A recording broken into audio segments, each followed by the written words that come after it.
Step into the ring.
The Southwest USA Regional Finals awards one spot to the Panda Cup finale, and some of Ultimate's most prominent online and offline talents are vying for that W.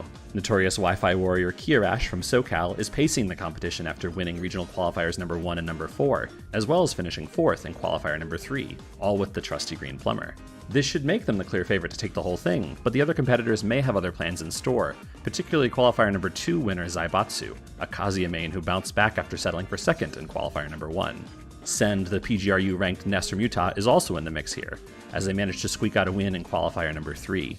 Other prominent threats here include PGRU rank number 21 Louis Money from NorCal, Monty from SoCal, Ven and Frog from Vegas, and Krieg from Utah, all of whom managed to remain notable threats at offline events, and all of whom finished in the top 8 of one of the previous regional qualifiers. Tune in to see which of the many strong entrants will represent the Southwest at the Panda Cup finale.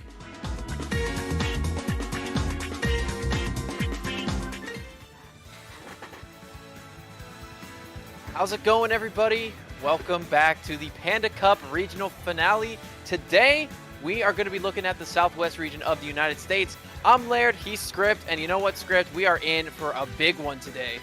Absolutely, my friend. I've been talking to you a little bit earlier. I feel like this might be one of the most stacked qualifiers we've had to date. 2 PGR ranked players, along with so much other great talent. The Southwest has always been just a breeding ground for such amazing players too. So this will be a very, very fun one. Yeah, man. Hey, look, you saw the recap as much as I did. Yeah. You've got, some very dominating players. Some of them are a little bit underseeded just because of the nature of the circuit. But, I mean, you've got Sen, you've got Louis Money, Kirash, Monty, who's been on a hot streak lately, getting number 2 in SoCal, Frog, Zaibatsu. Just a lot of carnage is going to be happening today. And you know what? We are going to be in the pool stage for this part of our stream. And it's going to be mayhem. There's going to be a lot of upsets, I believe, in this bracket. Absolutely. Talking about that seeding you were talking about, but people who have conquered all of the people in front of them to this point, Raven King, MPG, Jake, and Deathspade, taken from Heartland, Mid-Atlantic, Southeast, and South Central, respectively. These are already 4 of your 8 qualifier winners. These are some crazy players already. Yes, sir. And you know what? We are halfway through the regional finale. It is such sweet sorrow, but I'm very excited because we're going to see dreams come true after today and in every consecutive weekend day. We got more of this coming up. But here are your top seeds of the tournament. Nice fancy little graphic here for us, courtesy of PG Stats. Thank you, guys. But, yep, Kirash, Send, Zaibatsu, the top 3 point earners. You also have Ven and Louis Money. By the way, if bracket goes as according to plan, these two are actually going to need to play against each other for an opportunity to be on top 8 winner side. So it's going to be a really early kill between them. Then you've got Monte, El Caparaki, and J-Raw, who is going to round out our top 8 in terms of seeding. But then again, you do see Krieg and Frog waiting in the rings. It's going to be, dude, I'm so excited. This is going to be carnage. It's so nice. It's talking about how the points determine this seeding. You play more times, you get further in each bracket. And Kirash kind of the person who exemplifies that. You get a much better seed and a much better chance to make that top 8. So I'm excited to see, as you said, how this bracket unfolds today with so many great players. Yes, so as we wait for our first match, we're waiting for all the players to check in and get ready to rock. The only player with a bit of a bye round is Kirash, being the number 1 seed. We have 33 players competing today in this point-qualified regional finale bracket.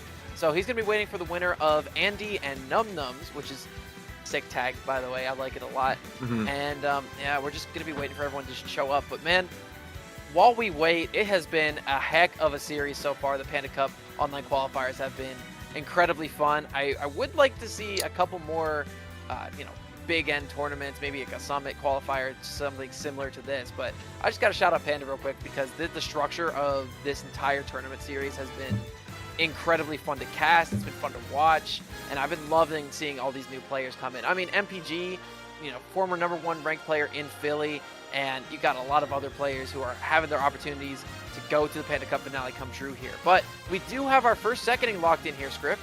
Yes, Louis Money versus Fusro Hom on the DK going up against the Palutena. The 5th seed versus the 28th seed here too. And if you just look at the stats that we have here, no sets played, but the win rate versus Donkey Kong for Luis is looking really good, especially when you go up against what this DK does against the Palutena. Not too favorable if the numbers in the paper says it right. That's the thing. That's the nature of heavies in this game, Script. you kind of get bodied by a lot of the consistent combo-heavy top tiers. Right. Palutena is no exemption from that rule. The only way you can really deal with that Nair if you are Donkey Kong is to just try to use Super Armor or try to use your disjoint to trade. Yeah. But that's the thing, man. It is so difficult to trade with that neutral air. It is a multi-hit, big attack, you know, slightly disjointed, really, really good at continuing combos. And against a heavyweight character like Donkey Kong, oh my god, it is so difficult to get out of those. And if I'm Luis, and I'm looking at this screen right now too, Palutena seems to be the real only pick, a 60% weight versus the Fox and the Mario that Luis has as well. So a player who has just so many damn characters. But, I mean, you just got to go Palutena here too. Obviously, it is the main, but there should be no deviation if anything does happen early here.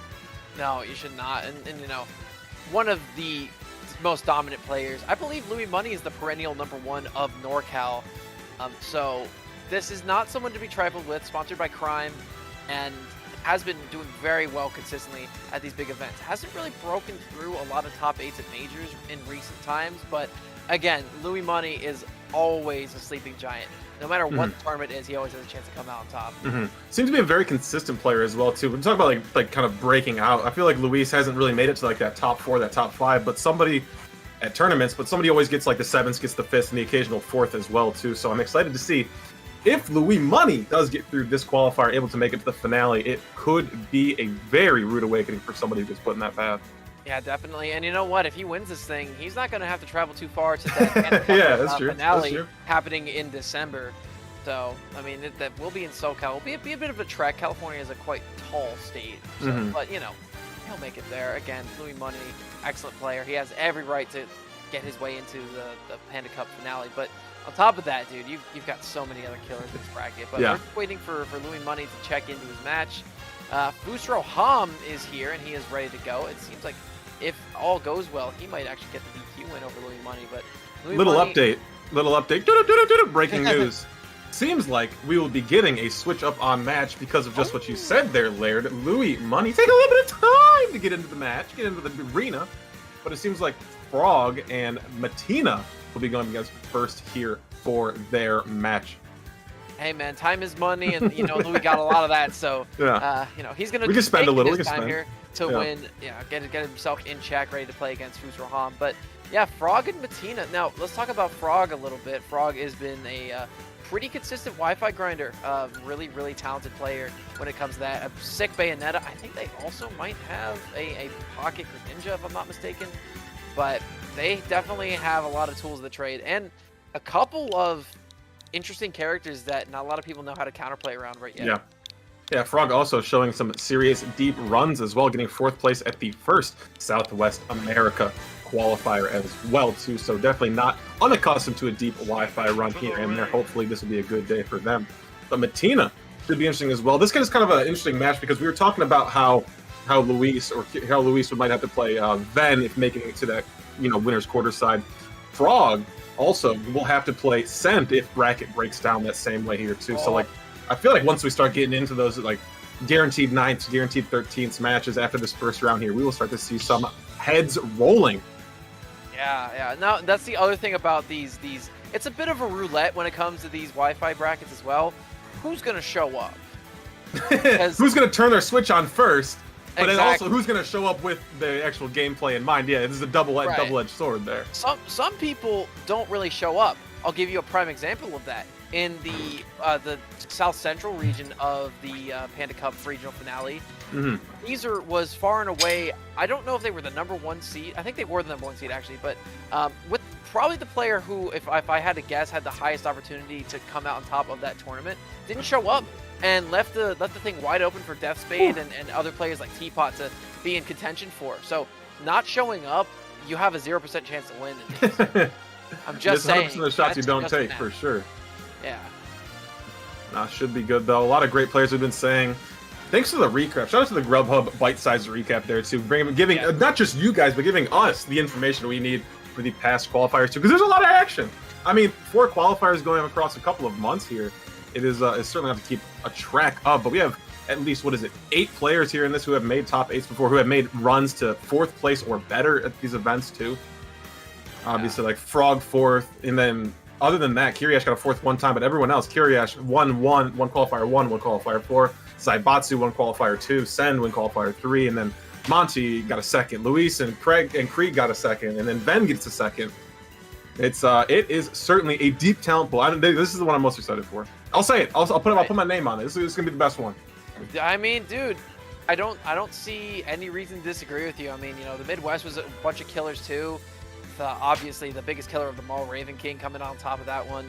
And you know, you got other players, MPG in the Mid-Atlantic scene, able to win that one. The Buzz didn't even show up to that one. I'm pretty sure he might have qualified to the Panda Cup finale by other means. I might be mistaken there, but I wouldn't be surprising considering his consistency in top 8s of these majors. But you know, he didn't show up, so it left the playing field wide open for MPG to take it, and you know, so on and so forth. But this one, I think, like you were saying, you know, we got just a bunch of top players here, and then you've got, you know, the best of the, I mean, I don't want to say the best Zelda in the world, but one of the best Zeldas in the world, probably like top 2, top 3 in Ven from Las Vegas. Also been rocking the Sora a little bit more often recently. You know, Louis Money, who's been in contention for the #1 Palu player position for a while now, but you know, has yet to pry it away from Chag. You might have the opportunity to do it if he qualifies for that finale. Send, who's been really struggling with the new Ness meta, with players like Gact and Syrup really being more consistent at majors, but Send occasionally cranking out the epic performance too. I mean, Kirash, who's probably uncontestably the best Luigi in the world at the moment, and so on and so forth. Monty, who's, in my opinion, the second best Game & Watch in the world. If you haven't seen Monty, guys, watch out. That is a demon waiting to waken. He is insane. And also, this event, too, is kind of the clash of two different thoughts. It's like the online versus the offline. You have the two PGR players, but then you have two players who are super highly ranked in previous Wi-Fi tournaments. But nevertheless, our rambling will be ending here. Let's go! We have Frog versus Matina, and it will be the Panda versus a Snake. Okay, this might be a big seed disparity here, but I do think I could see Matina taking this one home. This is a pretty solid matchup for Snake. It is. The thing about Snake is, you know, oh, my best option is to pull grenades. And it gets me out of combos. Well, Bayonetta, pretty much exclusively a combo character. I mean, you know, it's really easy to trade with those, especially because Bayonetta doesn't have any like big disjoints or anything. So it'll be fine. We see Matina pulling out the C4, pulling out the grenade, already starting off on Battlefield. I think Battlefield's a fine stage for both these characters. I think Snake gets a lot off of it just because of his grenades being able to hit platforms. Bayonetta, with her combo extensions and her maneuverability, going to have a bit of an opportunity to come out and get these combos extended here too. I think it's also going to be important, too. One thing Frog will definitely be able to do as a grenade gets tossed across the stage and charging rogue smashes. But having this percent lead is huge in this matchup, too, because even if Matina wants to go for those grenade trades in the air, like the witch twists, you're at lower percent. You're getting knocked up higher than them, and they'll continue to juggle. Right. Now, as you keep the momentum alive here, I think Frog, with a very solid lead here, isn't too scary. Now, he's got to go super low. He's too low. He's got to use the C4. And he just flies off the top. Okay, didn't even have an opportunity to tech on the stage there. And Frog goes up to a very early game lead. Good up attack here, too. Going to be tough. Going to be forced to approach for sure. Bayonetta want to take advantage of the overextensions. The dash back. I love the movement here early, Frog. Yep, I love this extension here, too. You know, Bayonetta is a character who's been really rising in prevalence in the meta recently, with players like our good friend from the UK, whose name escapes me at the moment. Bloom really Forever, come on now. Yeah, Bloom. Yeah, Bloom Forever. I got to put some respect on his name. I just wanted to make sure, you know, I was able to announce it, but up air and to back air, really solid combo there, too. Frog really making Matina think twice about their approach at this point. And also talking about other Bayonettas, Geist as well from Ohio, someone who was extremely dominant in region and finally being able to travel. I'm excited to see how these Bayonettas start to stack up towards the end of the year and going into 2023. Right, and on top of that, you've also got players like, well, I mean, let's look pretty close to home here. In the Panda Cup finale last weekend, you had Deathspade actually qualify for an opportunity to go to the Panda Cup finale as well. So, you know, Frog might be able to join their Bayonetta sibling there in the long run too. ABK down here too, back air going to lay flat to knock off stage, but Frog with the unlimited recovery resources, it seems like sometimes, able to get back with no problem. Right, and right now getting an extension off of the DABK. Nice extension up top, a lot of damage from that combo, nearly 50. No jump in the favor of Matina. Gets a little bit of extra damage. The percent margin is very even. However, there are extra stock in favor of Frog. However, the up tilt will fall, and Matina's going to take one. Up air, not gonna find the back air through the platform knockdown there too. Matina's going to get some damage here too. Dash attack up tilt, okay. Some weird momentum getting started, but I'm here for it. Yep, getting blown up by these grenades a little bit. No, not an undoable matchup by any means. These grenade placements have been really nice. Catching the landing there with the dash attack too. Doing a good job of pinning Frog in the corner, but recognizing that, you know, the mobility might be a little too much. I gotta fade away. Just keep clouding the stage down, but that back air up high is gonna take it. Frog wins by 2 stocks. And it was really the start that got everything going there for Frog. When Frog came off that huge lead, all that percent leading into a stock, it was really forced. Putting the ball in Snake's court, saying, you gotta come towards me, you gotta figure it out. And Bayonetta, obviously, a monster dealing with overextensions, especially versus a character like Snake, who's so slow, has to reach so damn far to get there. Right. I'm sorry, I'm talking to production at the moment, but, you know, game 2, any adjustments we think we need to be making? Don't lose your stock that fast. Do some Fair damage. Enough. Yeah. You know, Snake does have a lot of opportunities to trade with Bayo, you know, from non-true combos. Bayonetta really feeds off of you being in the air and making a hasty decision. The thing is, Snake doesn't really need to worry about that because he can just pull grenades out of these combos if they're not true. And for the most part, some of them just aren't, especially if you SDI properly. So I can definitely see Matina in a couple positions, maybe just pull grenade a little bit and be safer. And also, you know, towards the end of that game as well, just dropping grenades on the ground, covering the platforms with them has been really, really effective. So I think once they're able to figure that out, Matina is going to be having a much easier time here. But we're going to be going to game number 2, and we're going to be going to Town and City for this one. Higher ceilings, Bayonetta gonna have a tougher time to take you from, you know, top to bottom, floor to roof here, but these back airs will kill much earlier, but Matina happy to make that trade-off as Frog has found so much life in that Battlefield game. Right, you know, another thing here, Script, is that while these blast zones are super close to the edge of the stage and Bayonetta kind of struggles to kill, there's one thing that Bayonetta does that, you know, really makes her a solid kill contender, and it is to extend you in the air and force you closer to the blast zone. Now that time, Matina actually SDI'd in, so they weren't able to get taken all the way to the blast zone. Here's the problem, though. You're up this high, and Bayonetta just keeps on swinging 162% on Matina's first stock already. Trying to swing out of disadvantage so hard there as well as forward tilt 2 comes in, takes the jump from Frog over. And then Nikita, phenomenal timing there too. Empty hop landing into this grab. Okay, Frog, I see it. Yep, and you know, characters with forward throws are really devastating on stages like this. Courtesy of Frog there, we were able to see that point exemplified as well. Getting a forward throw from center stage and able to take that one at 200%, I'll grant you, but then again, still very strong on this stage. Down tilt here, get this started here too. 1, 2, 3, go to the platform. Give me this reset. The up tilt not going to connect, but Frog still pressure heavy. He's just doing a lot of jumping out of disadvantage against Bayonetta. That's not a very good idea. Oh my god, went for the forward air, but did not connect. Looks for the up air. The witch twist is going to come out and stretchers him. Matina not ready for that one. I mean, it's crazy how long Frog keeps this pressure on, able to use every single resource, every single opportunity the game gives. Oh, give me this, give me this. Where are we going? Where are we going? There's no way you're dead here. Oh my. I was talking about it, man. I was. Bayonetta just really good at stretching the blast zone and making you go so much closer to it. Again, Script, as I was saying, you can try to take kills from stage as Bayonetta. It's not very easy to do. And stages with high ceilings, it's nearly impossible. Unless you push them over to the blast zone to the point where the point of contact you're hitting them with, they're already in the blast zone. You might as well just give them a love tap and push them over the edge. A 3 stock there. That was 2 clips. That was 2 filthy clips there from Frog. Oh my goodness.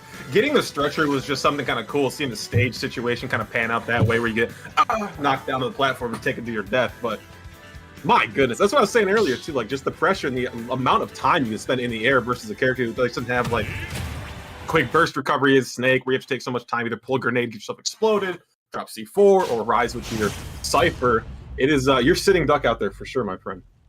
Well, Script, this already very interesting tournament has gotten much more interesting as Ven and Louis Money have both DQ'd out of winner's side. Oh my goodness. And Kirash hasn't checked in yet. Zaibatsu also has not checked in either. I mean, it's kind of crazy. It kind of feels like Matina hasn't checked in either. I'll be completely honest. This is looking like the Frog show. I'm maybe playing against a level 6 CPU at this point because you are going to die here pending a C4 drop for your safety. But no dice, my friend. 0 to death. 2 0 to deaths in a row for Frog. Golly. You know, I can understand the decision of like, oh, you know what? Why not? Let's go to a stage where Bayonetta just can't get platform extensions. Okay, cool. How are you gonna land? That's so true. Like, you have really nowhere to go on the stage. All you need is like just a few levels to land on, but Battlefield didn't offer it to you, Town and City didn't offer it to you, and it's just like, where do I go? Nowhere, man. You go off the side as Frog commands you to. We're coming down here too. Give me this nair. Rising up high. Okay. Off again. Trying to find an air dodge down or neutral landing, but no dice. Nice hard hit. Okay, and you know what? Matina might be waking up a little bit here, has an opportunity to come back into this thing. If they could just keep sinking their grenades and whittle up this percentage window bit by bit and keep getting trades like that with that back air, I think they might have an opportunity, but then again, perfect spacing on the up tilt into back air. That's such a sick COVID for a minute. Bayonetta definitely needs it as well, too. It's been, I mean, you wouldn't be able to tell from this set so far, but Bayonetta not one to find kills all too, uniquely if you can't get the up tilt back air, but Frog definitely making it work. Atomic leg drop, no Hulk Hogan. That's my guy right there. And Frog looking to be my guy as well, keeping up the charade of so much damage there. A lot of cute little extensions catching those directional air dodges. And right now, Matina a little bit battered, bloodied, and beaten. Not out of this thing just yet. Down toss on grenade, forced to use so many resources to get out of this corner here too. Frog just seems to put up a big wall and slowly push it towards Matina. Ooh, downward ABK onto the grenade here too, just so much cross. Okay, I like using the mortar there, trying to catch a potential high recovery, but Frog just gonna fade that back away and down, jump from ledge, recognizing not being pressured, going for a spike in the air, will not connect it. Matina needs to recover. They're facing the wrong way from the ledge, but they're still gonna get a nice trade in their favor. Oh, the F smash perfectly spaced, and Frog is gonna win that one 3-0. Man. I mean, if you were asleep, you're woken up at this point. Frog just kicked off this tournament like nobody's business. You couldn't have asked for a better opening set from Frog than you got right there. Hey, a perfect amount of time to wake up in time for Loser's Bracket. But hey, we're going to take you guys over here to the That's Nuts Analyst Desk. Such a tongue twister, but I love saying it every time. Brought to you by Wonderful Pistachios. But I've actually been taking notes today. They got me a notebook here. So merch, I see you. I appreciate it. I thank you guys. I'm allergic to pistachios, so they hooked me up with some other stuff. It's going to help me out in the stream for the long run. But, I mean, only lost 2 stocks that entire set did Frog. Some very decent counter picks for Snake coming in, just proving to be nothing. It seems that Frog's mastery of this game knows no bounds, and their mastery of their character is pretty indicative as well. That Town City game was absolutely disgusting. Yeah, 3 stocking Matina in about a minute 30. I mean, that was dominating. Anyway, my friends, I need a little breather after that one. We're going to take a quick little break. We'll be back before you even know it. See ya soon.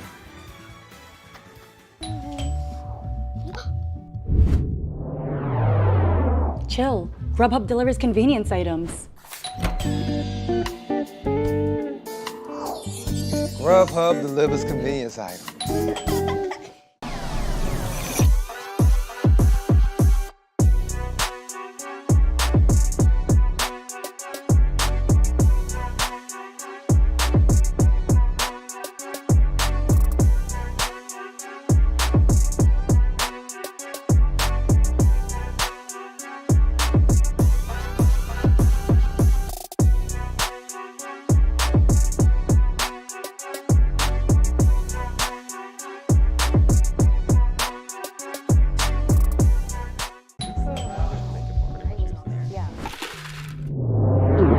Grubhub delivers convenience items. Grubhub delivers convenience items?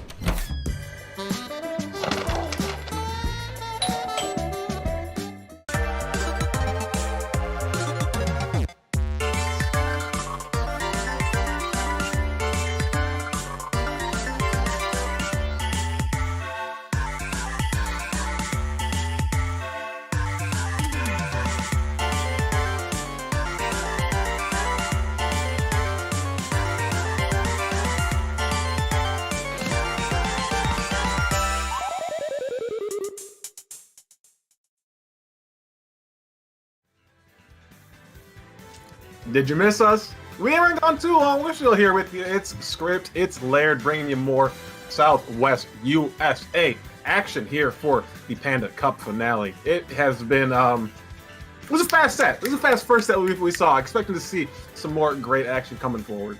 Yeah, I mean, that's a heck of a way to kick us off here in the Southwest, man. We said there'd be killers, we said there'd be carnage, and we've gotten both exemplified just in that first set. But as we move on to our next set, dude, I mean, a lot has happened in the losers bracket already.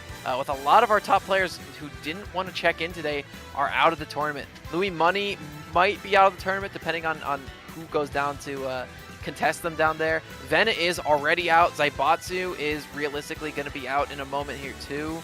I mean, Krieg might be out. So a lot of our top 8 seeds just deciding not to show up today. And you know what? That gives a lot of opportunity for a lot of new faces to pick up where they left off and start taking it. And we've seen situations like this before too. Just like, you know, you have this opportunity given to you where like maybe the 1 seed loses early or somebody doesn't show up to their 10 a.m. pool at the major and they just, DQ the loser. Gives you just this beeline you could take to winners finals, winners top 8, grand finals, whatever it may be to really stake your claim here too. And this is a wonderful opportunity to do so. I can't think of bigger stakes here. Winner of this thing gets to go out to California, which, I mean, most of these players are already living there, but you get my point. Right. Fair enough. Yeah. So, Kirash versus Frankie, SOS, UCU. I'm just going to call him Frankie. We can We're do tight this. like that. That's fair. We're on first name basis around here, too. Absolutely. Hey, man, you need to make your tag your first name. We're going to make sure that we call you accordingly. But Frankie, not really rocking that much of a prolific set count in general. One of the players, one of the many actually, who made accounts probably just to compete in this circuit and qualified here for the regional finale. But they have the number 1 seed, Kirash, who is a man who needs no introduction, let's be honest. Very true. If you've watched any Wi-Fi bracket, you've probably seen this green menace go to work.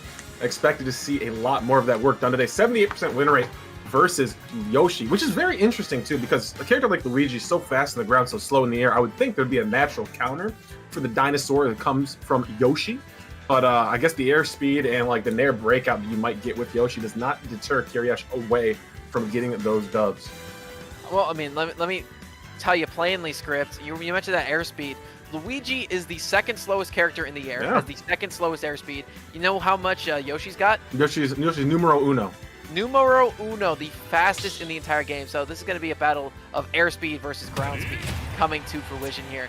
But then again, you know, while they do get juggled in the air quite a lot, Luigi's have a lot of opportunities to get out of that. You have a falling there, that's a combo breaker. You got a down B, that's a combo breaker. You've got a lot of opportunities to get out of these aerial juggles. However, I think it's just going to come down to how well Frankie is able to poke the defenses here. Because you got that egg, you got a very volatile, versatile air game.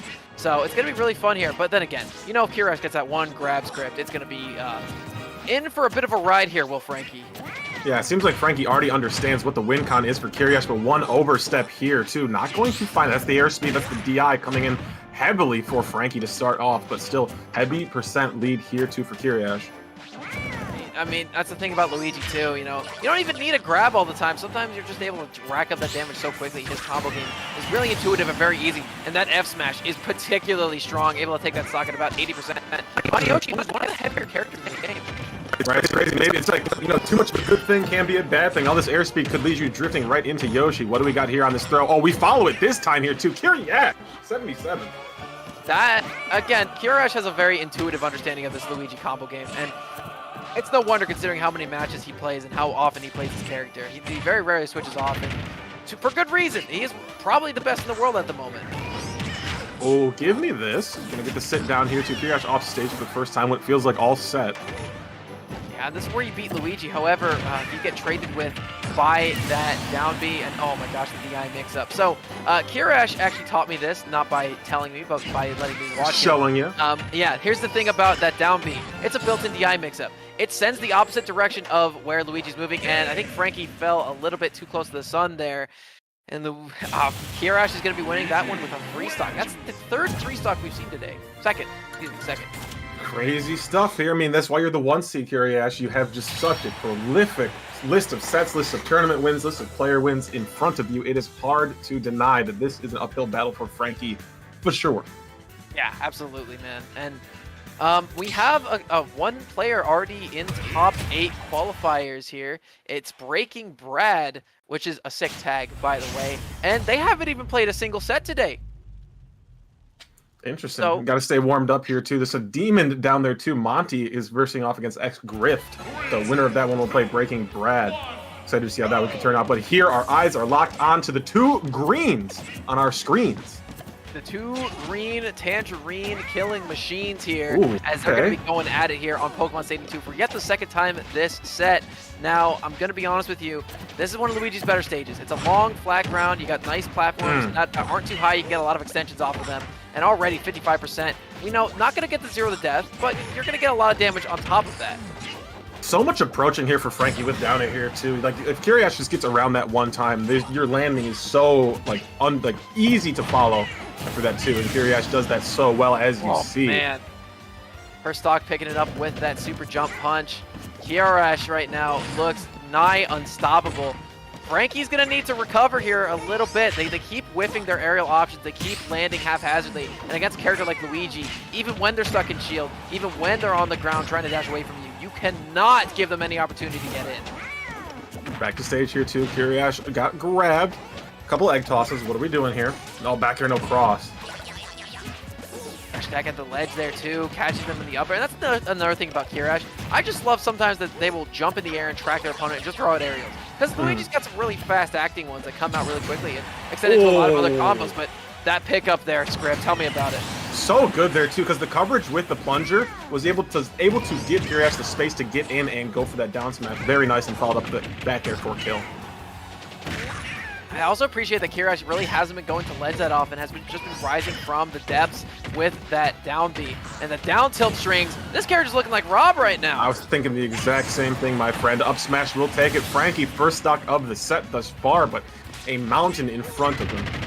Yes, and Kirash, one of the many who have been able to climb that mountain too. Already though, Frankie with a lot of percentage on the board, 71, nearly going up to 80 onto Kirash in a matter of moments. Both these characters have really explosive combos in the air.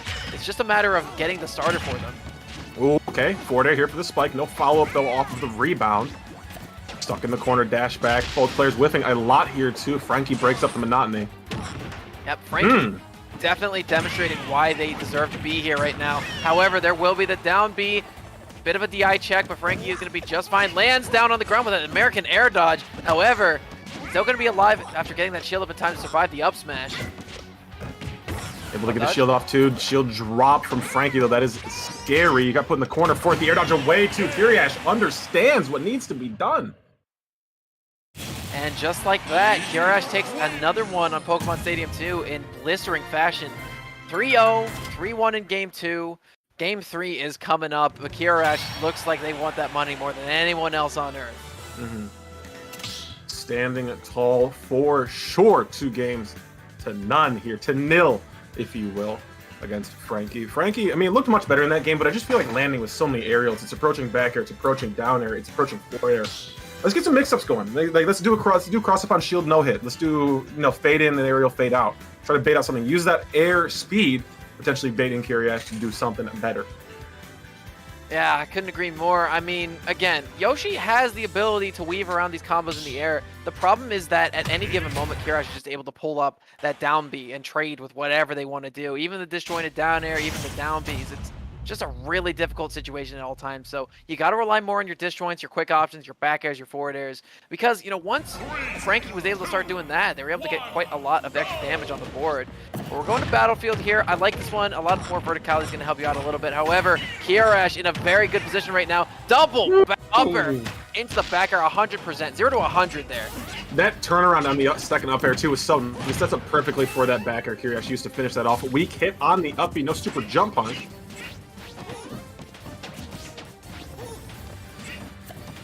What are we doing here, though? Trying to trace around. Finally getting some zone break here. Kirash landing on that platform. Yeah, and we've been seeing a lot of down Bs coming out here from Frankie, and not a lot of them have landed, but that one finally does. So maybe the grounded movement's mixing up Kirash just a little bit here. I think they might be fishing for a shield pop or anything. However, the only thing that's going to be popping is that first stock. The back air comes down. The falling back air is no fastball required from Kirash. Have been really nice. A very good tool to pick up these stocks. Quarter coming down too, but the win box actually on the down B from Luigi, able to break it up. Give me this grab too. Can we go to 100 again? What do we got? The DI away though. That's smart going off stage. Obviously can't follow as hard. Right, dude. even up his momentum. The Rob shenanigans. He crossed up, but also read the roll away. However, it was the up air to come through. Kirash is going to use that down B off stage. His down B usage is looking smash for Luigi as goes for a misfire too. And I respect it, man, but how are you making it back after that? I just got to ask. Yeah, right. Well, we can't go for it again there, too. Then we have a little corny. You got to do it once. Doesn't work. Got to go back to the bag, find something new. Oh, got it that time. Dead for it, nevertheless, though. Frankie, even stocks here, too. This is probably the closest we've seen it this late into the game, but still a 100% deficit working on. So, I just pulled it up on Ultimate Frame Data. Luigi actually has, I think, 3 or 4 iframes on his down B, which is just enough. It's active on frame 2, by the way, just in case you need to pull up those numbers. Oh my gosh, we hit Nair into up B? That looked true. What a find there from Kirash. Trying to turn around grab here. 0%, not going to be a grab found, just a light forward air. Right, but then again, once you finally do sink that grab, it's over. And he's actually not going to need it. Going to get a combo out of his up smash. 84%. Oh my gosh, the DI mix up on the Dowie. That's it. Wow. I mean, back-to-back domination in sets from our highest seeds here, too. Frog and Kirash putting on absolute showcases of what their characters can do. What do you got written down? Tell me the stats. Dude, I'm going to be honest with you here on the That's Nuts analyst desk. Another set count where Kirash wins 3-0, only drops 2 stocks the entire time. Very, very Frog-esque in that maneuver there. And, yeah, a lot of weak hits. You got bodies! Dude, a lot of weak hits confirming into uppies. And a lot of down B mix-ups, too. The down Bs off stage were just really effective there at all points of the match, saving Luigi from a lot of precarious situations. Tough stuff, man. I mean, it's hard to get notes on sets like that, too, because that was domination from Luigi, but going forward, much tougher matches in store for sure, my friend. Dude, I couldn't agree more, but what else I couldn't agree with is the fact that, dude, I'm feeling pretty hungry at the moment, and unfortunately, I don't have access to the That's Nuts pistachios, which are amazing, but here's the thing, I am covered in other ways by our partner here, our delivery partner of the Panda Cup, Grubhub. So Grubhub has been a pretty consistent partner of us here on the Panda Cup qualifiers, and you know what? You know, they've got a special thing going on for us here during the month of October, which is almost over, by the way. You've only got 3 more days if you include today to redeem this code. But if you use Alt Panda, you can receive $5 off of your first order of $15 or more. And, you know, if you're a little worried about, oh man, you know, I'm not sure if my food's going to be up to the quality I expect or want it to be, don't fret about that, folks. You've got the Grubhub guarantee on your side, which stipulates that you will get your food delivered on time and at the lowest prices guaranteed, or Grubhub will make it right. On time, lowest prices, or they'll make it right. That's the Grubhub guarantee, folks. So, thank you so much to Grubhub for making this Panda qualifiers possible. We really, really appreciate you guys. And hey, we got a lot more stuff going on, so you guys might as well have something to snack on as you are joining us for these next coming matches. Should be really good, too. I actually ended up using the code this week, and the code ALTPANDA. I got $5 off my first order. Spent it was like a $30 pizza. I got a little shifty at a pizza restaurant, but it was good to save a little cash on the side there, too. So shout out to Grubhub for pulling through for the squad and pulling through for the Panda Cup. I gotta ask real quick, Script. You're Detroit. No, not Detroit. You're Michigan, though, right? Yeah, Metro Detroit. Yeah. Okay. Oh, you're on Metro Detroit. Okay, I wasn't aware of that. Yeah. I gotta ask, what's the pizza scene like out there? Because, you know, I'm from the tri-state area. Tri-state pizza's, you know, kind of amazing. You know, Chicago pizza wasn't exactly what I expected. It's not really a pizza, to be completely honest. No, I'll tell you what we got. You've had like a grandma slice before, right? Are you familiar with the concept? I do love me some grandma slices, yes. Okay, a grandma slice, that's what we got here. It's called Detroit style. Right. Detroit style pizza is pretty much a grandma slice with a little bit crispier on the bottom, a little crispier on the sides. All the cheese, all the toppings go out to the corners. And that's my jam. Real bready, real crispy, got a little doughy in there too. It's a thick slice, but it's great. I've heard like on the edges of it, sometimes the cheese gets burned. Ooh. You know it for sure. I do? Oh, dude, that sounds awesome. Burnt cheese is quality. One of my favorite things. And it's quality. Back from the workers in the car and truck plants too. Just using the gritty facilities to make a pizza there too. Getting the pizzas in the pans, getting them in the hot ovens. That's my stuff. Yeah, you know, I don't know if it's my tri-state bias coming out here, but I'm going to be honest with you, Chicago pizza hasn't impressed me. I can't wait to make it out to Detroit and see you and also get to do that. But let's get into this next one. It's going to be Breaking Brad versus Monty. And, you know, me Sword, not a character you see all the time. And Breaking Brad has been able to make it into winners quarterfinals of this pool, which means if they win this next match, they will be in top 8. It's interesting because I feel like we've been seeing a resurgence of the Mii fighters recently. A lot of Gunner. I feel like Gunner has been like the most common, like for the longest, but a lot of Brawler players have been coming out a lot recently. You saw Esam on the Brawler as well. A little birdie told me Louis Money has a little Brawler working in the back. To be completely honest, but Swordsman is one who's not gotten the shine I believe is necessary. Character has some crazy mix-up between, like, you know, has a little bit of projectile play, has the sword of course, and obviously can get up close and deal with you. But somebody who loves to get up close and absolutely shake you down for all you're worth is Monty on the Game & Watch, the character who needs no introduction, been there since the beginning. Up, you had a shield, you have so much close range you can play with, and you just get so scared when you go against this character. Right, and you know, on top of that, my friend, this is Monty. And if you guys haven't heard about Monty, let me reveal to you the legend of Monty. Actually, you know, I'm a little sentimental about this player. I was able to just meet them for the first time at Back in Blood 5. But before then, during the Wi-Fi era, when I first started commentating, he first started competing in Wi-Fi tournaments. So I was able to be there to commentate his first win. So I've been following this player for quite a long period of time, and he's only gotten better since then. He plays in a very Meister-esque style, and on top of that, seems to be a little bit more unbreakable in that sense, where, you know, Meister sometimes gets a little bored, starts to approach. No such breaks given to you by our good friend Monty. Monty is the type of player who will just go ahead and wait, but I think we're actually going to be getting Fusro Hom versus Tangerine first. So a bit of a switcheroo here. You gotta stay on your toes here. You gotta stay hot on your feet when you're at the Panda Cup too. You never know what's gonna be coming at you. But Fusro Hom and then versus Tangerine, we're going to see another Yoshi coming up on the sticks here in form of Tangerine. Hopefully can fare a little better than our boy Frankie. But Fusro Hom, somebody who benefited from that Louis Money DQ, again, what the player we're talking about, in a situation where you just have this straight shot, your biggest hurdle in front of you has been taken down, and it's just kind of up to what you can do from here. Absolutely. So this is a winners round 3 set. Winner of this one has an opportunity to play against Unemployed Gamer 138 for an opportunity to advance into top 8 here of this qualifier. So is it going to be a classic battle of the characters from Mario, actually? You got Donkey Kong and you've also got Tangerine on the Yoshi. And Fusro Hom was actually who we were supposed to see play against Louis Money a bit earlier. But since Louis Money has taken a leave of absence from the bracket, we're going to be seeing Fusro Hom here in this deep round. I'm gonna be honest. Louis Money's back. He's playing right now. Is he? He's playing right now. He's playing Bro. Withers RK right now. This is going to be a bracket and a half. Okay. Oh no. Okay. If he wants to win this tournament, he's got to win 1, 2, 3, 4, 5, 6, 7, 8, 9, 10 sets in a row without dropping a single one. Yeah, they're gonna have to nerf. They said they're gonna have to nerf me. I'm going straight to losers with this one. They're gonna have to. I'm a problem in these brackets. Okay. Wow, I mean that takes some precedence here in terms of what we're talking about. But I can't imagine we're gonna be seeing too much. No frills here in this matchup. I mean, Fusro Hom, Donkey Kong, Tangerine, Yoshi.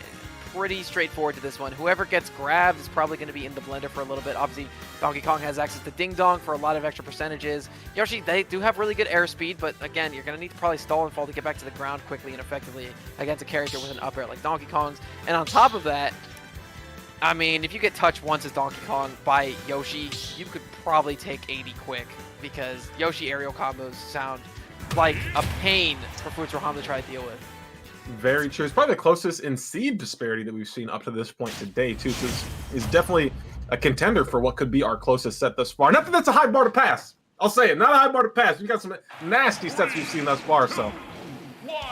Well, I mean, coming up after this one, we got some qualifier matches coming for top 8. But before we get there, one of these players is going to be wanting to join that exact same round. So this will be a really fun one here. Donkey Kong versus Yoshi on PS2. Look at that jump immediately with the double forward there coming out. Not going to find his hit. That's the airspeed coming into effect already. No chase down though with the back air after the knockdown. Yeah, and pretty slow start to this one, actually. I think this one might be a little bit more of a cerebral set than we were expecting, because obviously with Frog playing, with Kirash playing, it's, holding forward at all times, but in this one, it's going to be a little bit more maneuverability that's going to be important, because, obviously, positioning is important for Donkey Kong, considering he's so big and able to carry so much space, but also able to get hit from so much space, too. And Yoshi, character with that much airspeed, positioning is crucial to getting your combos being effective. Catching this jump off of the ledge to that down, there's so much damage. The air dodge to ground, though, makes Fusro Hom's life a little bit easier, but still heavy pressure on the way of this Yoshi. Okay, Eggs to get something started here, too. Not able to get the approach we've seen in earlier percent here is Fusro Hom. Tangerine taking a lot of, precedent throughout the stage, even from the corner.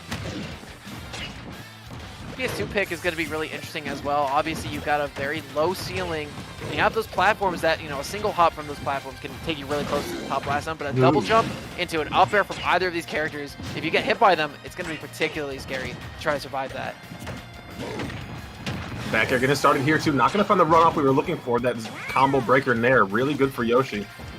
Yeah, man. It's frame 3 in the air. It's frame 3 on the ground. There's a shield break coming in. The F smash is going to fall. And a nice hit from Tangerine to seal that one out. Yeah, real slow burn to take that first stock. Tangerine not overextending in the slightest. Just waited till the opportunity prevented itself. And it sure did there.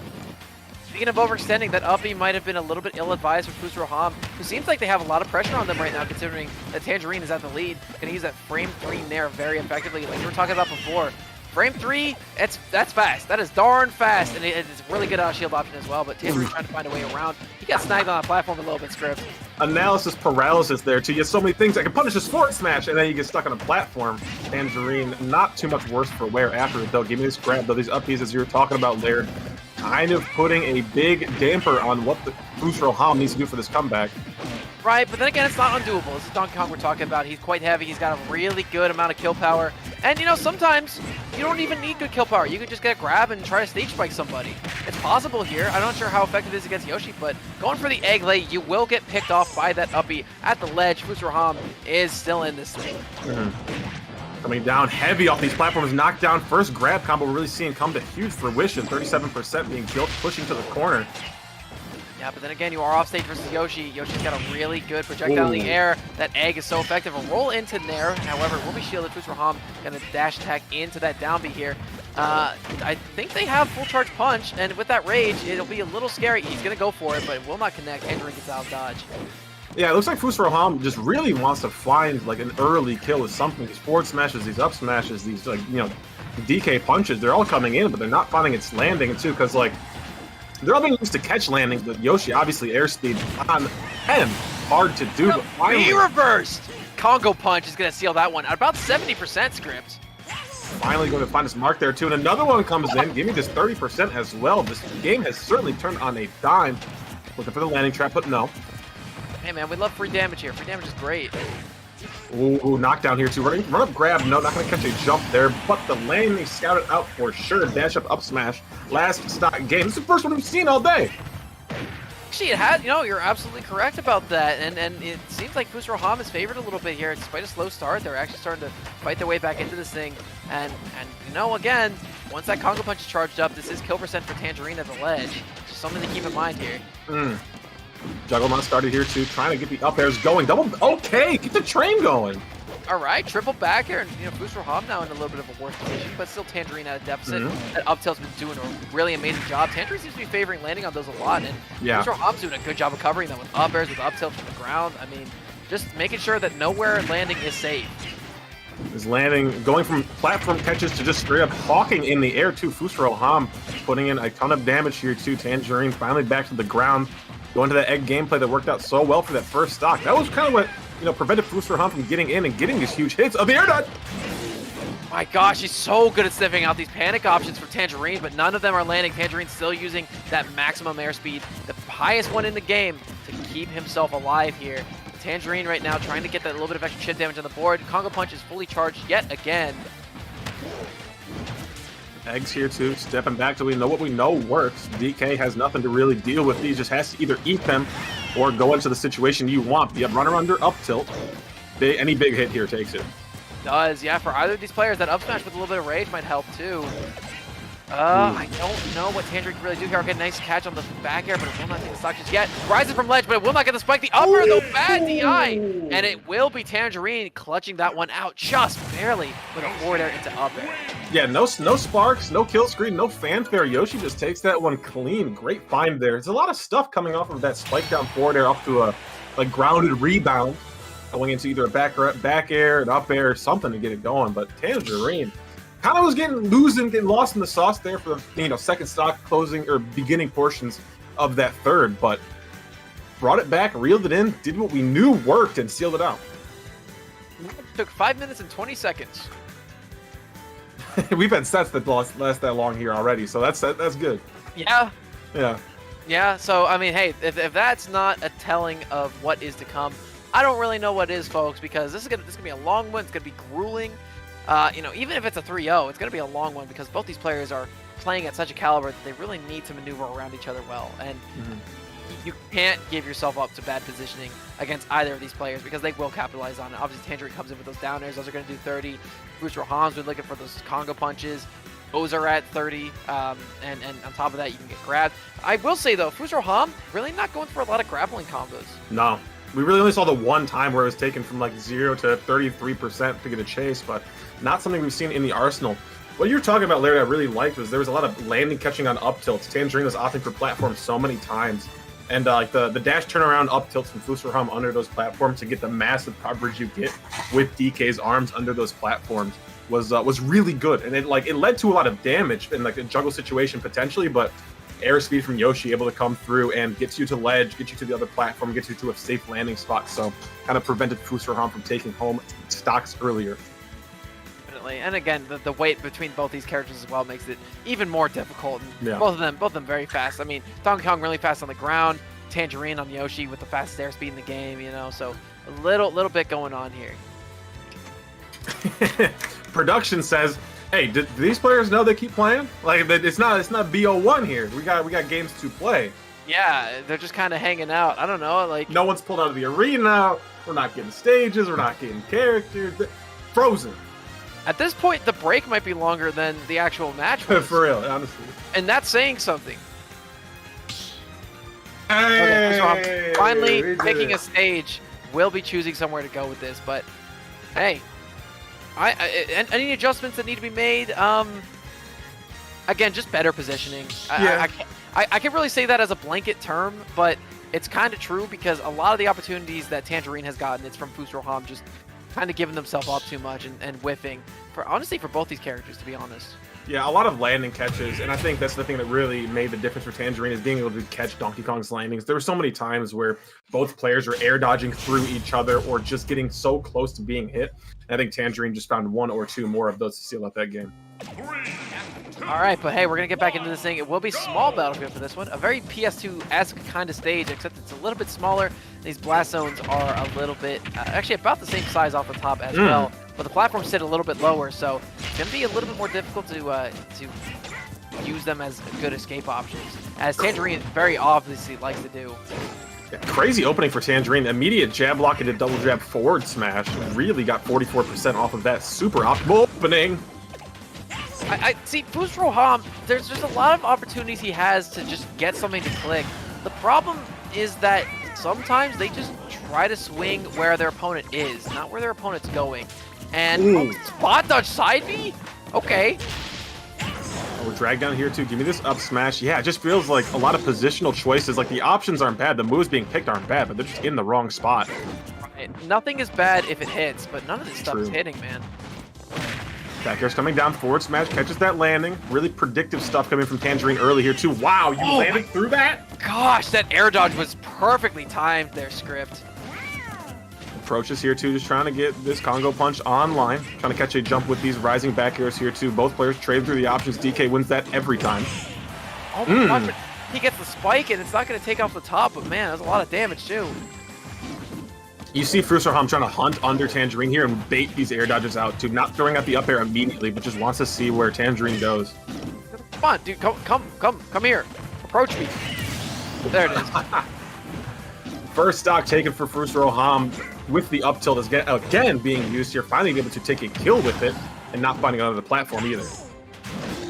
And again, tries to be reverse neutral B around the platform, gets an up air for his troubles. And right now, Tangerine, again, favoring those platforms a lot. And I think Fusro Hom's kind of caught onto that at this point. It's just been covering them really well, like I was saying, with these up tilts, with these back airs. And then also, you know, just Donkey Kong's aerials in general are so big that they're just able to cover most of it.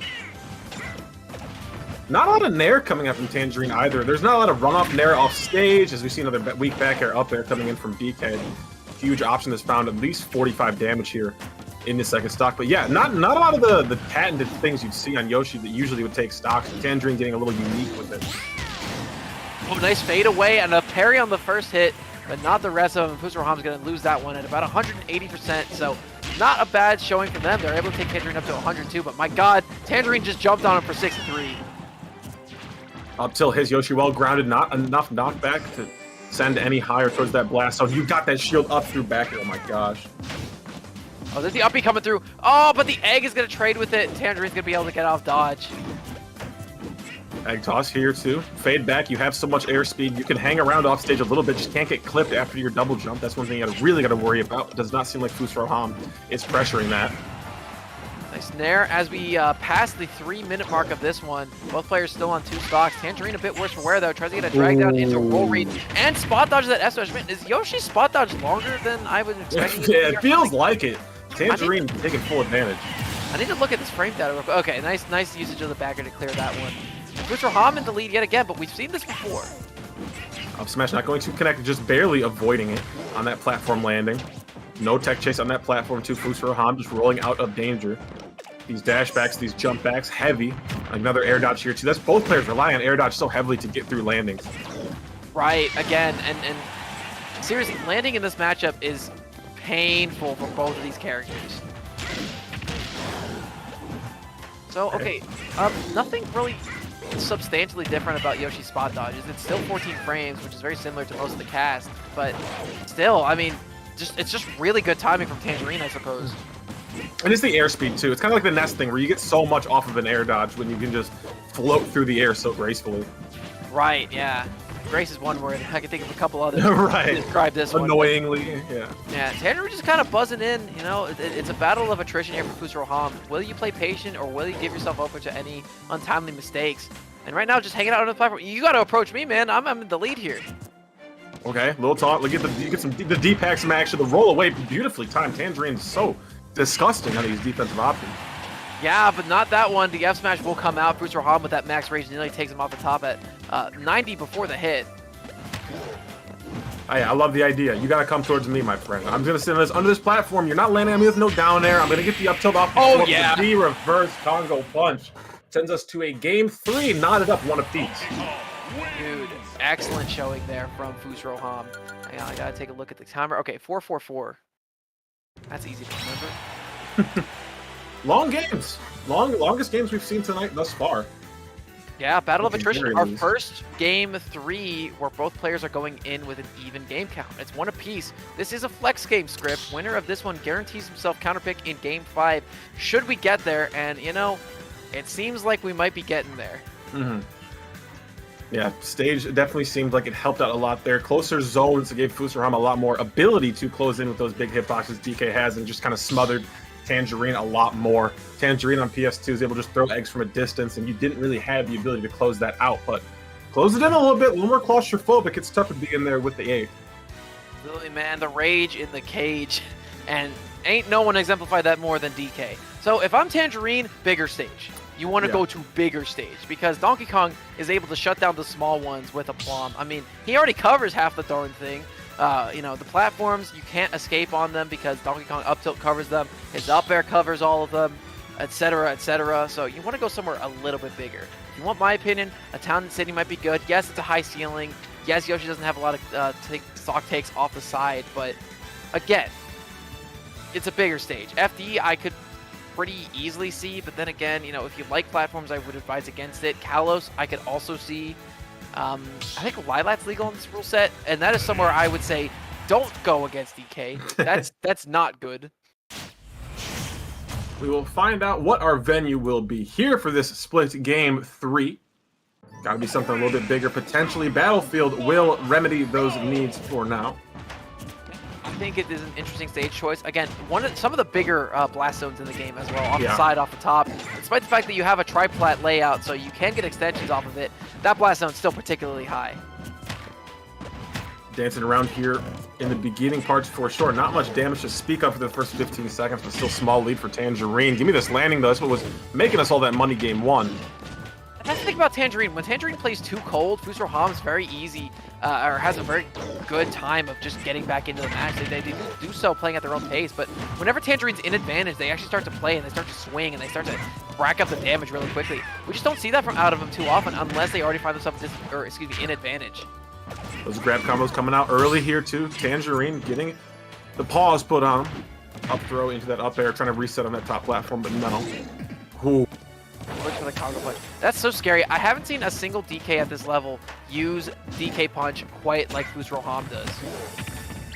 Oh, the read! Not going to time it properly, though. Landing down air, Tangerine. Not jumping into the up smash either. Fusro Hom getting extremely aggressive on any of these hits. Right. And trying to cover this platform as well. Again, platforms are the same size. They're at about the same height, so up tilts and up airs are going to be the same song and dance to cover them. And on top of that, you can't land in the middle as safely anymore either. Oh, that's an egg an egg roll, but no up smash will be falling, and Fusro Hom does have Tangerine in a bad situation. However, neither one of these players has lost stock, but I love that B reverse to hurtbox shift away from the F smash. Get that Congo Punch in there. Fusro Hom playing like he wants it. So nasty there on the turnaround. Okay, breaking this game wide open here, too. Definitely necessary as Tangerine takes a stock of the up smash going to 2 apiece. Really good hit there, really clean one, taking him off the top on one of the higher ceilings in the game.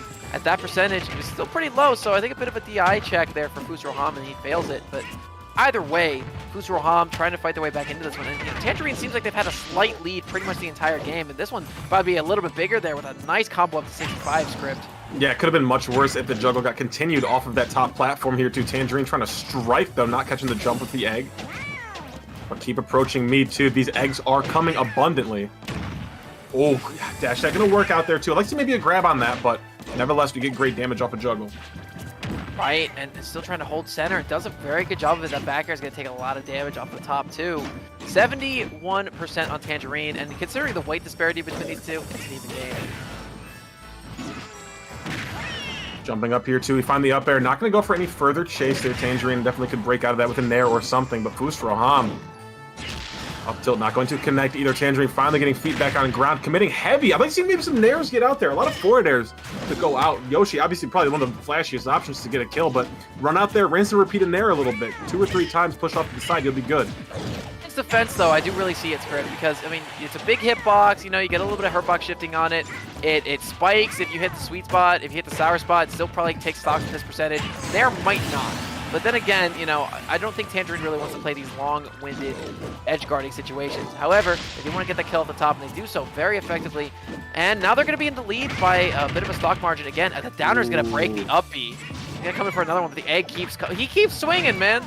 I'm telling you, every hit needs to be a kill here for Fusro Hom. Egg early here, forward air, no, going to get avoided by the jump. Up air takes the stock. Fusro Hom still in here. Not out of this one just yet, Script. I like down tilt to F tilt. Okay, not something we see every day, but it's gonna have that on top. And again, we're seeing a lot of forward airs from Fusro Hom as well. Except his is worse. I can't see why he keeps going for it. Up tilts here to continue the juggle air dodge away, but committing too hard to the dash attack on platform. Down air, he gets something started. Oh, not high enough for the up air though.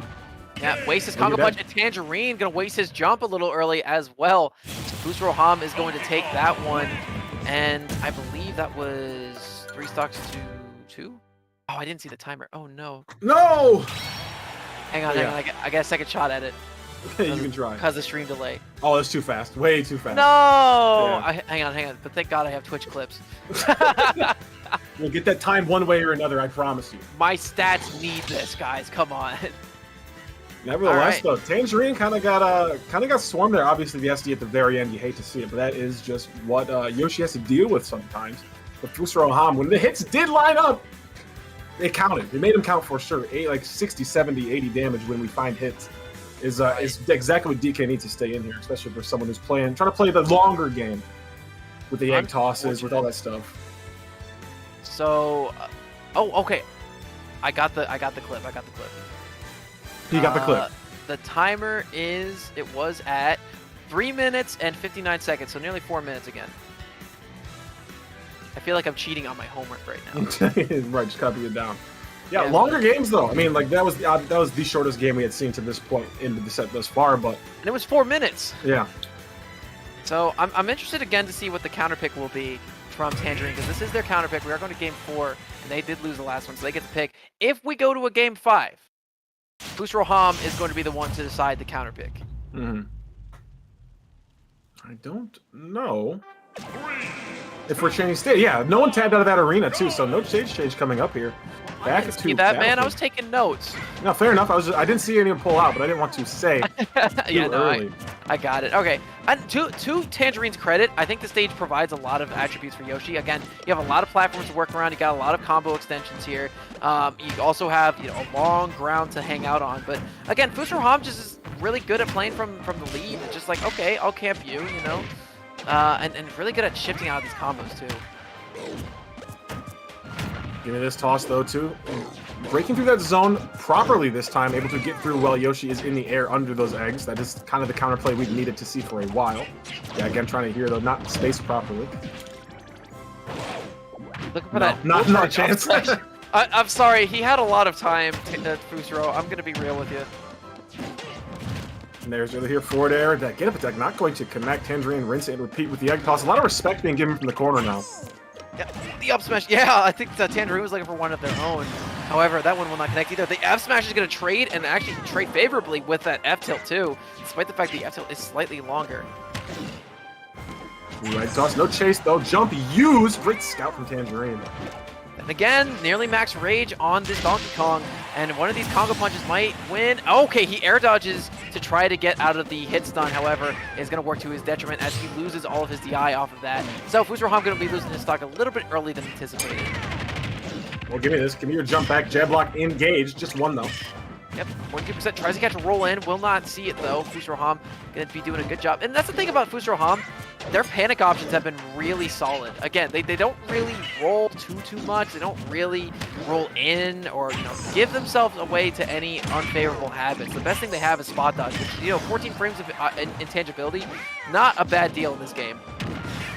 Oh, the drop down back air though, we find it. Fusro Hom working on the similar stock level, but still 1 foot behind here on this percent. But okay, nair it up. I like the fast fall after nair. Give me this up tilt. Yeah, oh man, but try to go for the up tilt instead of going for the up air. I think the up air, if they chimed in a little bit better, would have taken a lot more damage. Oh, the patience! I was freaked out by that too. I'm not surprised Tangerine rolled, gets caught on the platform, no tech, will get up smash, but still gonna live that. A top platform up smash, by the way, and that really just goes to show how high these ceilings are on this stage.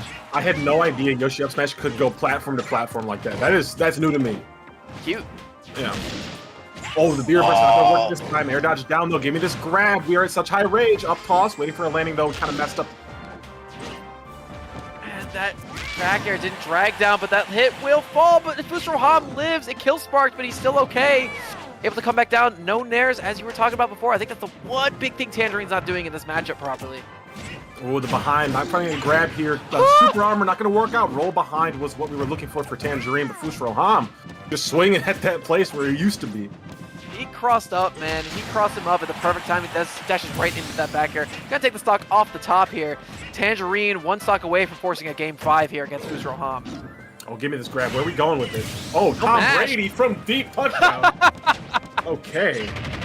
Hey, man. 2-1, not a lead against Touchdown Tom. Just saying. Touchdown Tom, Fusro Hom. We got the throw. We're going deep into this last stock here on game 4. Egg toss. Looking for a jump, though. Give me this juggle. Oh, man, but he just got hit by the Yoshi bomb.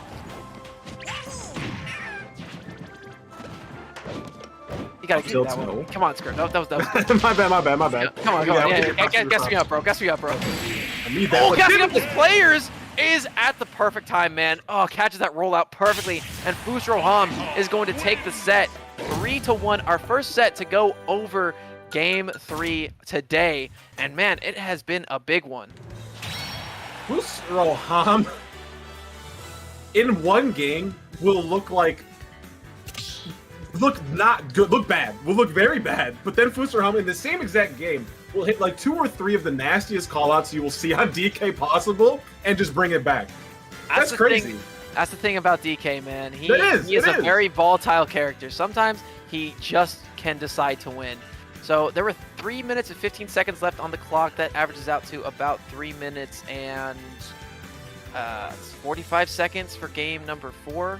So let me look at the stats for you guys here. Let's discuss something that's very crucial that I've noticed about this particular set. Obviously, Tangerine wins the first game, and then you have Fusro Hom win the next 3. He wins each of them on stages of Battlefield 2. Small Battlefield, he wins, and then the next 2 stages played on Battlefield, he wins as well. But the most important thing to keep in mind here is that every single match got progressively shorter as the match went on. First game, 5 minutes 20 seconds, Tangerine wins. Game 2, Fusro Hom wins 4 minutes and 44 seconds. Fusro Hom wins the next one 3 minutes and 59 seconds, and then wins the last one 3 minutes and 45 seconds. So every match that got quicker, Fusro Hom was able to win, and that's because they were playing to their own tempo super well, and I think they threw a bit of a wrench in the pace that Tangerine wanted to play at. Tangerine seemed very comfortable, just hang back, throw eggs, wait for whiffs, and the second Fusro Hom stopped giving those away, he was able to come out on top of that one. It's really crazy too, especially how that stage plays into it as well. Getting smothered there in the first 2 games that Fusro Hom won, and then able to take it out with some nasty reads as well too. It was very, very solid. Shout out to the Donkey Kong. Brought it back from many games that looked quite scary. Yep, and that's been all for this rendition of the That's Nuts Analyst Desk, brought to you by Wonderful Pistachios. But after a long-winded set like that, we need a break. I'm sure you guys do too. So we're going to let some really cool stuff play. You want to keep an eye out for this stuff because it's really cool and it's coming up for you guys as well. So grab some water, keep this on in the background, and we'll be back in a couple minutes.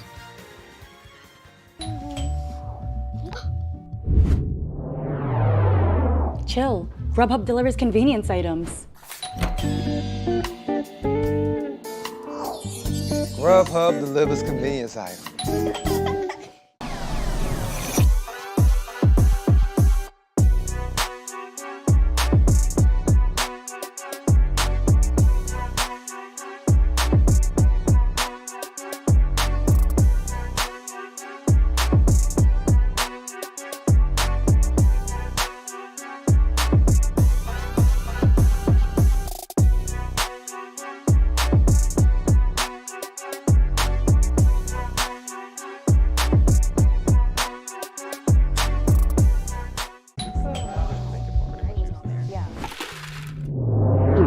Grubhub delivers convenience items. Grubhub delivers convenience items?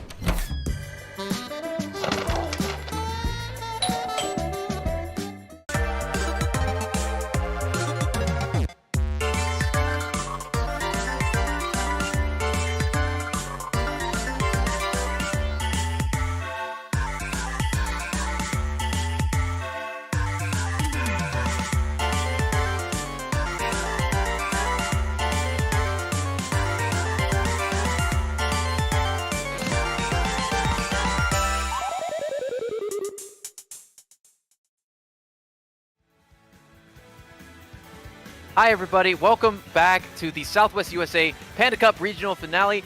I'm Laird, he's Script, and I gotta talk about some of the stuff that you just saw. So, number 1, the Panda merch. Go head on over to panda.gg/ or I forget what the @ was. We're gonna find slash merch, yeah. Slash merch. Thank you so much, Script. You're my goat for that. But yeah, head on over there. You got some high quality stuff like this one right now. The cup merch line looks so cool. The black and red color scheme is perfect on top of their normal ordinary merch, and then you also got some stuff going on for Breast Cancer Awareness Month, which is going to directly benefit some organizations that are going to be benefiting people who are affected by that terrible disease. So we can fight it together. Head on over to Panda to get the merch as well. Now on top of that, you got we got PG stats as well. The YouTube has some of the best Smash Bros. Content on the internet. You definitely don't want to miss it. They also have a website as well where articles get posted weekly, and on top of that, you have some tournament data for every single player who has ever played the game ever. Yeah, that's no brainer. Super huge too. I use that every single tournament, every single major I go to. It's PG stats every single day of the week for placements, for character reps, and for any information that the players might need to have, especially this one right here too. Thank you to the great production team we have here too. Brings that information to us through that beautiful website here too. We see Monty, the 6th seed, goes against Breaking Brad, someone who has found themselves here with that Mii Sword Fighter into winners quarterfinals here. Something worth mentioning, Script. Breaking Brad has not had to play a single match on the day. So Monty, I'm assuming, will probably be a little bit more warmed up to this one as well. And, you know, if Game & Watch struggles with one thing, though, it is swords. And you are playing the epitome of the swordy archetype here. Got in his name. Yeah, Mii Sword Fighter. He fights with a sword, and he is a Mii. Boom, he's got a sword. Monty kind of struggles with that. And actually, not Monty individually, though. I just say his character. Because Monty is really good at recognizing what his character does against his opponent, and I'm very excited to see what he does here. Characters locked in that we know them for. This is for a top 8 winner side slot here. Monty, Breaking Brad. I'm excited to see what the Mii looks like. That is always super exciting when it comes to Mii characters. I remember it being pretty not cursed. That's cursed. It's kind of cursed.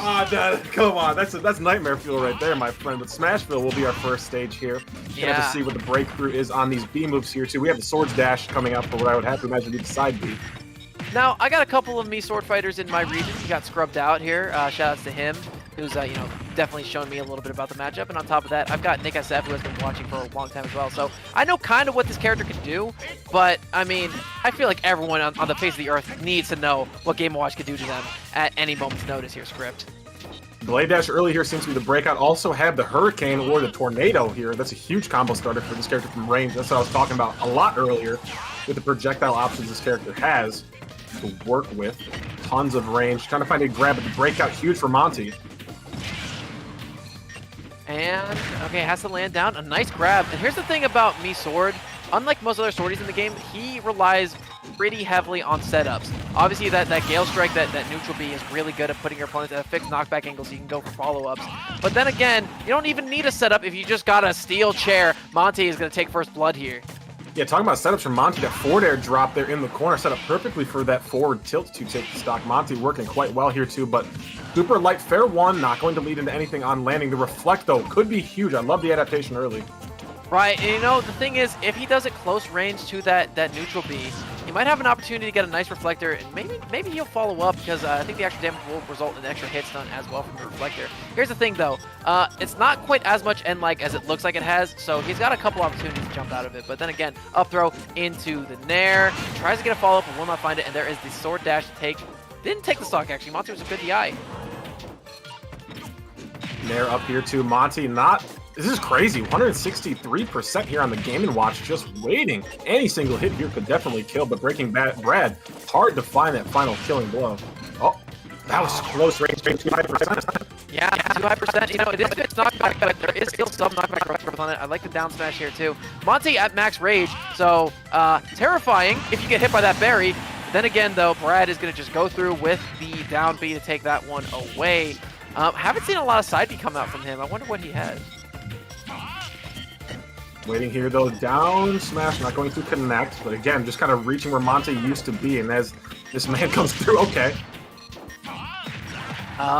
Yeah, a lot of landing with buckets. I think Monty's just recognizing the fact that, hey, you know, this is a good deal, and oh, yeah, that up B is really good at killing, but not so good at recovering. Okay, juggles here, too, landing with the down air, no, just looking for the Nair, knockdown easy, getting the blade dash through, give me this. Yeah, that blade dash seems like a really good mix-up option to catch people in bucket, because I feel like Monty's been trying to reflect it quite a lot, and hasn't really worked out. Okay, there's the side B. It's this little flip-a-dip-dip. I don't know what it's called, so it's flip-a-dip-dip. Ooh, a lot of zone breaking here from the B moves, though. Obviously, you have the rolling ball of doom, and then you have blade dash here too. Something that Breaking Brad has tried to use to close out this horizontal in stage, but Monty just able to get to the air so fast. Obviously, up B to break out of dodge on anything. Yeah, being such a really safe character in the air with Game & Watch being able to just up B out of nowhere, having some zone breakers on the ground has really been helping Breaking Brad a lot. Because, again, these combos in the air, these supposed true combos like down throw into up air, as well as the Gale Strike into up air, haven't really been connecting the way Brad wants them to. Down here, landing to Monty, not going to get punished for it. Breaking Brad just getting smothered. Monty was tracing there too. Breaking Brad got a good footstool out, though. Right, there's a key on the down air. It's going to take a little bit of off the side. Again, Brad is going to use the down B. He's going to get spiked out of it. How often do you see a Game & Watch spike? That's crazy too. Perfect positioning to find that one hit. And as you said, it's very rare you see that move actually spike, having to hit the startup of that hitbox. But Monty, great showing and start to the set. Yeah, that's my guy. This is why he is number 2 in SoCal. For good reason, my friend. He is a great player. 3:53 on the clock for that match. Nearly 4 minutes, but it's pretty standard as far as Smash Brothers go. Yeah, and Monty surviving so long as well there too. That 163 is kind of something that really kicked off that game well for Monty, able to get his first stock and then add an extra 60 or 70 to the Sword Fighter early, led to the snowball that eventually did take Breaking Bread down. Yeah, and there's one thing you got to consider too.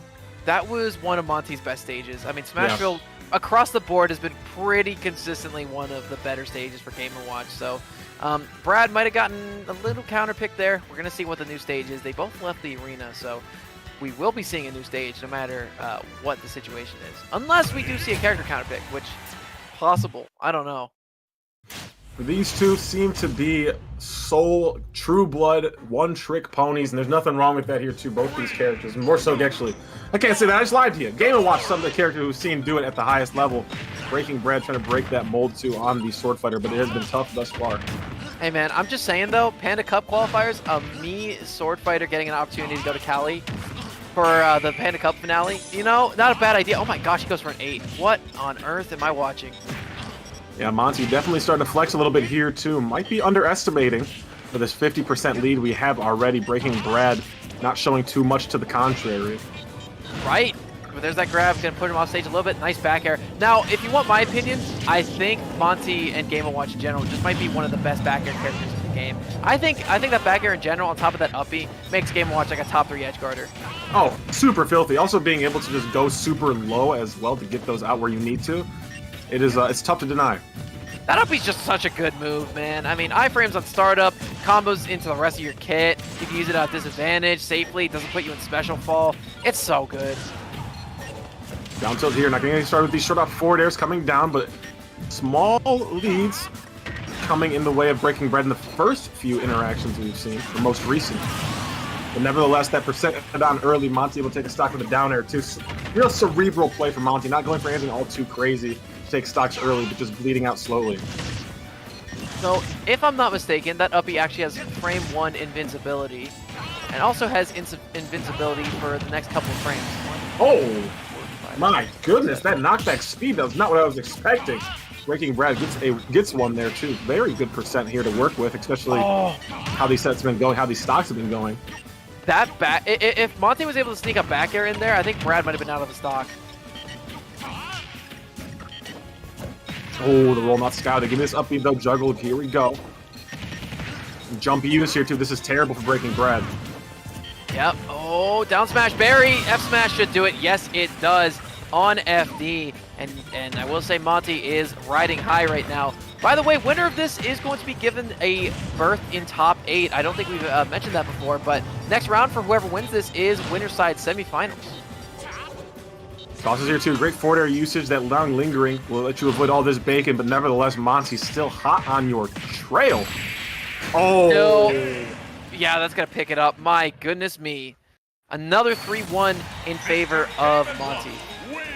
Yeah, crazy stuff there. Monty letting all that bacon, all that beautiful, delicious, pan-fried, pan-seared meats and cheeses and eggs come straight through at you. All that percent extra necessary to take that four-tail. Four-tail barely killed there. Yeah. I mean, he didn't have a jump, though, so he might have been... Well, actually, he does have access to the side B, so... I mean, I could see it. But, again, that F-tilt's absurdly strong, though. I mean, we've seen that used at all levels, especially by players like Meister, who are just incredibly gifted with that move. And you could pivot boost it, too. Mind-blowing opportunities present themselves with this character and the entire kit that is on board for sure. Multiple ones, man. So Monty moves up to 2-0 in the set count. Breaking Brad's got to do something dramatic, and he's got to do that right soon. But that last match was 2 minutes and 23 seconds. So these matches are going faster. Not as fast as this between game arena I would like it to go. We're taking a lot of time here. Do we know we can play the game? Are we understanding that these sets have to go on? It's not a 2. That's 2 out of 3. We got 3 and 5 here. Panda Cup finale. Potential. Waiting. Love to see it. Anytime now. I'm just gonna will them to do it. Come on, go. It's like when you see that video of the guy going Super Saiyan. Dude, my hair is gonna turn blonde again. If I just yell loud enough, I will have... Oh! Run it right back. Run it right back. Okay, no stage picks coming in. I expected Breaking Brad to probably go for a non-FD stage, but to each their own, and I think Monty is looking to do a 3-0 here. Breaking Brad, though, they were starting to gain a little bit of momentum towards the end of that game.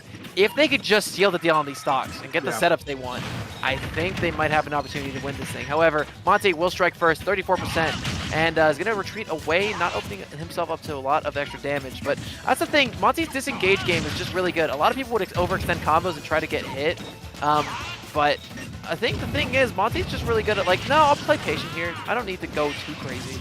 Yeah, especially a character like Game & Watch, you can, like, the combo game is your imagination's limits at that point, but you got to be able to reel yourself back and not overextend over that thus far.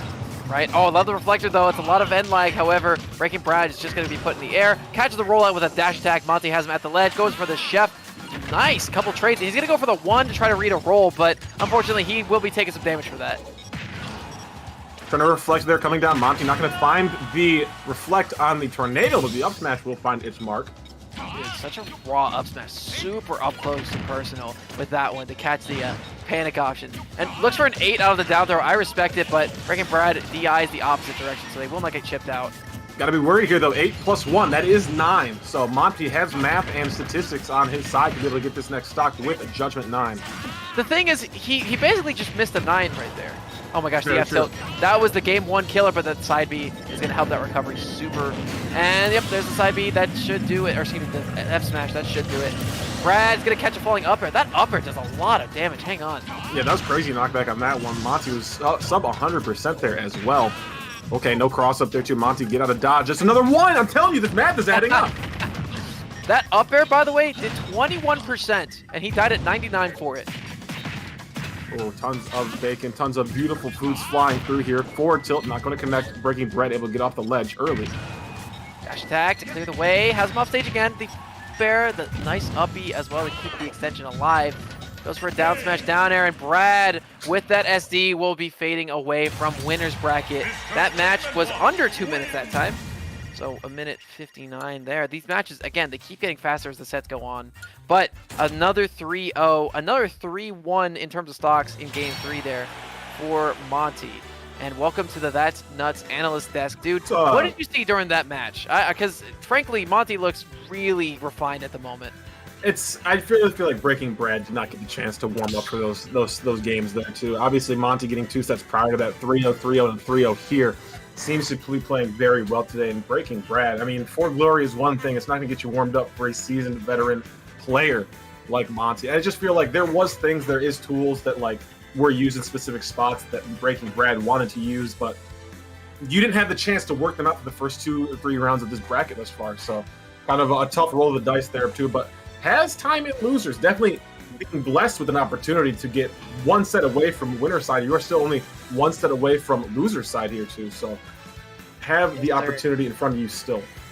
Well, guys, thank you so much for tuning in to this rendition of the That's Nuts Analyst Desk, provided to you by our direct sponsor of the Panda Cup, Wonderful Pistachios. Kidding me? So, oh my gosh. Yeah, thank you for making this possible, Wonderful Pistachios. And, you know, if you guys want to know more about Wonderful Pistachios, I'm going to let the man without the nut allergy tell you a little bit more about it, because he can probably be a little bit more intimate about the flavors that these wonderful nuts can provide for you. I'll tell you, like, here's the breakdown of what Wonderful Pistachios can do for you. Okay. One of the highest protein nuts in the game. Boom. Pistachios blow the rest of them out of the water. Absolutely insane. Also, lowest calorie and lowest fat nuts as well, too. Boom. Tons of protein, not a lot of fat. I mean, low calorie, you can snack on a couple more of them as you might with other ones, and it's just like so much more filling than like what you might normally go to when you're gaming. Just something that can really benefit your body, your stomach, and your heart, and yourself will thank you after consuming. And also too, the no shell on it as well. You see it right here. no shell. Are you kidding me? You don't even gotta get your hands dirty cracking open some pistachio shells. You can just go to it. Sometimes I'm hitting the bag like this. I'm getting my gaming going, and I don't have to wipe myself off. It's beautiful. Yeah, having a snack that's not greasy, that doesn't give that residue on your fingers, it's going to help the longevity of your keyboards, your gaming equipment, what have you. And another thing, and this is just something I've heard through the grapevine, is that you get a lot of nuts per serving.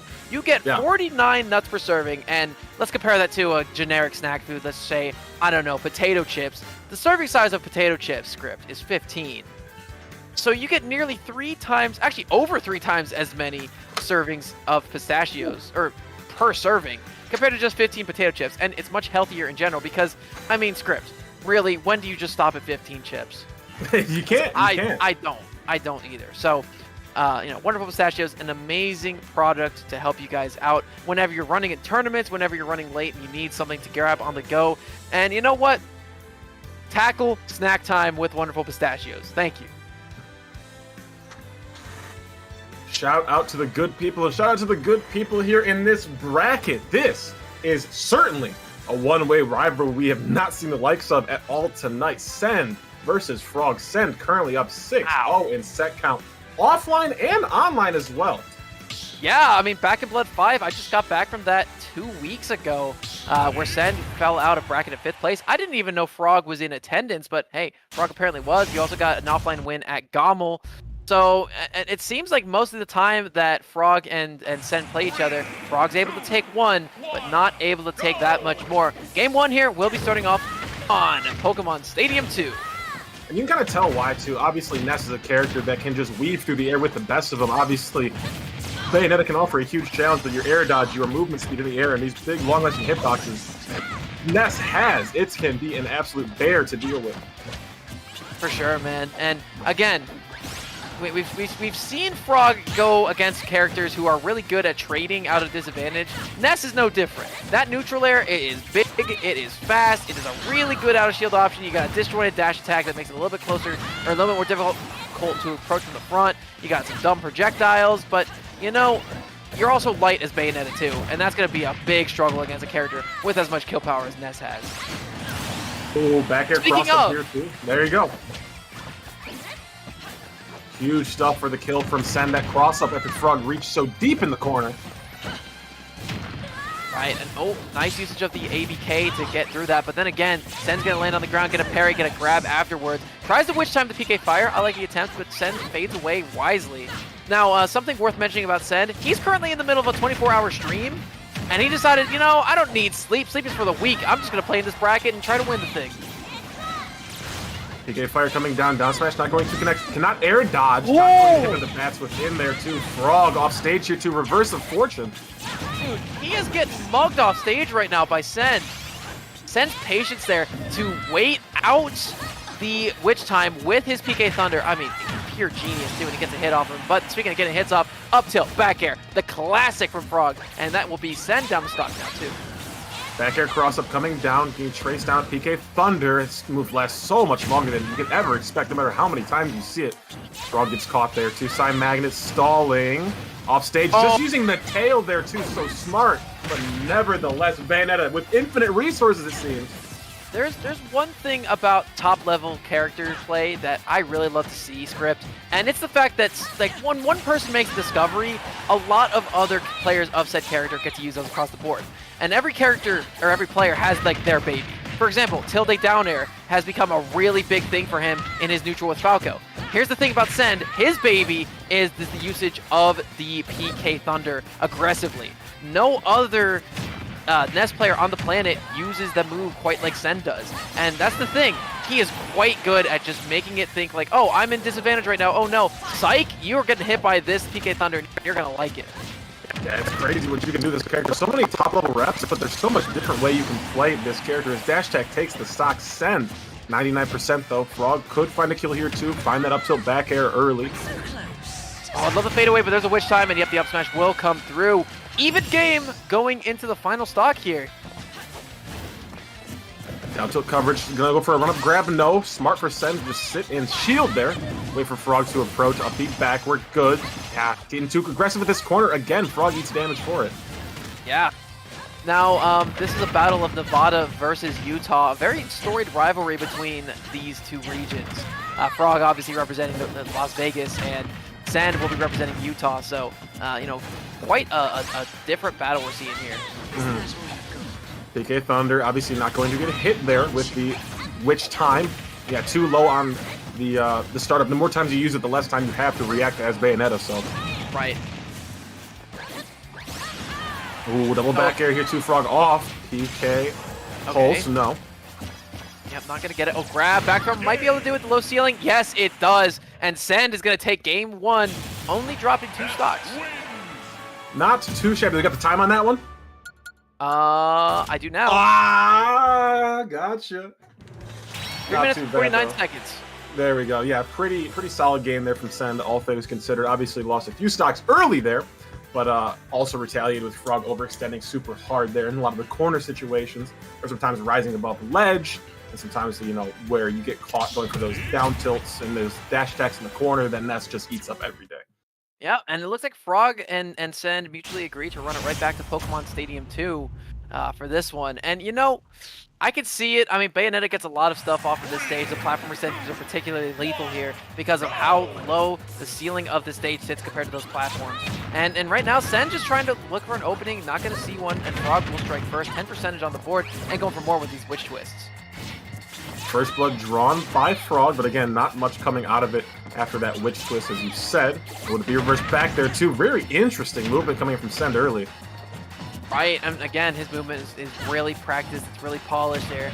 And he is trying to figure out how to deal with Frog. I feel like Frog's using their high priority ABK really effectively here, too, and getting a nice amount of usage with their Dish Choice. However, Bat Within is going to get them out of the PK Fire. Takes a lot of percentage from that one, though.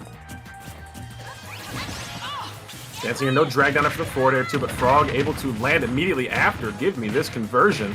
Tracing well too, then waits on the forward air too, but too much landing lag. That platform was in perfect position for Sand to get a landing punish. Yeah, forward air 2 does a lot of end lag, but you know, speaking of a move that is a little bit strong, atomic leg drop, man. That down air is so good. And it's not just a good spike, it's good at taking people off the side too. Ooh, looking for the roll read there too, Send not going to find it, but smart to save his shield, waiting for Frog to come over that too. Obviously rising out shield back here, rising out Nair, as you saw just right there. Something Send can rely on for Bayonetta when she wants to get really close. Right. I love the dash back and forth right now. Parries the last hit of forward air. Send still in this thing. And you know, Send, pretty storied career on Wi-Fi as well. I mean, Frog probably started out on Wi-Fi. I don't think I've heard of them pre-lockdown, but I mean, Send has been playing a lot. Again, he didn't have much of an opportunity to play offline during the lockdown, so got good on Wi-Fi and, you know, was able to transition that very well to not only his home scene, but the national scene as well. Yeah. Talking about Send, though, online, winner of the biggest Smash tournament of all time in the Quarantine Series, the very first one, too. So prolific on Wi-Fi, and that namesake does not fall short even in 2022. Right. Keeping up the pressure right now at the ledge, though. Frog gets a nice extension off that down tilt into the forward air string. Grabs the ledge at perfect time to send, and he will avoid any extra damage here. But I think Frog's doing a good job of playing a lot more of a long game kind of style, where they're just kind of waiting for opportunities for Send to whiff, and then they're going in with their high priority attacks so they don't trade with anything, and they're getting a lot of extra damage on the board, too. Ooh, dancing here, though. Finally going to catch a shield drop from Send there. Frog, that's what we want every single time we get close to the shield. We want to catch that shield drop, catch the jump from Ness. Ooh, fastball land, though. Send avoids that back air. I'd like to remind you guys that this is a top 8 qualifier match. Winner of this goes to semifinals, where they're guaranteed 5th place. But right now, Send in the lead in the set. Not in terms of the match, though. And Frog with a really, really solid lead at this moment. Ooh, no back air, though. The immediate air dodge down. Give me this toss. Forward throw just for positioning. Nice back air to catch the ball off the platform. Look for another one, but the priority ABK is going to come through. Bat Within through the initial hit of the PK Fire, but and if there is the F smash off of the Witch Time. So Frog's still in the lead here, but Send did a really good job of making that thing a little bit more even than it would be otherwise. Ooh, the hover, though. Send being scouted out for everything, but Frog approaches too haphazardly once again. Right. Keep this thing alive, though. 3% separates the two. It's not undoable for anybody. And you do remember the last match too. The last stock actually started out in a situation very similar to this. Dancing around though too. Both players playing very scared right now. Not scared perhaps, but very cautious of what the opponent could do. Obviously getting a lead here in this last stock is massive. Yeah, Don't want to be the one to give it up. To be fair, can you blame them? I mean, both these players are just like, yeah, you know, I don't want to give my opponent an advantage, but I mean, Sen with that whiff gave Frog an opportunity to win this thing here, but misses the full extension of that combo and was a little too low, but catches him landing as well. The ABK, the falling up air into the F smash, and that's going to do it. Frog with an excellent capitalization there to take that one. Great response for sure. One apiece here to go into game 3 for this set. Obviously, we said it before. We'll say it again. It's a broken record take, but we say it because it's true, dang it. Winner of this one, if it goes to game 5, will have counterpick advantage in that stage. All too important. But stage counterpick does not seem to be on the minds of these players right now. We're just running it back. We're going again. We're going again. Man, everyone loves PS2. I love PS2. You love PS2. It's everyone's favorite stage. I do not see why both these players would pick anything else. But man, I like green. Oh! Ooh. Wait a second, we got a little change here. Maybe we don't. Hang on. Do we have DSR or something? Okay, no. So I guess we might be getting a different stage. We'll see. Only one way to find out. Only time will tell here for this game 3. Town maybe? Yeah. Look at me. Look at the big brain on Brad here. Not to gas myself up all that much, but I'm not going to say I called it, but I totally called it, and we're going here. Now, I think an interesting stage pick. I think Send does get a lot of benefits here. That back throw is going to be particularly lethal, particularly at the ledge as well. You know, got a lot of 6 setups, and, you know, blah, blah, blah, whatever. But I will say Frog did quite a number on their first opponent of the tournament here. Whenever they played against Matina, they were able to get a sick 3-stock with a lot of really funky Bayo shenanigans. And obviously that Town and City game was definitely a punctuation on that set too, so Frog seems to be happy here today. A lot of hovering. Sen seems to be playing a lot differently here too, so much space to work with too. Frog has been overextending in the corner a lot, so you see Send hovering there. Yeah, I mean, you know, you do get a lot off the stage. Those platforms you can send PK fires at really nice angles. You know, ledge trapping, really solid on the stage. Down smash will probably take stocks to like 90. And I mean, back air as well in general. One of Sen's favorite kill options is quite good here too. That Nair in general as well. Yep, nice usage of the PK Thunder. However, good avoidance from Frog into the back air. Nice extension, the Twinkle Toes. Super sick movement around that, using the platform to its full ability to avoid that PK Thunder. Fading away now is Frog, hanging out the ledge, using their high priority ABK. Uses the grounded version 2 to get a nice combo starter. Yep, the Witch Twist, side B, up B. Goes really high up in the air. Not able to get the full extension though. And I don't even think it would have killed, but nice falling there. Didn't even look like it got the sweet spot, but it still took a kill off the side. Because up here, retreating the platform, this is a really good layout here for Bayonetta as well, to be able to retreat doing those upward angled ABKs. Obviously that center platform really nice, and you see that jump air dodge down immediately. Frog utilizing it perfectly. A nice usage of that up air as well. Oh, the downer, not going to take the stock with a Gun's Might. Nice air dodge from Sen to avoid it though. Tries to go in with a rising forward air, but the nice up tilt into the back air, that will take that one. Frog up by a full stock right now. This might be the first time the Frog can get a second game on Send ever. Yeah. Oh, which time here could lead to a huge combo. Air dodge down though, not high enough percent to keep this combo going. Immediate rise out too. I love that turnaround shield from Send, you know, just to be like, hey man, if you touch my shield, I will grab you. Still though, coming down, yeah. Waiting for a lot of close to shield situations, waiting to bounce off shields here for Send too. Obviously rising out of shield, these aerials so good, puts him in the perfect position. Oh no, he's not dead yet. Now he might be. Now he's yeah, dead. Now wow, and Frog with a 2-stock. Yeah, I think you might have accidentally taken Frog to their best stage on that one. 237. Yeah, I mean, obviously the ceiling's super high on Town and City, but when you have those platforms you're able to go to and a character who wants to be in the air like Ness does, you could get caught out in some bad situations, which is exactly what happened there. Frog, first time we have seen a second game taken, and what a perfect time to do so. Up 2-1 here. Yeah, and you know, it might be the fatigue from doing a 24-hour stream on top of trying to compete in a high-stakes event like this one. But again, it looks like Sen just wants to run it right back to town, and you know, I don't quite agree with this one. It's tough. I mean, you get the space to do what you want to as Ness.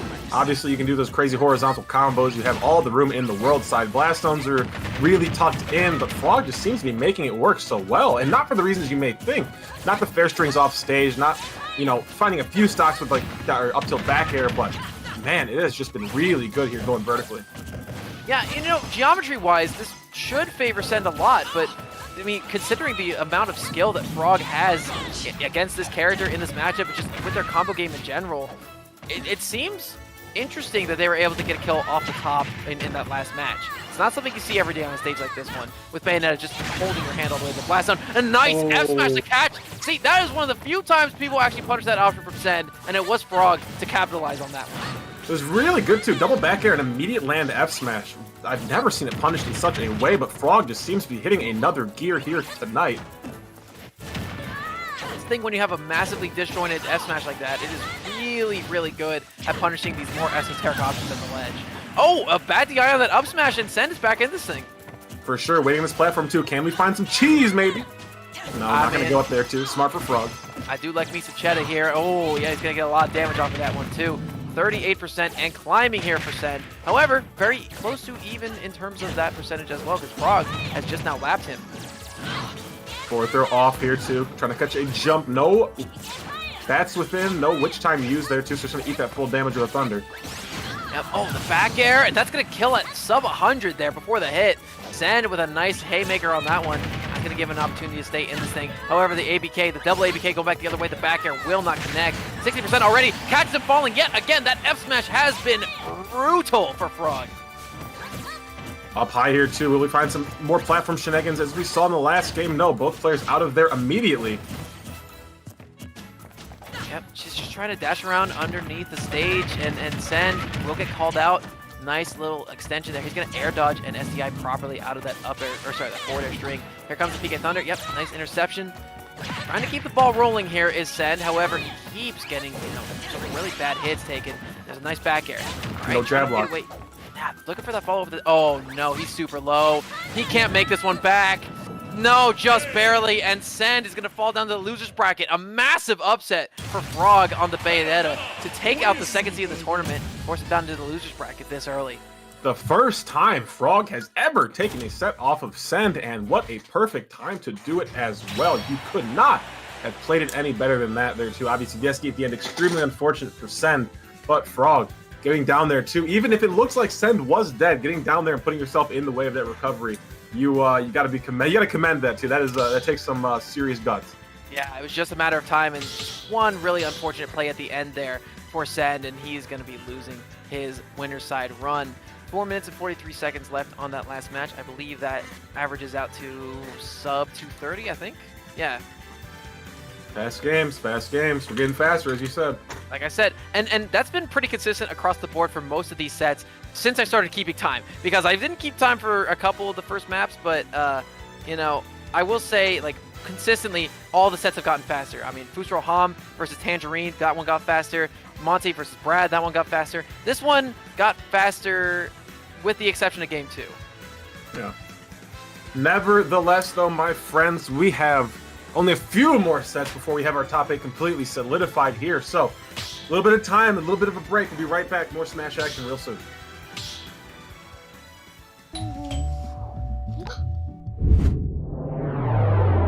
Chill. Grubhub delivers convenience items. Grubhub delivers convenience items.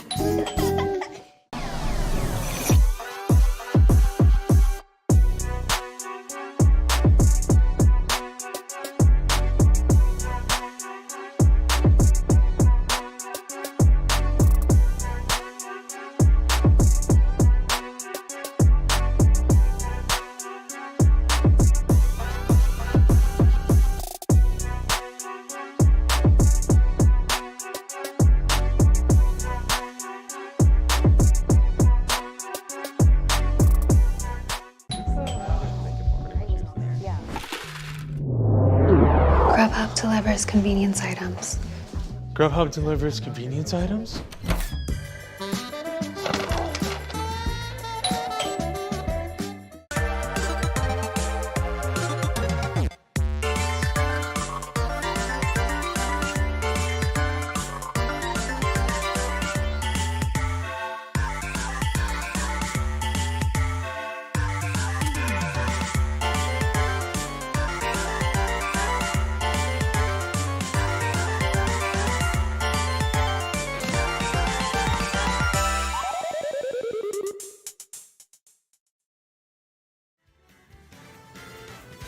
What is going on, everybody, and welcome back to the Southwest US qualifier finale here for this region. Winner of this one gets a spot in the Panda Cup finale. Bigger stakes could not be had at this event. I am Script. This is Laird, stepping back on the mic to bring you some more top 8 action.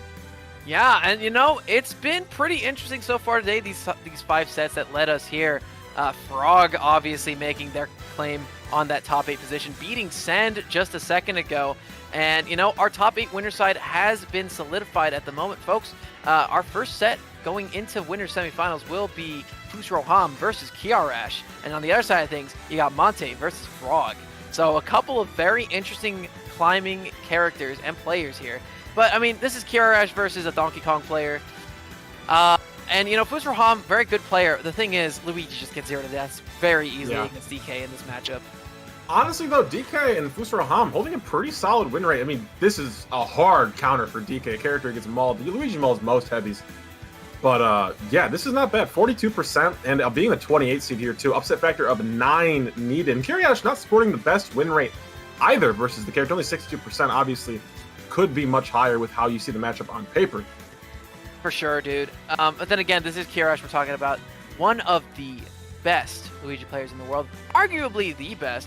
Just saying. He is... dude, he's good. He's just really good. 100%.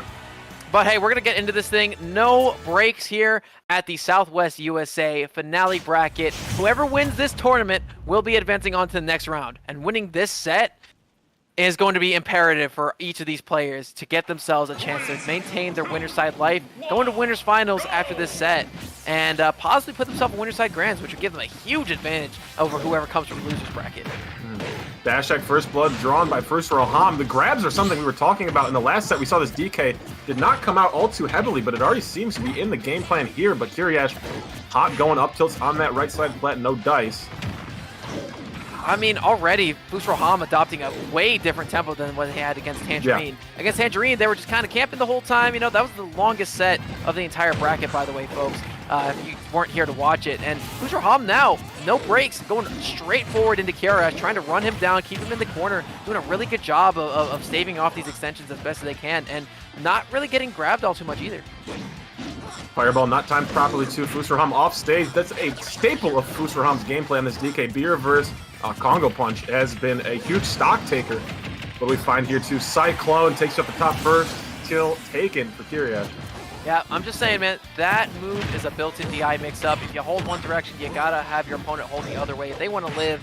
So it's a little bit scary when in Fusro Hom that high up. It's really difficult to survive that on a stage with this low of a ceiling, like Pokemon Stadium 2. Ooh, no turnaround grabs here. Kirash gets open season on that combo. Huge opener from the ground to air.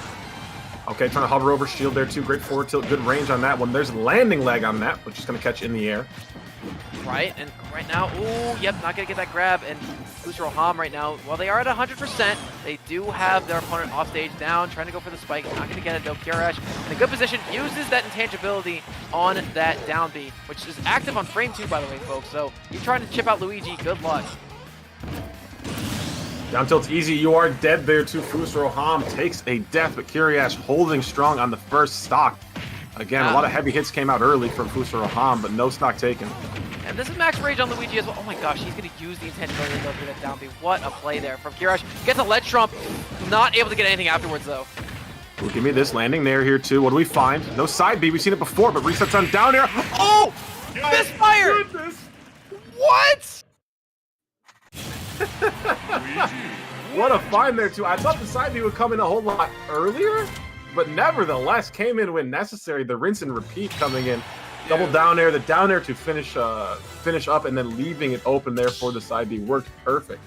A 3-stock and he gets the misfire on top of it. What a sick play there from Kirash. Again, this is a difficult matchup for Luigi, or not for Luigi, excuse me, for Donkey Kong, but that wasn't why I expected it to be this difficult. I mean, obviously, though, we can take away the combo game.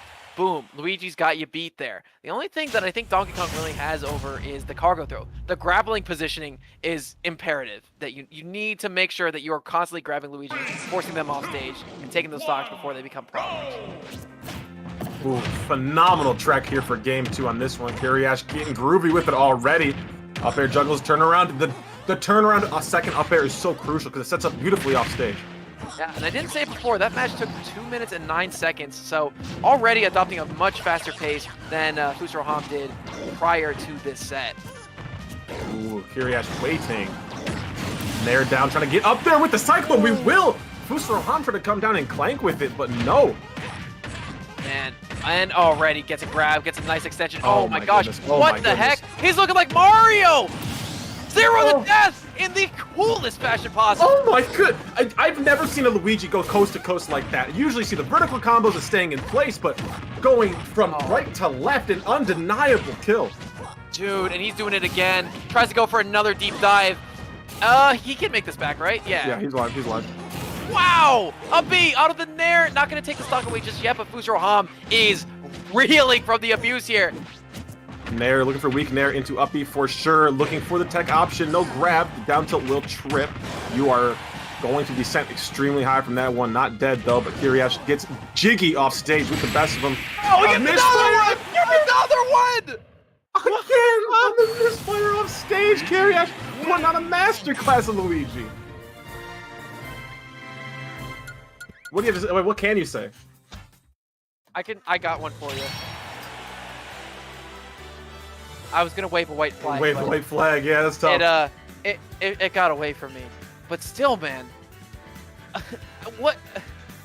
I've How? never seen a Luigi combo like that. I've seen Luigi for years, and I've never seen a Luigi take coast to coast like that. That was insane.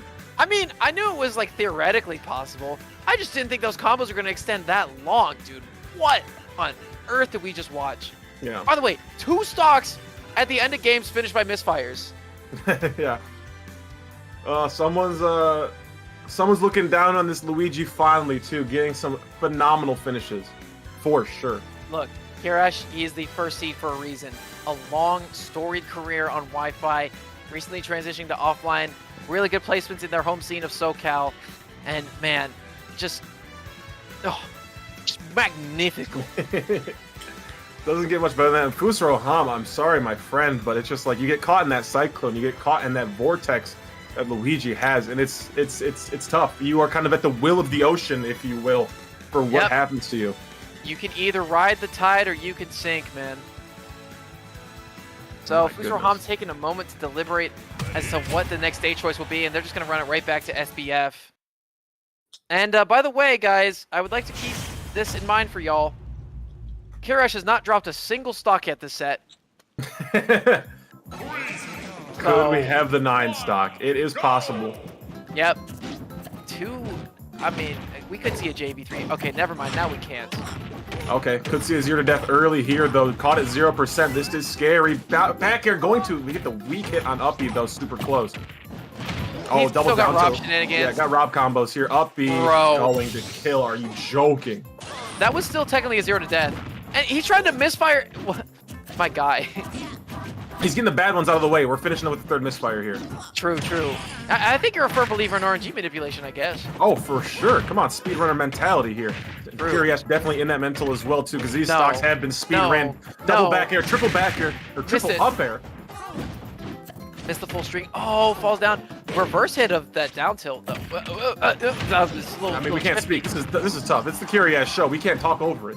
Yeah, I do love that bit of mix-up at the end there, but Fusro Hom was quite ready to DI the opposite direction there. DK's ledge hang seems like it should be a lot more punishable, but it's not. Kirash is just playing with his food right now, bro. 100%. I don't think he wants the 9 stock as much as we do at the moment. What? The double? You're crazy. Oh, Luigi taunt for the kill, not gonna happen. Cyclone picks off the top. No way! He's just trying to go for a parry. Okay, forward air, nair, forward air, up air. Fades away, not gonna go for any more extensions, but man, already has his opponent at 50. Grab. Can he tech that? He doesn't need to. Side B, jump side B. Jump down B. Oh no, he's dead. Oh. No, the spike! He got the 9 stock. Even if he didn't want it, between those stock, he took 20%. Dude, that was winner semis. That one. That certainly was. That certainly was. And Fusro Hom has to take that one down to loser's bracket, my friend.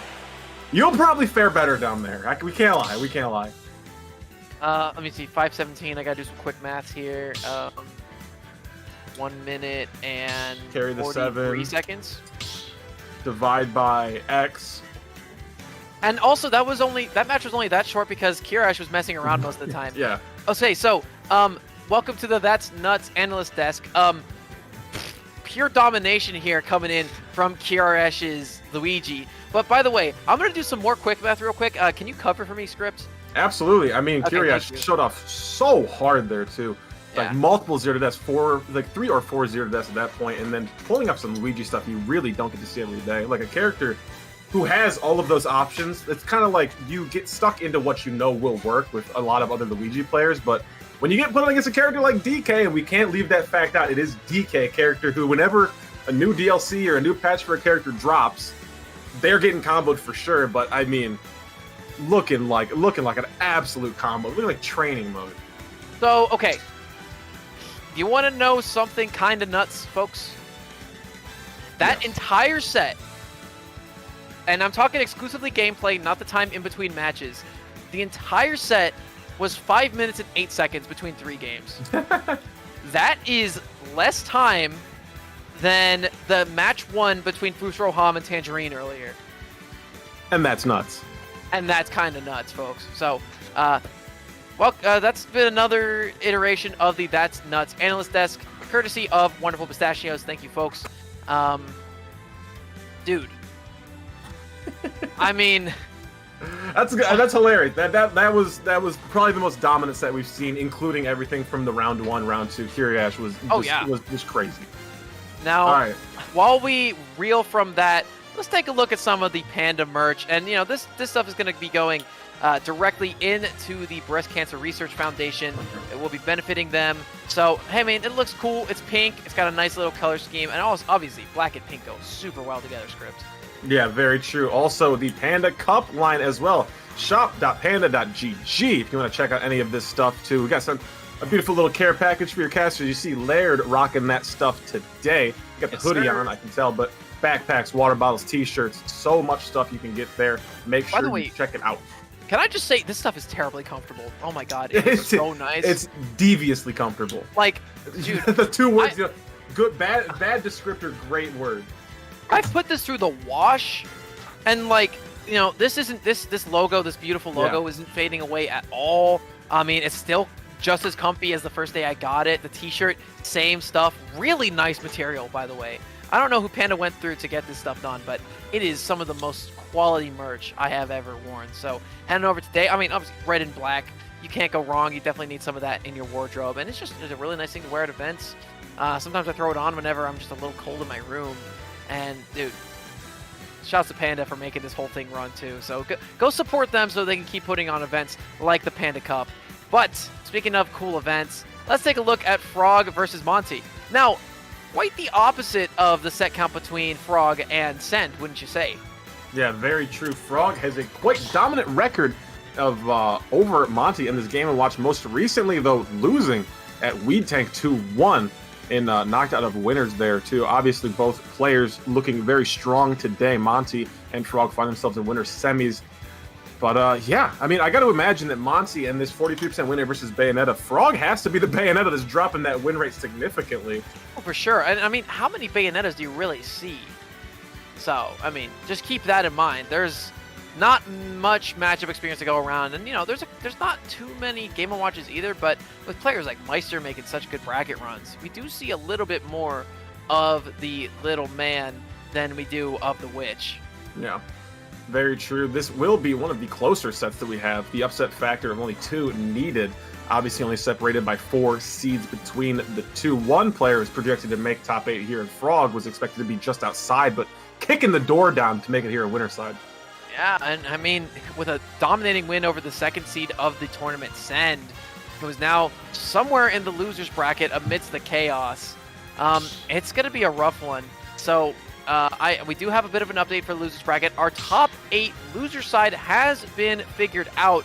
Louis Money and El Capariki are playing against each other in losers round 1, as well as Send and Breaking Bread. Winner of Sen versus Breaking Brad will play against Fusro Hom in losers quarterfinals. Loser gets out at 5th place. And the winner of Louis Money versus El Caparki will play the loser of this set right now. Winner of this obviously advances into winners finals, guarantees himself 3rd place, as well as a chance to play against Kirash for an opportunity to be in grand finals. So much on the line here. Kirash definitely looking like the proper 1 seed here. Dominant performance thus far.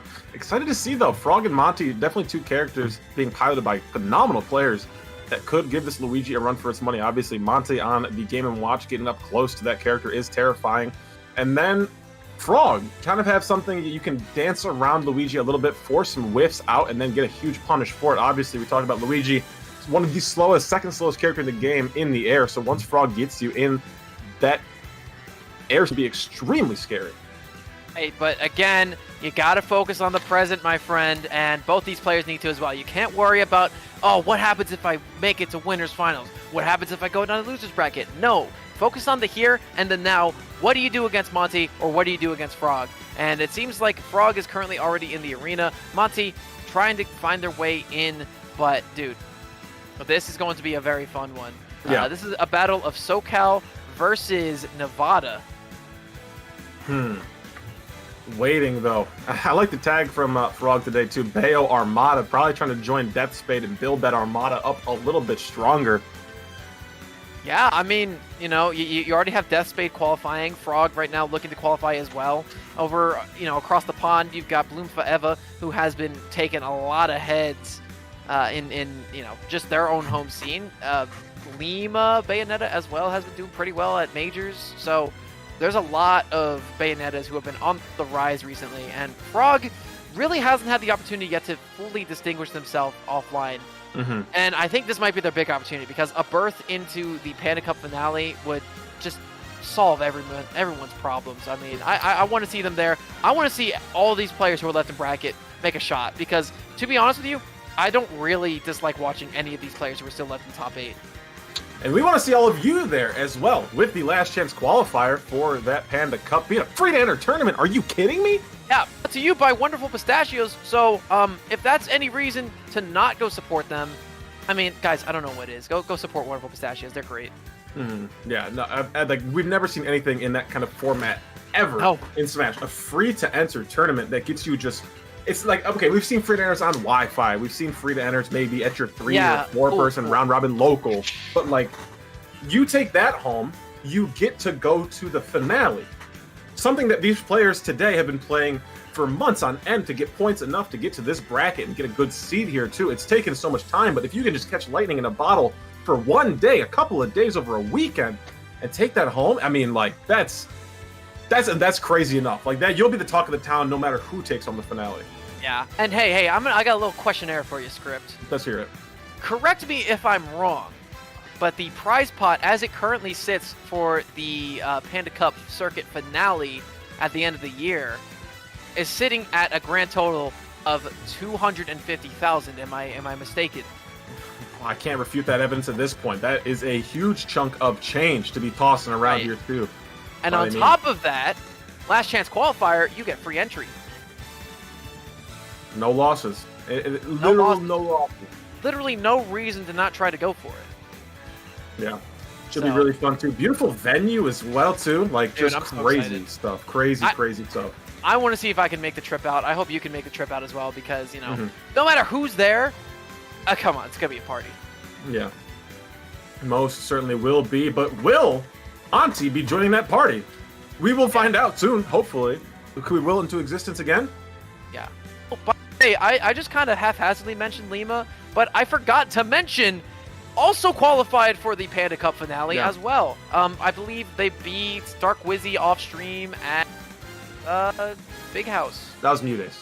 That was Mutace. Never mind. I have my players mixed up. Who did? It was Lost Tech City, right? Yeah, must have been Lost Tech. I think Lima got like 5th at Lost Tech, and then everyone else had already qualified. Right. Okay, that sounds about right. Yeah. Dude. Monty, I want to watch you play, brother. It'd be fun. Please. We've been fans today. Please. I've been a fan for 2 years of this guy. He's breaking my heart right now. Right. I'm here for you. You're not here for me. What's the deal? Like, come on, man. I'm here to make all your sets sound awesome, and you just don't want to. You just ice me. Dude. Soon enough.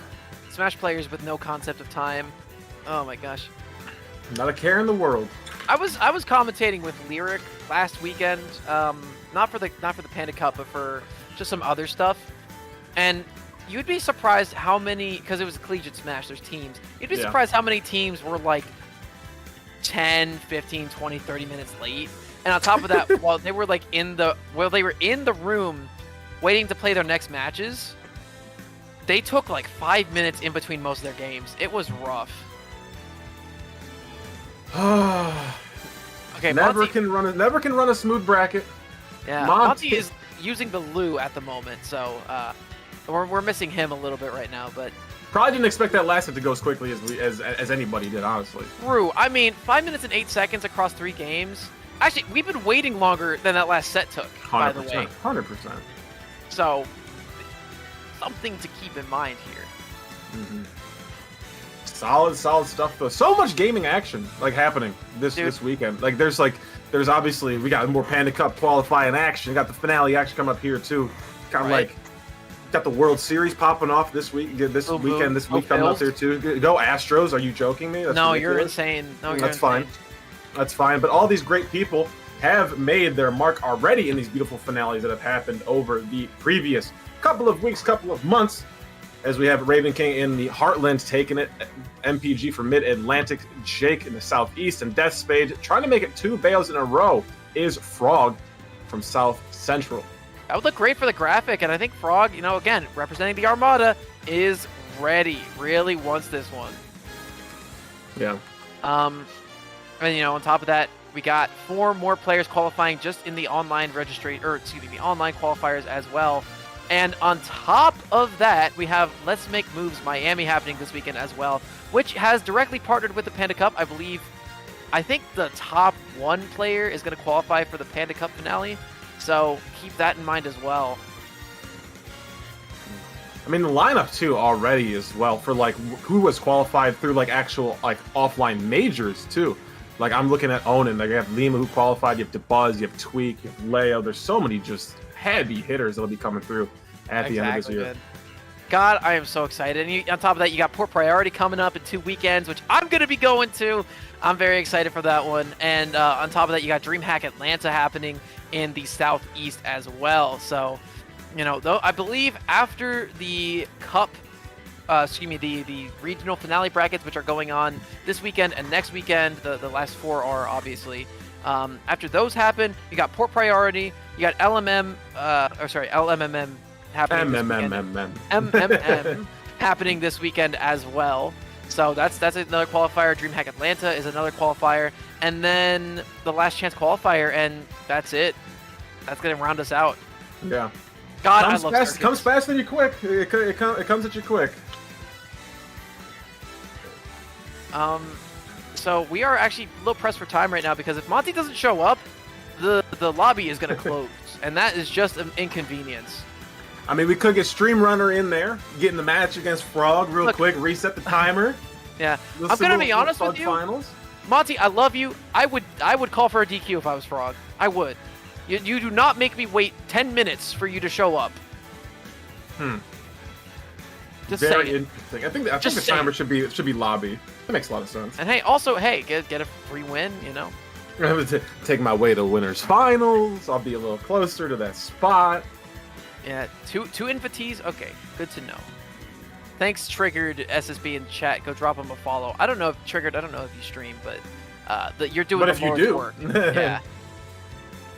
Oh my goodness. Drop us follows as well too, by the way. At Laird Casting at Script JCR. Come on now. You know what the deal is. You can hang out. We're practically family at this point, me and you. Yeah. Dude, you're just like my grandma who Okay, go keep it going. Who sent me to the hospital because she had nuts. Interesting. I'm just like that? Just like that, bro. I'm exactly like that, yeah. Because you got your nuts, you got your wonderful pistachios, you know? And we're family. That's the qualifiers. You have glasses. She had glasses. That's fair. I just set my stuff up because on the That's Nuts analyst desk, It goes True. chili, barbecue, salt roasted, salt and vinegar, and honey roasted. I had it all out of whack. I had to make sure. That actually sounds really good. I'm not gonna lie. If you had to choose a flavor, hypothetically, where are you going? You going barbecue, salt, vinegar, honey roasted? Where are you going? Got the chili, you got the regular I think, salt. honestly, honey roasted sounds interesting, but I'm gonna go with chili. Okay, that's solid. But I can't. You can't. I mean, of course, but like I wish I could. Let's put the flavor on something nondescript. On a like they have like meat replacements, but they got nut replacements now. It's a good looking cap. It's a little small. You got a noggin on you? I got a big old noggin. It's don't blame it's me. unreal. It's my dad's fault, not mine. Hey, it's all right. I gotta go up to like a 7 5/8. Go ahead. I got a melon. Yeah, so back when I used to play football, they had to every single consecutive year when I would play on a new team, they would have to order me a new helmet. Like they didn't have anything in the locker room that would actually fit my head, so I'd have to play in a helmet that just like didn't match my team's colors or anything for like 2 weeks. It was always a good time. Okay, I hear somebody join. Breaking news: could we have someone in the arena? Monty, I swear to, he should, dude. Come on, man. Wouldn't you be so excited to play in these things? You know? Yes, I would. Being so close to getting a free trip to a tournament in California, I'm like, come on. Oh, dude, Lightning Quiz in the chat. That's my guy. Have you heard of Lightning Quiz? No, I have not. Oh, Lightning Quiz 7. They are a Cloud main from the PNW. They are so sick. I'm down with Cloud.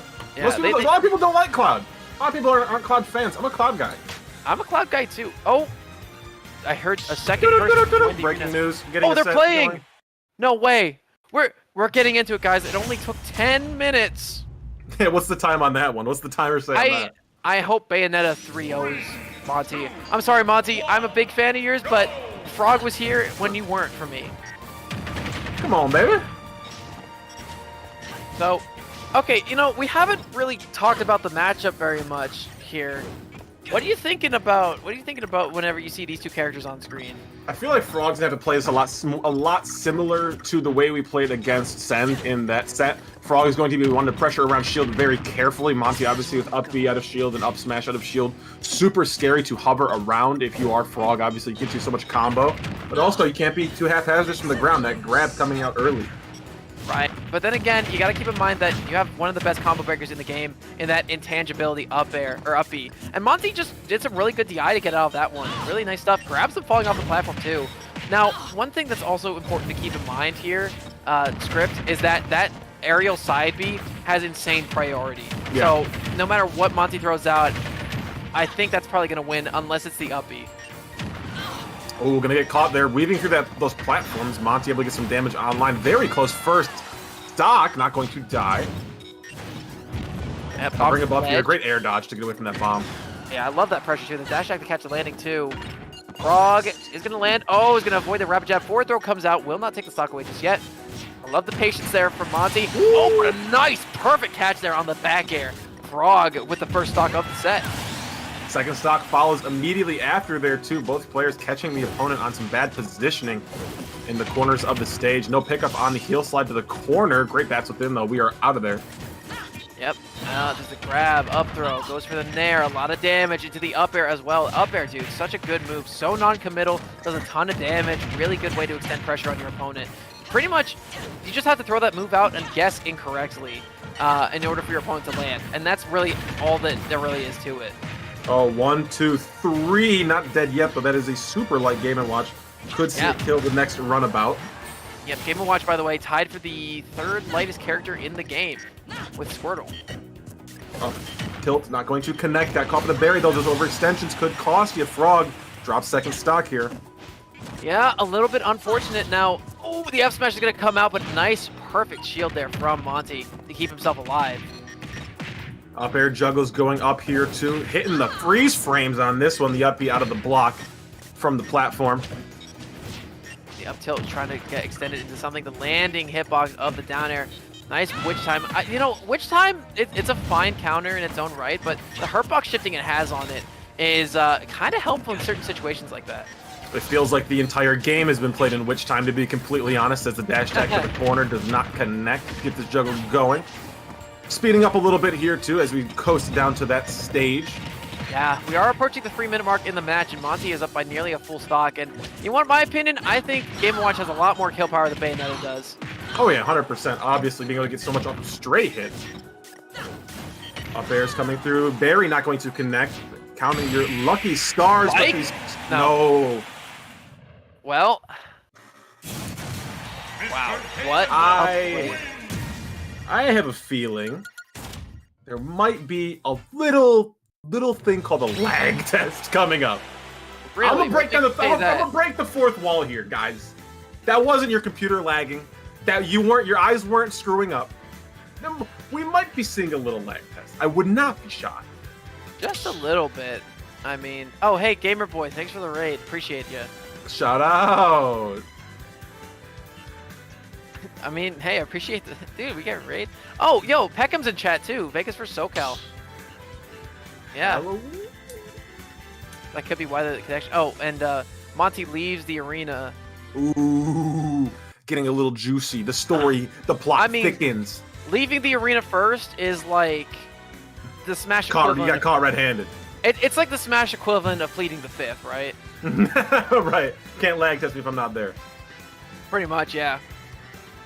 Catch my. Oh, Script, are you there? Oh, I'm lag test. I'm lag switching. Oh It's me. no.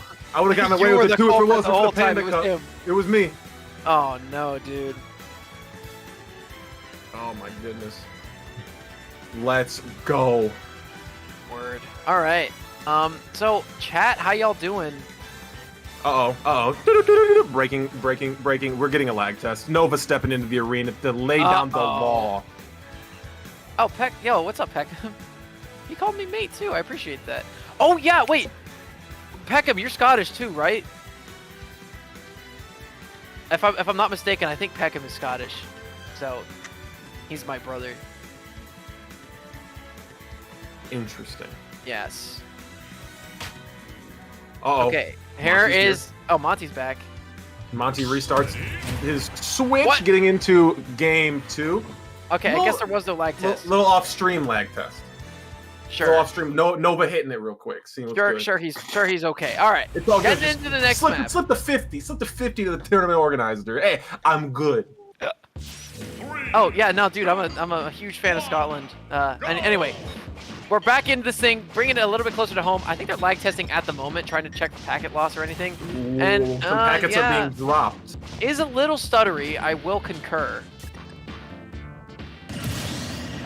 What's up? We are going to need to receive word from the TOs.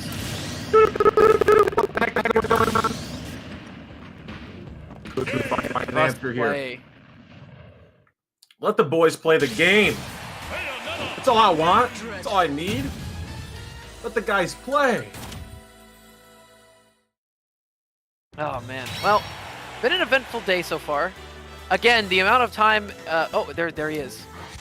P Diddy in the lobby? No AKA way. Nova, the man himself, Judge, jury, executioner. and lover. What? I've heard stories about Nova. He is a prolific individual. Well. Oh, let's see. What do we got here, too? We got in the lobby, P. Diddy, rocking the box emblem. Okay, we get the lag test. Who do you think it is? Is it Monty? Who's gonna come out on top of the lag test? Who's gonna come out? Yeah, gotta take bets on this one. I'm gonna be honest. If Peckham from SoCal doesn't vouch for the connection between Vegas and SoCal, I'm probably gonna assume nobody, and it's just like rough situation, rough scenario. Certainly is. What Nova, could it be, youngest though? TO in the scene. Chat! Who do you think is lagging? Is it Monty? Yeah, He's a clear culprit. It could be. Oh, get in line! Get in line! We got a game to play here. Get. Wait, we sound like robots? Wait. Wait. He's Oh, just wait. I think Nova needs to be in the room. I think nobody's be in the game. Well, he just needs to watch the game to test the. Maybe he's got a little. I mean, you know what I mean, attached. I can't tell if this is the match because this is just kind of how they play. This is just neutral right here. This is how the game goes. Honestly. A little stuttery. Okay, a little damage. Little damage, little bit of stuttering. Slow walk. But by the way, guys, I got a fun fact for you. Do you want to know what Game & Watch Up Air is called? Are you aware of this script? I just called. Well, no, I'm not.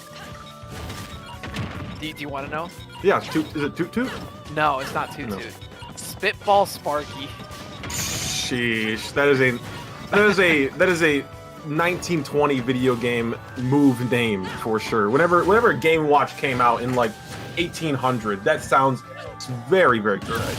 You know, Mr. Game & Watch was on the Oregon Trail, I think. Mr. Game & Watch signed the Declaration of Independence. Bro, he had dysentery. Goodness gracious. This is just Monty's plan to get a free game. The gold rush of 49, he was there, prospecting. Look for gold. He was the chef, and you know he took a pay cut just to be there for the people. All right, Nova coming in with the analysis. The funny thing is, word for word verbatim here from the youngest TO in the game. The plot twist nobody expected. The thing that changed the entire season in course of history. Oh, okay. It's not DQ worthy, but it is Frog. So if the set is having issues, you know who to blame. Wow. Interesting. So yeah, lightning quiz. Yeah, quiz. I'm commentating the next 2 weeks of yeah. I'm commentating tomorrow and then I'm commentating the next weekend. I'm a busy guy, you know.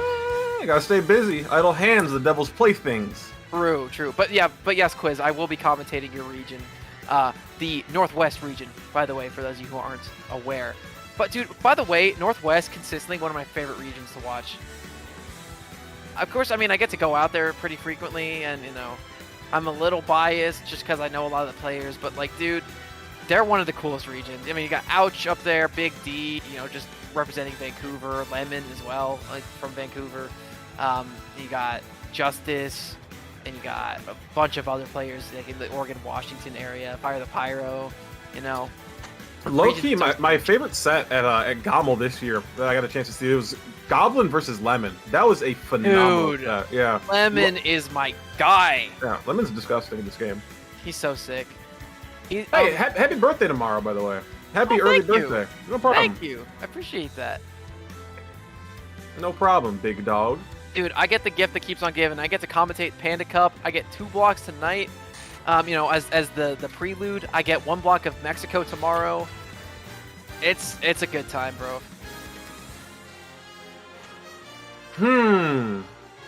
All right. What's going on? You know what? What's going on? This set has been a minute. Been a brick. Been a brisk. Yeah. You know, when they said the block was going to be 3 hours, I didn't expect them to actually take this long. Do we have any bracket updates real quick? We do. Looking for bracket updates. Oh, wow. Actually, we have a couple. So send 3-0ing Breaking Brad, 3-0ing Fusro Hom as well. Fusro Hom is out at 5th, and Breaking Brad is out at 7th. And then Louis Money on the other side of things beats El Caparaki with Joker and Rob. Okay, interesting. And El Caparaki loses 1-3. Louis Money is awaiting the loser of this next set that we are currently watching at the moment.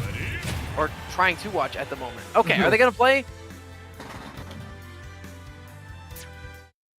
They're going to play. Okay, we are here, folks. We are getting ready for this. Pogs in the chat, boys. Please drop some pogs. We need it. It was hype, and for Lilat, nevertheless, great stage.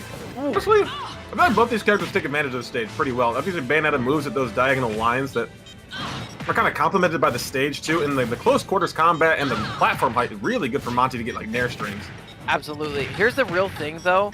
I've spoken with a number of Bayonetta players. Yes, the ones that do exist, and a lot of them have told me that leaving Lilat unbanned against them is a really bad idea. Lilat is one of Bayonetta's best stages in their opinion. Oh, give me this. Break up. Okay, give me the switch twist, though. Parry the first hit. No dice on the rest, though. Forward smash. Monty takes stock 1. In 30 seconds, by the way. Going up top here, too. 1, 2, 3. Ends the combo. Can we get some bullets out? No, going to go deeper in there. And, oh, yep, uses the bell to get up from ledge. Anytime I hear that sound, I always panic a little bit, but no, it was just a get-up attack. Oh, give me this grab, though. Up throw. Gonna go for it off the easy. Not gonna go for a bomb drop. Maybe look for other DI. I thought the knockback would be different. Yeah, oh my gosh, and the raw F smash for a lot of damage. Monty, oh, gets the berry. F smash might do it. It does. And man, over a minute into the match, barely, Monty is up with a tremendous lead. Upbeat out, though, trying to trace down. Great catch on the air dodge. Bacon not going to connect. Frog obviously going to be in the air as long as they please. Now, here's something worth mentioning. Monty has been on a bit of a climb recently. Got second at Back in Blood 5 in Oregon. Yeah. And I'm going to be real with you. He played really well. He got wins on Dark Wizzy. He got wins on Louis Money, who he might have to play against later in bracket today. And on top of that, he only lost to Ned, I believe. Yeah, Ned eventually being the champion of that tournament. Oh, and no! Monty going to be the champion of this 3-stock on game 2 here. Up 2-0. Oh, my Oh, word. my heavens. Oh, great heavens. Oh, well, great. so far this set, despite the lag, and despite Monty being like 20 minutes late, Frog's only taken a single stock. I completely forgot about Monty being late. I really did. We have accomplished so much. We've come a lot. Look at us. Look at us. Hey, who would have thought, man? Who would have thought? Not me. Yeah. Oh my goodness. Did it well though.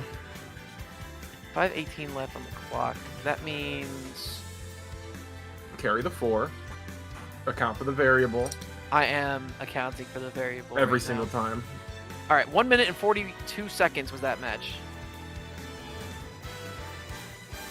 So the first match was 3 minutes. Second one on Lilat was 1 minute 42. The trend of games getting progressively shorter has been holding. Yes. So, also, by the way, if I'm not mistaken, the set count overall between these two is heavily Frog favored, right? Yes, up until Monty took that last set they played, but Frog, not thinking the Bayonetta is the thing to do it anymore, will be hopping into the blocky world of Steve. Uh-oh. This is fun. We're going back to Lilat here. This is a metal stage, by the way, so getting iron here is going to be really, really easy for Frog on this rule set. And up already, the 40% combos are coming out. Ooh, great juggle to start there, too. Wall in line here, too. What can Game Watch do? Game Watch walking under just the 1x1. Very, very important. TNT is here. And, oh, he's going to get knocked. He's going to absorb it. Wait, is that a full bucket? That's a full bucket. Uh-oh. That's not good. Forward tilt on. Trying to go for a short hop, back air into full hop. Hey, how much knockback do you think full bucket? Oh, he just used it. Okay. I've never seen full bucket on the TNT explosion, so very interesting. But I really do. I really do have a lot of information. I have owned it in my own region as the forward smash reaches the block. I have a ton of Steve knowledge. This character is insane. I mean, obviously, he's been winning so much. Oh, and nice DI. I think any other tool probably would have taken the stock there. It's just the fact that it's gold. The gold is so fast, but it doesn't do a lot of damage. Yeah, good for racking up the percent, but taking those stocks could be a little tougher. We're going to go for your back throw, forward throw, up throw going to be the choice. Not going to hit off the block either. Yep, and something worth mentioning is that there is gold, a ton of iron, as well as a diamond waiting in the wings here. So I think next hit Frog gets onto Monty, they're probably going to go for the diamond. Ooh. However, Monty doing a really good job of pinning them in the corner here. No more gold, only has 2 iron left to their name. Breaks the crafting table as well, so whenever the next one spawns, you're going to be losing a lot. But committed very hard to that up smash, will get punished. Gonna go for the diamond a little bit early. I respect it, but now you gotta go get the second insurance diamond. You're gonna use metal to actually build walls here. Interesting. I mean, you have to. You really only get the iron to build on this stage. You don't have anything else to work with. No back throw for the block, but the up actually gonna get a huge rebound off stage and then the block. Okay, and there's the insurance diamond is on deck right now, so that diamond was a profitable endeavor. Forward air down Okay. here too. So much damage in these scrambles. Give me this. You're just kind of running at him too, and like, it's super hard to account for. Slinging through the block again. That's the thing about block, man. Like, you're interacting with it too much like this, you're in a rough situation. No resources to work with here though. You gotta go now. Yep. Can't put up walls. Can't do much. The iron is here. Down smash to answer as Get well. a block. Ooh, up through the car. Very, very smart. Obviously, get the invulnerability to get through that option. Not gonna get scooped. Also, really smart play. Big ups to Frog for knowing that if you pick X the minecart, you get your iron back. Ooh, interesting. You can also use bucket to reflect minecart as even if Steve is in it. Yeah, super impactful. Oh my gosh, but the charged up side B is going to be taking that one. Now, something worth mentioning that, while it seems like Frog is super comfortable on Lilat, going forward, the next 2 matches that we play on, if Frog wins here, Monty will have counterpick advantage. Getting chased here too. Going deep. The anvil not going to connect. Still 0% on this last stock. Grab going to miss, but you see Monty having to play this huge runaway game, spending so many resources. Yeah, oh, the falling axe into, okay, the spike. Gonna Wow. actually clank with the anvil, so that was super impactful. Another forward air comes in. Monty in a big situation, gets the berry. Not gonna get the follow-up though, charges a little too long. We got this dude looking for a dash in. Grab not going to connect. Oh, the forward tag! put up the block. He can live this, he can live this. Ooh, Wow! just Okay, no, barely. so here's the problem there, and I'm sure you're gonna call this out in a moment here, so I'm gonna beat you to it. Didn't side B first. Side being first is actually going to allow Frog to live there, but at the end, doesn't really matter. And the Steve counterpick really playing its part here. There was really no resources to be able to side B with. There was not any iron, if I do recall correctly, left in the bar for Frog There was one to. left. There was one left. I was able to get There back, was but one. also you can like TNT stall to get a little bit of height as well too. So maybe if you use the full range of options that you have as Steve, but Frog, obviously this being a secondary, is not as equipped as others might be if this is their main character to recover there. That match was 3 minutes and 17 seconds, longer than both of the prior games. So, I mean, that is the Steve tax. You do get the blocky guy, but you do have to play a much different style of gameplay in order to come out on top. And you know what? Just going to run it right back into this. It is game numero 4, numero cuatro, if you're completely Spanish, which I am not. And we're going into this one. It will be the counterpick of Montiant, so I'm expecting to see a PS2, and actually we're going to be seeing Smash Ult. Prize here. This is definitely the best stage in the arsenal for Game & Watch. Yeah, also pretty good stage for Steve though. You have to use to mine your resources. You get a good range of things. You get to get wood obviously being a very abundant resource. So you get the walls up quite easily. They don't break as quick as dirt, but obviously not going to waste as many resources as you do on iron. Alright, but speaking of wasting resources, though, you got to keep in mind that you are mining with your axe, and an axe is one of the most impactful tools in the arsenal for Steve, because it allows you to get these extensions of up airs. I mean, the fast up airs in general are super impactful over the course of a match, so not having access to them because you're busy mining with it is kind of a big deal. It's kind of important. I actually say that pickaxe is probably even more important in this matchup too, because Game Watch can break out of it with up B, any of your smaller hit combos. But if you want to get like the big hits, if you have your pickaxe, you could be doing huge damage with that one and be able to get huge knockback as well too. So not the worst situation here for Frog. Right, but I mean, Frog kind of going through the ringer right now. Monty with a lot of extra damage on the board. 150, and there's the upside to take that one. So the only way Frog has been able to get a lot of iron has been losing their stock here.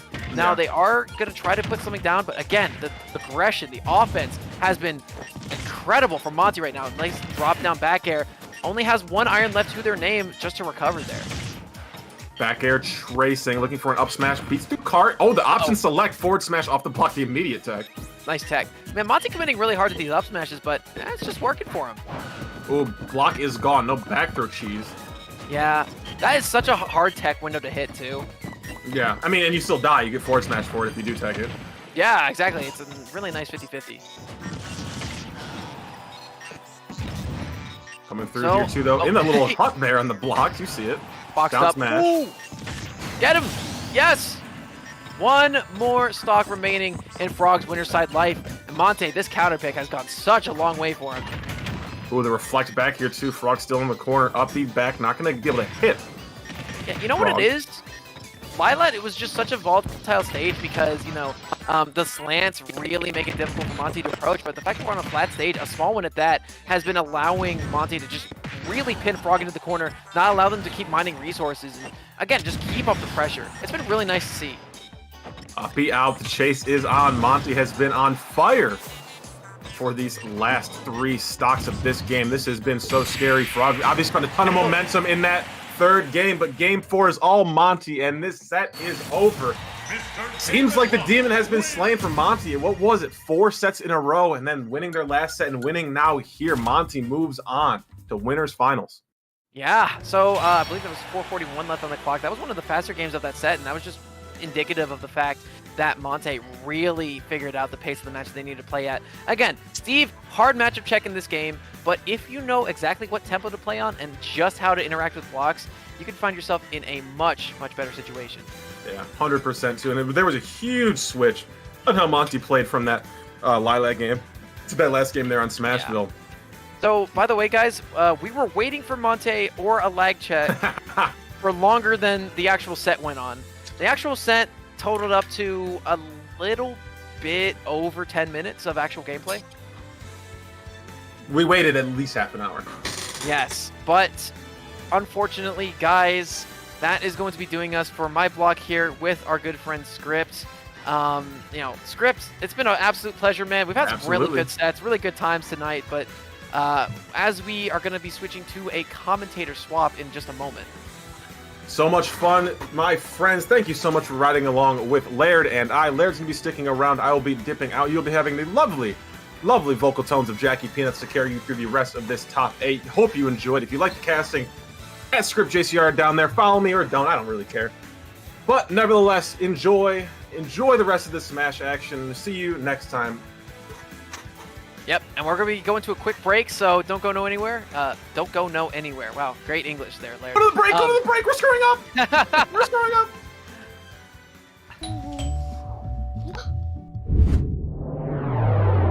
Chill. Grubhub delivers convenience items. Grubhub delivers convenience items.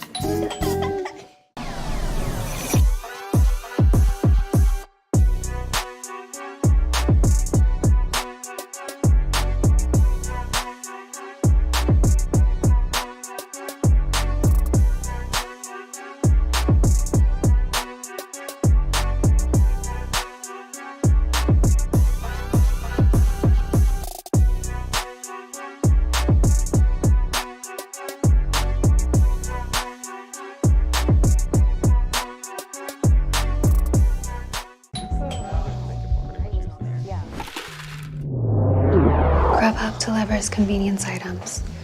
Grubhub delivers convenience items?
How's it going, everybody? Welcome back to the Panda Cup delivered by Grubhub. Today, well, as you have been here before, we are representing the Southwest region of the USA in their regional finale bracket. We are here in top 8 with a lot more to go.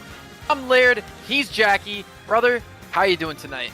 Hey, I'm doing all right. Yeah, welcome everybody to the Southwest Regional Finals here, delivered by Grubhub. You love to see it. A lot of talented players in this bracket, you know? Like, I'm looking at the 5 players who are left. Frog, Louis Money, Send, Kirash, and Monty. These are all players who've made splashes offline. Obviously, a couple of them a little better known online than offline, but, like, honestly, I think whoever makes it out of this group is going to be a force come the Panda Cup finale this December. So, yeah. Absolutely. Excited to see how this shakes out. Yep, we have 3 California natives who are left standing in the bracket. So, whoever wins this one, if it is one of those 3, they will have home field advantage going into that Panda Cup finale. Now, coming up first, we do have Frog versus Louis Money. These two have played each other a number of times on Wi-Fi and also offline as well. Genesis 7, where Frog made a really, really nice run a couple years ago. And actually, no, Genesis 7 was this year, right? No, Genesis 8 was this year's. Okay, that's what I thought. Yeah. But this is interesting. I'm surprised to see that much Fox on this list. Just because a lot of these sets are online and Fox notoriously difficult to play online. But I guess Palu can have the same problems too. We've been seeing Louis Money play a lot of characters in this bracket. I think some of that is because he took a DQ for not showing up for winners. But also part of that might just be wanting to have his entire roster ready when he gets deeper into this bracket. Because we've seen Joker, we've seen Rob, we've seen Palu, we've seen Captain Falcon. I think that's it. But, we know he plays Fox. Absolutely. Yeah. And Louis Money also has won a number of locals with random. So True. I mean, he is the top player in NorCal for good reason. This is not someone you want to be trifling with. But then again, on the other side of things, Frog representing the great state of Nevada, representing their hometown of Las Vegas going into this one. And we're going to be starting off on Town and City. Now, I have seen Frog do a number of quite insane things on this stage. But on top of that, if you want my opinion, Jackie, I think this is Palutena's best stage, and it's not even close. yeah, and I can see why both of these players are willing to go here, right? Bayo's corner carry is ridiculous, and there's not much corner on this stage. But at the same time, Palu doesn't suffer from that high ceiling. Her up moves are great, and she'll back throw you at 90 now.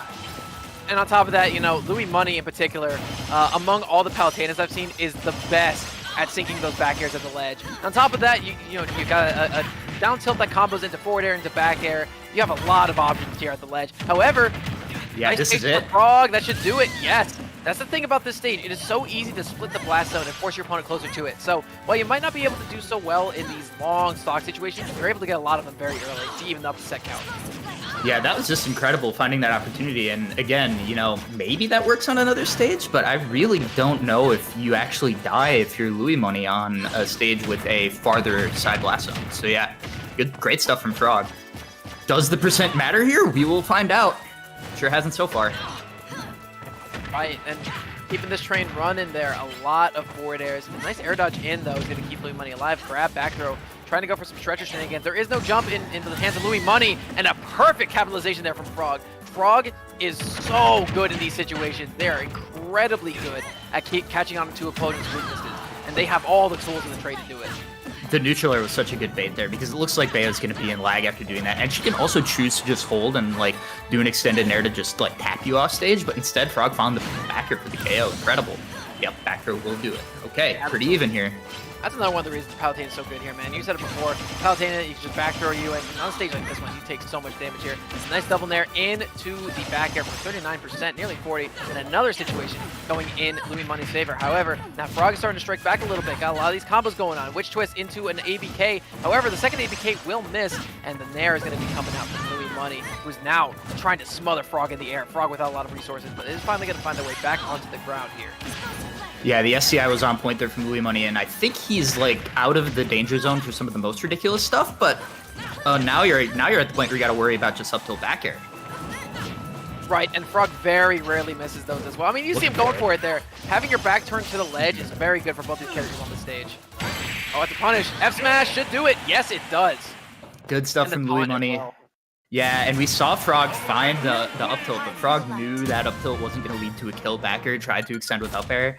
And yeah, just that fallout from that situation was what cost Frog that first game. 1-0 for Louis.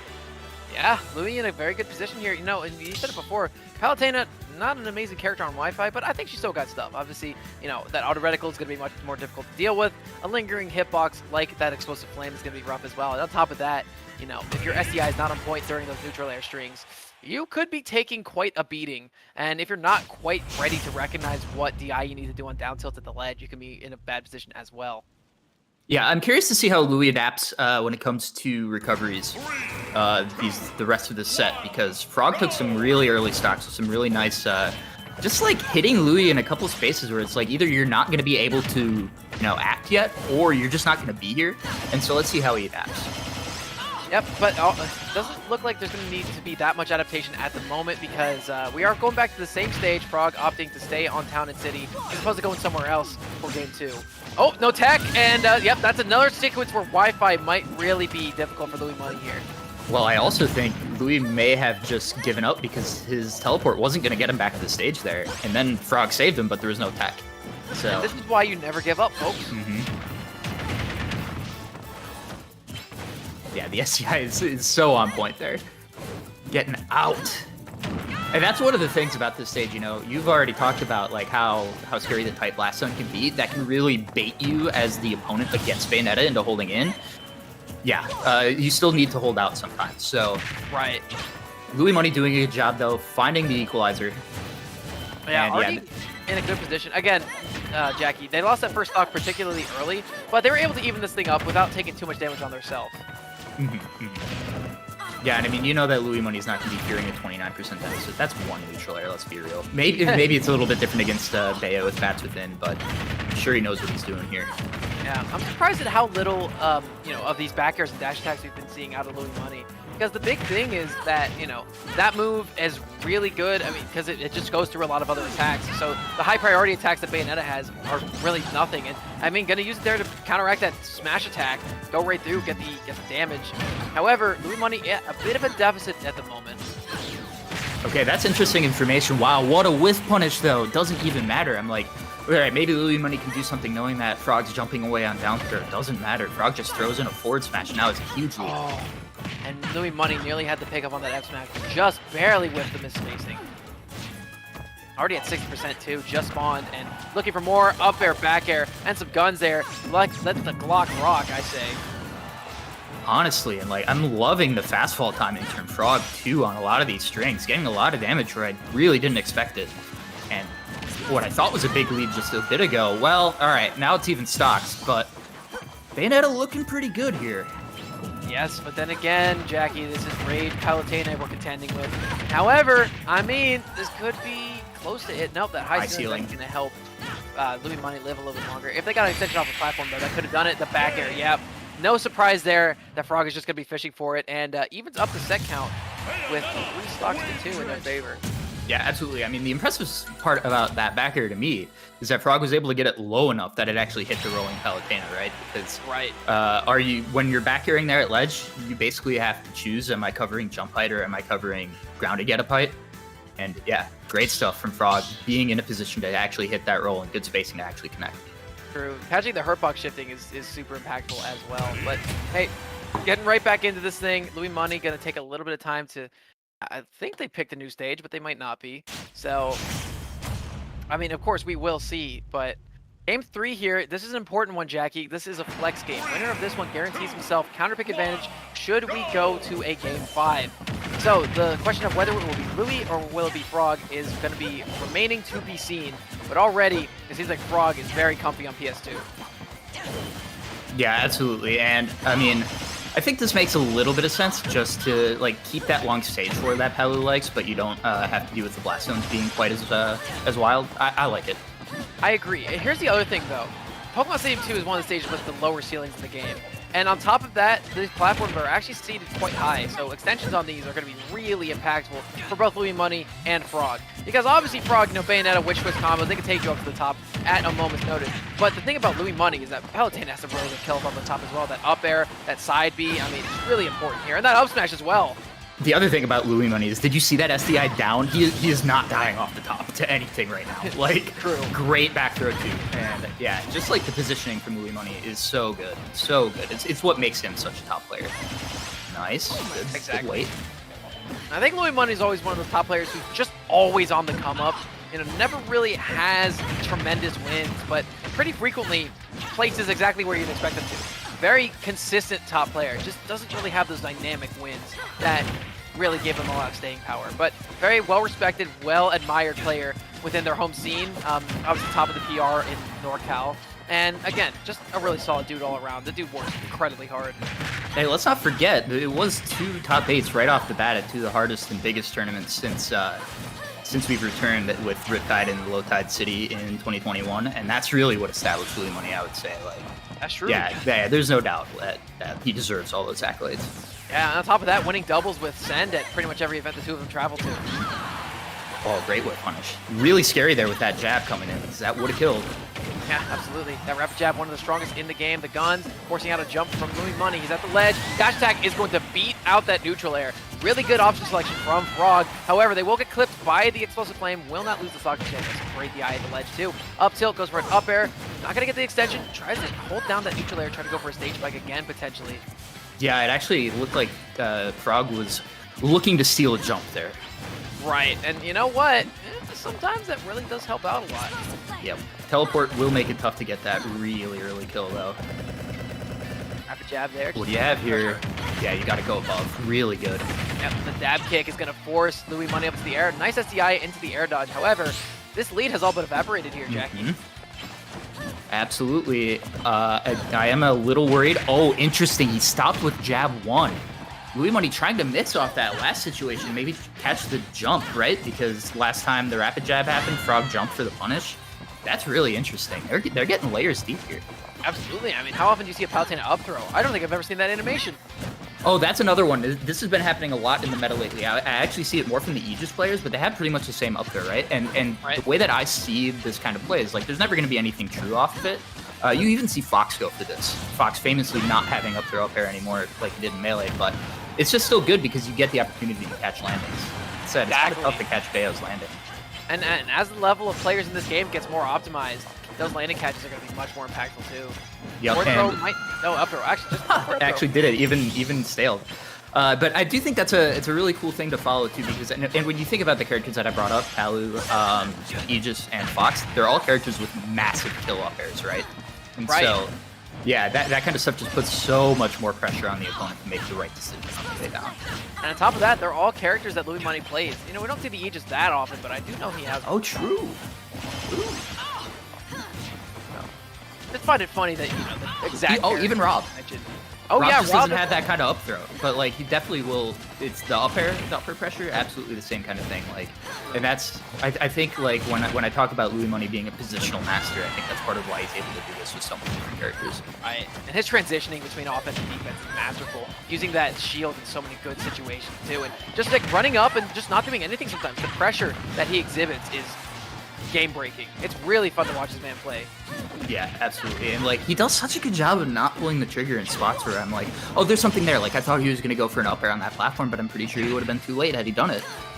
You know, Nair would have been a really good situation to push your opponent up in the air, but again, just going to cancel, try to go for a drag down. Isn't going to get it though, because Frog is just really good at maneuvering around. And again, right now, just like I'm going to do the same option until it doesn't work, and right there it didn't work. Another dash attack for a stock from Frog, and that's not a move we see kill that often.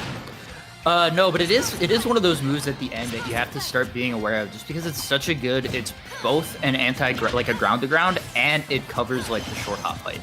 So really good in those pressure situations. Just not great on shield. Nice. Excellent plays. Frog held in on the down throw. Oh yeah. To be exact. Yeah, I actually do want to talk about the way that Louis Money was playing at the end there. Yeah, he did eventually get clipped by that dash attack at what 190. Yeah. But I think he was showing exactly how your game plan should be against Bayonetta in that position where you're up 2 stocks to 1. This most stressful thing for her in that situation is trying to take your stock. Don't push the button that's going to give it to her. And Louis Money showed that attitude to perfection. And honestly, in the end, the thing that got him killed with the dash attack, it wasn't a button. It was just his movement got caught. And that's a good play from Frog. It's what you have to do, but it's hard to do that consistently. Right, that just happens sometimes. But hey, we are going to be going to small battlefield for game number 4. And this is important. This is a big game because if Frog loses this, they are out of the tournament at 5th. And after the run that they've had this evening, I am sure that they are not going to be satisfied with that placement. No, not at all, especially making it all the way to winner's semis without dropping a set. And it also hurts that you fall and you run into the top seed of the tournament, or like, you know, maybe the de facto top seed, thinking about offline play. Yeah, I concur. I concur there. I think Louis Money is like the highest performer offline here. However, I mean, yeah, excellent not plays quite there. yet. We saved their jump the whole time, and it's actually going to be Frog who falls a little bit too far there. A really flashy play, just a little bit too over-aggressive there. Yep, and so this is what we were talking about on that Town and City game. I you know, maybe he dies again if that was Town and City, or maybe Louis gets the kill, I should say. Or Louis dies, excuse me. But yeah, instead, Louis saved his jump, was aware that Frog would probably try to overextend, and yeah, in a really good position now as a result. Right. But Louis Money was like, okay, you know, I'll take this damage, yes. But I'm going to save my jump the entire time. I'm not going to try to get out of this because I know that if I DI properly, I will not die here. Yep. You also need to accept damage against characters like Bayonetta. Exactly. Because that's not the hard part for her. Right. I mean, you have to understand that taking 80 against her is like taking 40 against a character. Like most fighting games, just mashing out of disadvantage is not a good idea sometimes.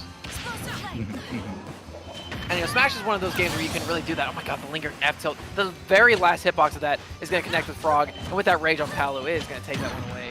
That is your definition of meaty right there. Wow, True. activity. Speaking of fighting games. Not a ton of situations where you get to apply that one in Smash, but yeah. Palu F tilt at the ledge, absolutely. Right. I mean, you know, we have similar things, just, you know, we have different terminology for it. Rapid jab should do it. Yes, finally. Louis trying to win the set in a funny way, countering a forward smash or something, but Frog with the good counterplay, just waiting and jabbing. But yeah, mountain decline, other cliches, etc.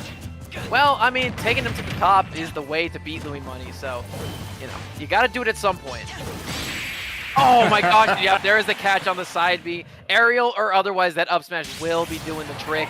And that is going to be Louis Money cruising on to another place in bracket. They are going to be guaranteed 4th place. Losers semifinals with a hot date with Send from Utah. Yeah, absolutely. And now we go to the wonderful Pistachios That's Nuts analyst desk. I just want to talk about, again, the patience from Louis Money in that set. Like, that was wild. That was absolutely so intelligent, especially after like the 2 stocks that he lost in game 1, I believe, the one on Town and City, even though he would go on to win that game, but he lost 2 stocks really early, and it would be really, really easy to kind of change your playstyle in a negative way after getting hit by that kind of thing, where you start saying like, okay, I'm dying early. That means I need to be aggressive, which is not actually true, right? What you needed to do was just stop making a couple of decisions that Frog was latching onto to be able to take early stocks. Louis did that perfectly and pretty much dominated the rest of the set. That was really excellent to watch, and especially those last 2 games. That's how to counterplay Bayonetta right there. This is how you zone break with Bayonetta too. You got to go for those aerial afterburner kicks in general because they have high priority, you know, really good zone breaking option, and you know, blah blah blah. Here's the thing though, Louis Money used that buckler, that shield, very very effectively. The dash attack catches were there. Spacing away was really good there, and sometimes they caught Frog without mashing. And instead, just like, oh, you're not hitting me right now? I'm going to mash Nair. It's a big hitbox. You try to hit me, you're going down. And, you know, just any little bit of extra damage against a character like Bayonetta really helps a lot. So, hey, big ups to Louis Money. 3-1 set count versus Frog. And they are going to find themselves in losers semis with the fruits of their labor. Yeah, absolutely. And that sets up an absolutely tragic matchup for losers semifinals in Louis Money versus Sen. But hey, had to happen eventually, right? It and always honestly, seems to it's kind happen. of Louis' fault for DQing in winners. So, True. you know, we've got one more set before that, which is going to be Kirash and Monty. And we will have that for you after these items. So keep it here. We'll be right back.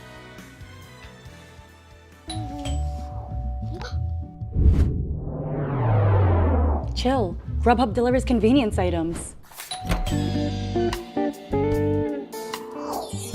Grubhub delivers convenience items.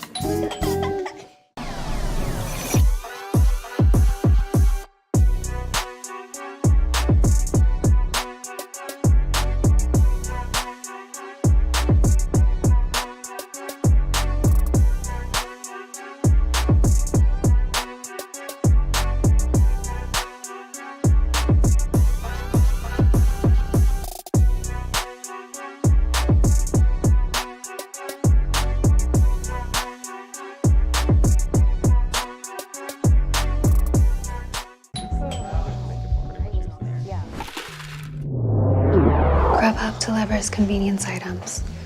Grubhub delivers convenience items?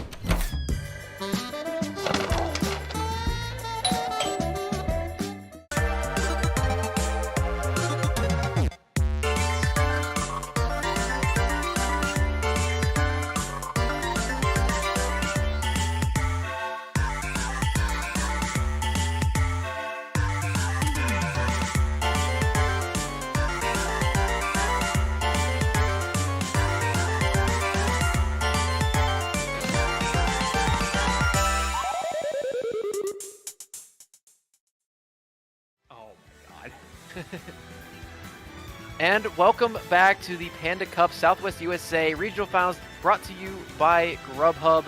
I'm Laird, he's Jackie. Jackie, I know PG Stats is kind of your baby. Do you want to tell the people about some of the cool stuff that you guys have to offer? Well, yeah, if you watch the Ludwig Smash Invitational, you've got 3 videos, actually, 2 for Ultimate and 1 for Melee, that have been going over that incredible tournament. I am particularly proud of the analysis that we just published on Karama's Mario. So if you were excited by his run, check that out. I detail both how he killed everybody early, which, I don't know, that didn't take a whole lot of analysis, right? He just kind of hit him and they died. Karama, he's that guy. But the big thing that I thought was interesting was his survivability in his run. And so, yeah, I think, it was a pretty cool video with some sick graphs that I made. So, yeah, go check that out, youtube.com/thepgstats. We're trying to tell these stories, make sure that, even if you didn't catch all the action, that you still, know what's going on and can see what was important about the week in Smash. So hopefully we're succeeding with that. Yeah, really easy to consume content, really enjoyable content as well, well written, yada, yada, yada. You guys are here to watch some Smash Bros, and we're here to talk about it. But man, these two have a storied history with each other. Kirash, Monty, they have been, I don't want to say bitter rivals, but they've been kind of rivals since the dawn of lockdown when they were playing against each other in Wi-Fi tournaments. That's how Kirash got his big start. Monty, a little bit less notable in the grand scheme of things, but still a very important player. Ranked recently number 2 in the SoCal PR, where Kirash, I believe, was actually ranked below him. And among other things, these two have been trading sets back and forth. The most recent time they played was at Back in Blood 5, where Kirash was knocked out at a very disappointing 17th place, and Monty actually went on to get 2nd place in the tournament, only losing to Ned. Oh yeah, interesting. And so this is a matchup of a couple of characters that it's like, I feel like these characters have their game plan and they want to stick to it regardless of what the opponent is doing, right? And it just feels like we're going to run into some sort of immovable object meets unstoppable force sort of thing here eventually. Both of these characters just have such strong shields. Like, they're very hard to approach and shield. Yeah, they have similar up smashes too. I think Monte's is a little bit more on the defensive side of things, Kirash being a little bit more offensive. But on top of that, the grab game can go a long way for both of them too. Here's the thing about Luigi though. Pathetic airspeed. The 2nd worst in the entire game, only ahead of DDD. And that allows a lot of extra aerial combos coming in from Monty. And frankly, Monte's looked nigh unstoppable pretty much all night, as well as the past couple of weeks as well. So, I mean, I believe Monty at this moment has not dropped a single individual match to anyone other than Frog. So, this is someone you got to keep an eye out for, and already with a dominating display of offense. Oh, you're saying only 1 game loss all night. Yeah, good point. And man, this is one where you just saw it in that last stock, but I just really don't know what Luigi's game plan is as soon as you get above Game & Watch, especially when there's not an obvious place to like let a tornado rip, because that's your big disadvantage trick, right? Haha, I'm invincible for a second, but like, does it really matter if Monty just throws an up air at you? What did you say? Oh no, that's rough. Greeted with back air too. Monty chases that one out, and Jackie, I don't know if you agree with me on this one, but I think it's a good point. In my opinion, Game & Watch is a top 3 edge guarder in the entire game, with access to moves like that back air, as well as that uppy for offensive potential, as well as defensive. The character can do a lot of stuff to take your stock out pretty early. I don't think I can dispute that, that's for sure. This character is insane once you get 2 off stage. Right, I mean, disjointed back air, excellent vertical recovery, and down air that sends off the side sometimes. Character is very good in those situations, but Kirash, not to be denied, is going to take that next stock away, but man, a nice drag down there into another up air. That up air, dude, one of the best moves in the game as well. I was going to joke that Kirash is only 2 hits away, but I feel like Game & Watch might be able to up B out of the 0 to death. I mean, if it's not true, he definitely can, just because, you know, It's not like entirely perfectly executed, at least, right? Yeah. You have frame 2 iframes, but then again, Kirash does as well with his down B. So both these guys have like really free get out of jail tools. Oh yeah. Sure doesn't look like it for Luigi against Game & Watch. Yeah, I think Game & Watch is just good at chasing down the get out of jail free option. That's what I was trying to get at earlier. Is like when you tornado with Luigi, it can be a good way of breaking up these long combo strings, right? But against Game & Watch, he's not actually there. You're just invincibilitying through an up air. It doesn't matter. He doesn't care. I love that play from Kirash. He went for the down throw into spike into a potential up air to extend the combo, but unfortunately was not able to get it. There's the bomb on the platform, nearly taking that one away. Monty is going to try to go down. He tries to use the bomb to edge guard, but his uppy will be doing the trick instead. Yeah, no jump. Down air. Oh, he air dodges back. He makes it. Air dodges back to the ledge as well. And, you know, Kirash, way to stay gritty with that one and make the recovery. Yeah, honestly, impressive recovery, but one last American air dodge gets called out with the F smash. And, yep, Monty with a 1-0 that was not quite as quick as it looked at the start, but still pretty dominant, I would say. Yes, sir. And you know what? I just want to point something out to all of y'all in the chat right now. This is a battle of SoCal. So, you know, SoCal touts themselves as one of the strongest regions in the world. And, you know, tonight they're clearly the strongest in the winner side of bracket, as they have 2 representatives battling it out for position in grand finals. On the other side of things, you know, in the losers bracket, which we're going to get to in just a little bit, don't you worry, we got Send representing the great state of Utah, as well as Louis Money, who is a NorCal resident, the best player in NorCal. Yeah, I think it's interesting. Like, it's not, you don't get to see like all of SoCal's best playing in the same room every week anymore. Back in, you know, the heyday of MSM, right? And I think that was when it was super obvious that SoCal was incredibly strong, and because you don't get to see all of their best players in the same spot that often anymore, it can be easy to forget how good they are. But like part of it is just that region is absolutely massive. It's there's so many people that like don't make that 20-person PR that are godlike, right? And then it's kind of the same way in MDVA, where like MDVA has a 20-person PR, but then there's like always new people showing up to these brackets that you're like, wait, who are you? Why are you beating people, right? And I think that's one of the things that makes a region strong. And to be clear, I do think SoCal is stronger than MDVA, just using my personal region that I am in. Yeah. Well, I mean, MDVA is good. I mean, looking further, I'm from Tri-State. We got a really strong, honestly, like regions with strong unranked players are the strongest regions in the world, you know, because you have a wide variety of not just top level talent who is carrying everyone, but low level talent who could just occasionally crank out an upset. You know, on top of that, they keep your top players sharp. Pools are not easy in these regions, and you know that just really epitomizes how talented these 2 players are.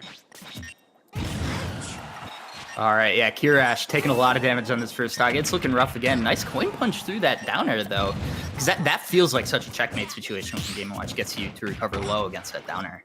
Yeah, you know, the fact that Kirash has been able to evolve the timing of that move to such a degree that he can actually get out of detrimental situations with that. Oh, it's lovely to see. I love watching this guy. You know, his growth throughout the span of Ultimate has been impressive, to say the least. Totally.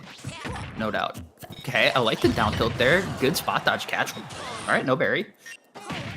Nice deep dive with the didn't matter. The air dodge, dude. The magnet hands that Game & Watch has. So that's really, really excellent positioning on the edge guard for Monty, right? Because, like, honestly, 2 things went wrong in that sequence, and Monty still got the kill. And that just tells you how smart that drop zone back air is. Yeah, exactly. And that's what I've been saying. He can go so deep, and he can deal so much damage to you.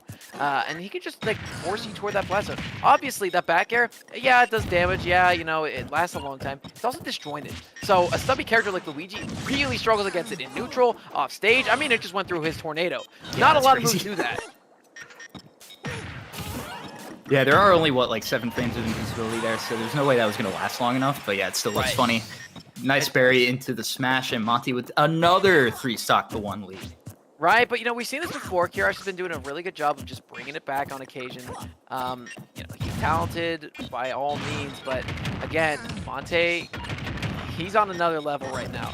He's really hit his stride in the past couple months, and I wouldn't be surprised if people start calling him the best solo Game & Watch player in the United States.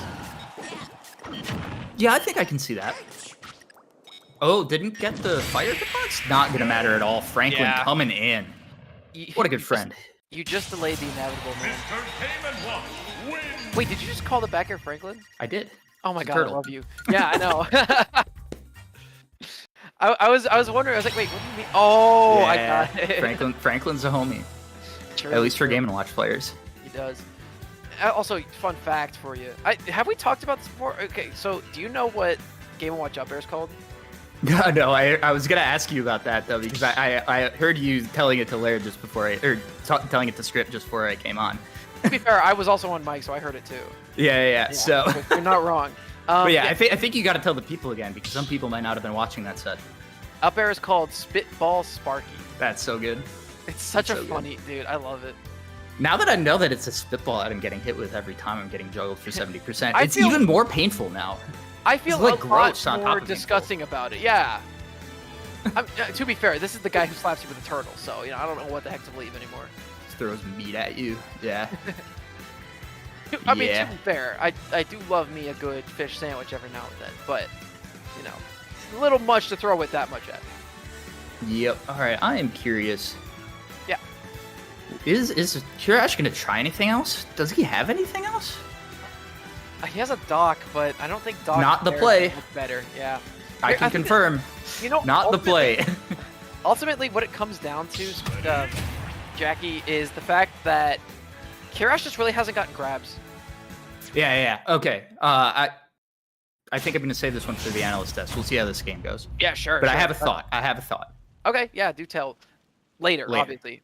As we get into this next one, this will be Kirash's stage counter pick here. I'm going to go right back to Small Battlefield. No surprise here. Maybe he picked new music because we do got some King of Fighters music in the background, and I love that stuff. But, yeah, we're getting back into it here. Yeah, it's just like such passive play from Monty that's still just aggressive enough to force Kirash into doing stuff, right? Doing such a good job of like playing in that range where Luigi just can't quite get to you. Right. And yeah. In these situations too, while Luigi's at the ledge, I love that Monty's just, I'm gonna hang out on the platform. You gotta come to me in these situations. A nice grab, goes for the forward throw. Monty in a good position here. Just sinking these spitball sparkies, gets the nice usage of the fish. And yep, tries to land here, but man, Luigi's air acceleration is so pathetic. So disgusting. Yeah, he has so many spitballs. Ugh. My man's gonna need a shower after this one, but Seriously. Oh man, there's a very specific episode of SpongeBob that I'm thinking about, and if you're a real one, you know exactly what I mean. Oh, I know exactly what you mean. Good. It took me a moment. Yeah, he got slid off the no. ledge. That was unfortunate. I don't think Kirash expected that tornado to take him off the ledge. But then again, sets up for winner's life here for Kirash. And all three of these games have gone 3-1 in Monty's favor to start with. That's so rough. Yeah, I also love that these characters both have RNG side Bs. Oh, true. I think that's fun as well. Kirash went for a couple misfires earlier tonight. Yeah, we got the tech though. Yeah, Monty has not shown us a 9 yet though. Spike, not gonna go hit the nair. Yeah, and good no tech from Monty there because the Nair was trying to catch tech in place. Right, yeah. Double up smash. Shields both of them. Monty's still holding on to this first dog. Okay. Back. Will clear the way, but he's still got to recover. Up smash, Barry, F what a whiff smash, punish. Monty, winners finals. What a whiff punish. Okay, and like if I'm Kirash, and like I'm fine, right? Luigi has an intangible head on his up smash. Well, not for long enough to beat Sorry, that. bud. And I welcome hate back Frankie for you. to the That's Nuts Analyst Test, presented to you by Wonderful Pistachios. So, you ready for that thought that I had? Drop it on me, brother. Yeah, so I really think what Monty did there so well was just like acknowledging that what's Luigi's strength? If you hit his shield, you lose. Did he hit his shield with a single unsafe thing the entire set? I saw him do like one drifting back Game & Watch Nair into Luigi's shield, right? That's -2, so that's not unsafe. It's just like tremendous understanding of the way the character functions. Really both of them. And you were saying before the set that these guys know each other super well, and basically like the pandemic or the post-pandemic period has been their grind, right? So Right. Well, I mean, their pandemic in general was a grind. I mean, they both really grew to prevalency in the Wi-Fi era. So it's only fitting that they're playing for a chance to travel to the Panda Cup finale bracket after tonight. And you know what? Look, guaranteed third place is Kirash. He's in loser's side right now. but Monty guaranteed second place, and on top of that, just has to win one more set of 2 in order to win the tournament. That is part of the fun of this whole winner-take-all aspect of it, though, right? Absolutely. Second doesn't matter. Second does not matter. But yeah, like you said, Panda Cup finale spot on the line. Let's talk about one of our partners who's helping to make that happen. Absolutely, man. Let's take a look at Grubhub. Now, Grubhub, they are a paramount member of the Food Delivery Society. And they are one of the best because, you know what? They have a special promotion going on right now during the month of October, which ends in 3 days, by the way. So definitely get on this if you have time. But new diners this month will be able to use code Ultimate Panda to receive, Alt Panda to receive $5 off of your first Grubhub order of $15 or more. And if you're worried, like, oh, you know, I do not know if I'm going to get my food on time. I don't know if I'm getting ripped off here. No, folks. Don't you fret, because you have the Grubhub guarantee backing you up, which stipulates that you will get your food delivered on time and at the lowest prices. Guaranteed, or Grubhub will make it right. On time, lowest prices, or they'll make it right. That is the Grubhub guarantee, baby. So we'd like to take a moment to thank them for providing a lot of help for us to put on this circuit, as well as being the official delivery partner of the Panda Cup. And, you know, we're excited to go further with you guys. Yeah, absolutely. Super exciting to have them on board. I mean, who doesn't need food, right? So True. Literally the thing everyone needs to survive, and they are once providing again, as you know, you've been on for like 6 hours. I'll be on for 3. Probably taking advantage of some of those services after this is done. Me too. I'm starving. We have got the classic, one of the most played matchups in Smash Ultimate history, at least at top level, right? We got Louis Money and Sen. These guys have played at least 36 times, including online, with a slight, ever so slight 21-15 lead for Louis Money. The other thing, though, is I don't even know how seriously I would take any of their set counts, because most of the time when they play each other, I'm not sure that they necessarily give 100%, you know, especially if it's just like a local, right? Because that might just be the time to screw around and have a fun game with your friends, right? But now there is a trip to the Panda Cup finale on the line, and I have a feeling tryhards will be coming out. Absolutely, dude. And hey, look, only dropping 2 games on their road to get here. By the way, Louis Money DQ'd out of winner's side. They have had to make a run. I did the math earlier. If Louis Money wants to win this bracket after DQing, he would have had to win 10 straight sets. And you know what? He is very much getting there. He's already sitting at 6. And Send is in his way, preventing that. He lost to Frog, a heartbreaker in winner's side. And, you know, first time Frog ever got a win on him, Frog is not a part of the equation anymore. Louis Money just took him out. But then again, Jackie, these two know each other so well. They're best friends. They're doubles partners. They win pretty much every doubles event that they work together on. And, you know, I'm going to be honest with you. I don't know who to give the edge to here because, you know, Louis Money does have the set count in his favor. But this is Sen we're talking about. He can always just decide to pull up an epic upset. Here we go. Yeah, no messing around. It's going to be Paluness. That's what we like to see. God, I am so hyped for this one. Battle of the best friends, the doubles partners, the 2 amigos here. Gonna be starting off on Town and City for game number 1. Let's get this train running here, Jackie. Who do you think you gotta give the edge to? Oh man, that's tough. But I think the big thing that I'm thinking about here in terms of what I'm going to watch for is how does the play at the ledge go, specifically when Send is the one who's off stage, because Palu is one of the better characters in the game at hitting the ledge, right? And Ness, as good as his recovery can be, that's usually one of his more vulnerable spots. Definitely. So I think that's the big interaction I'm looking for this one. I am too. You know, Send, I think the one thing he does really well around Louis is that he is incredible at just catching his defensive options, you know. And you know, Louis Money really very rarely shows signs of flaws. But whenever Send is playing him, they always become a lot more apparent. Well, I think it's interesting because we were talking in the last set about how Louis' patience is one of his best assets, and patience is always strong, right? But patience can be beaten by smart aggression, where you know, like, the nature of the patience, right? And so Sen might be one of the few people who has enough data to be able to, you know, press that advantage, but not mattering so far. Louis Money finding the offstage nair, really nice edge guard.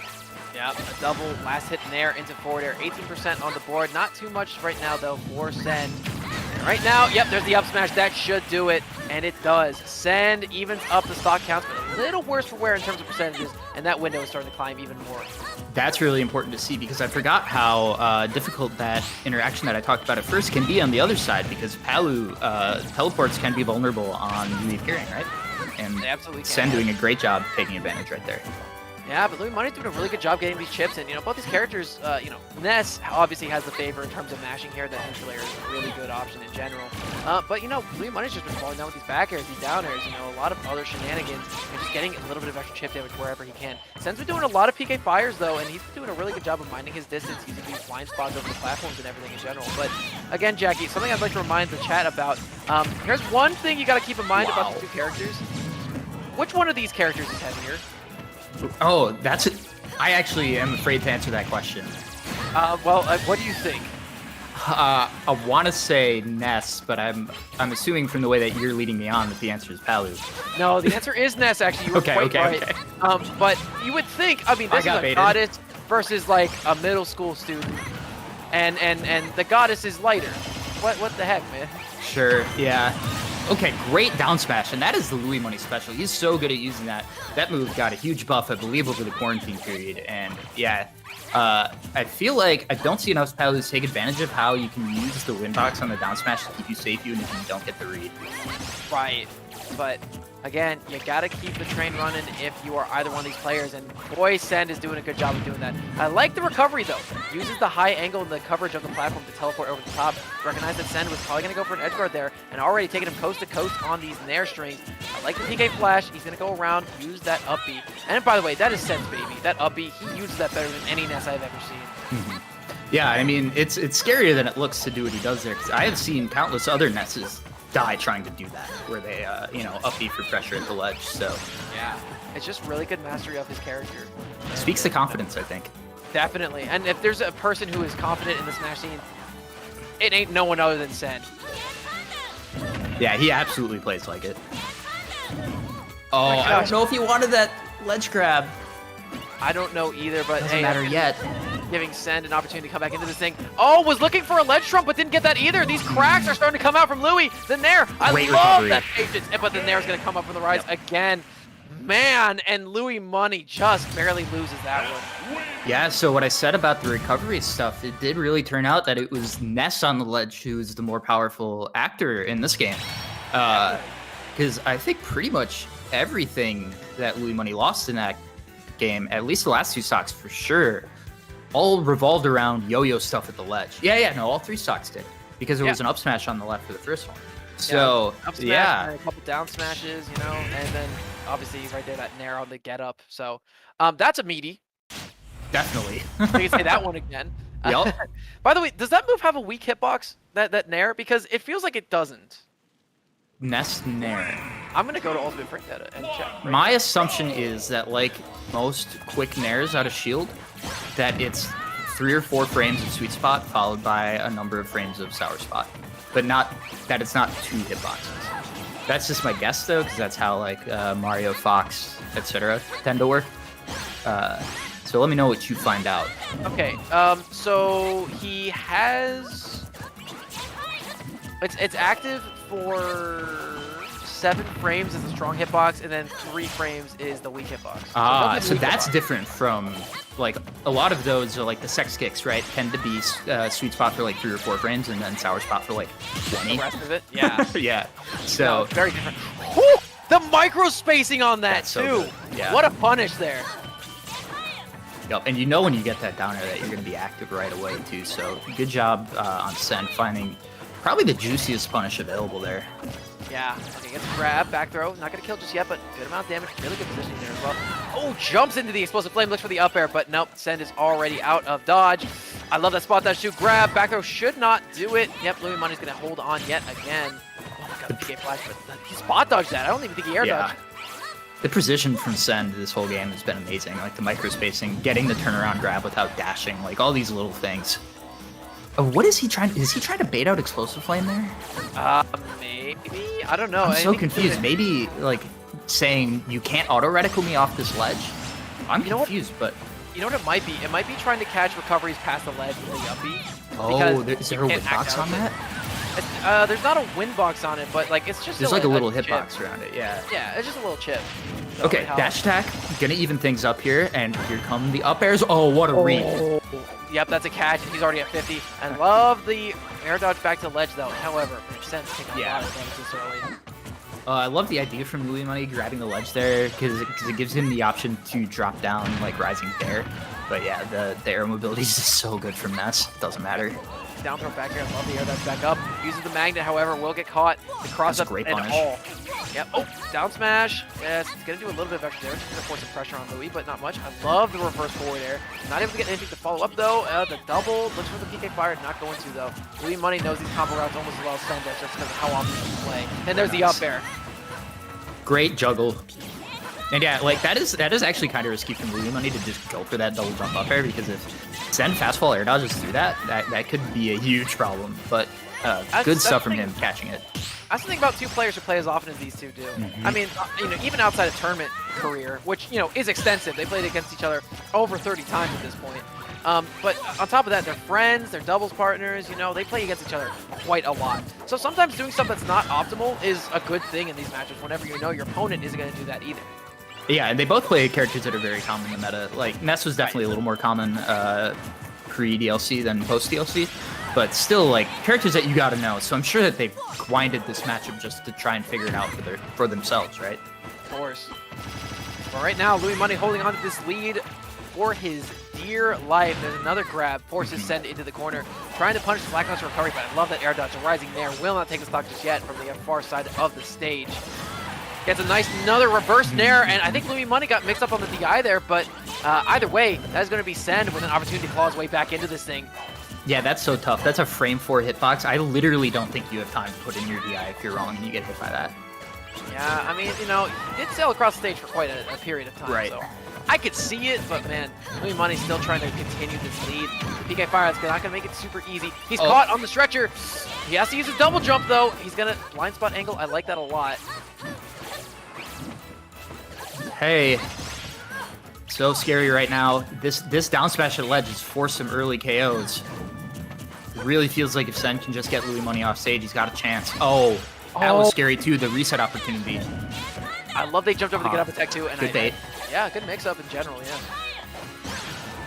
But I think Louis has seen it before. Just a thought. Well, I mean, again, that's the thing you gotta notice about Sen. He plays with his PK Thunder a lot more than anyone else on Earth does. And the nice thing about that bait is that, like, you're fine even if they do know about it. Like, the worst case scenario is that you reset neutral. Yep. Right now, so like scary. That. Manages to get that shield up just in time. So, the up tilt would have done it, dude. That move's deceptively quite powerful. Even game, max rage, but the up air from the ledge should do the trick. It does. And Louis Money is now even up the set count. It is one apiece here. Going into game 3, which will be a flex game. Very tense neutral, too. Again, we nearly hit the 5-minute mark of that game.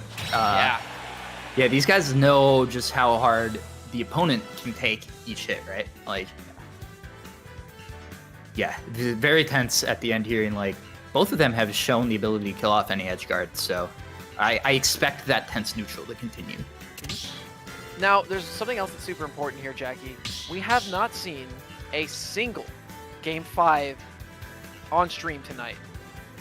And we haven't seen one in top 8 just yet. So, realistically, who wins this next one has a much more favorable position to come out on top of the tournament.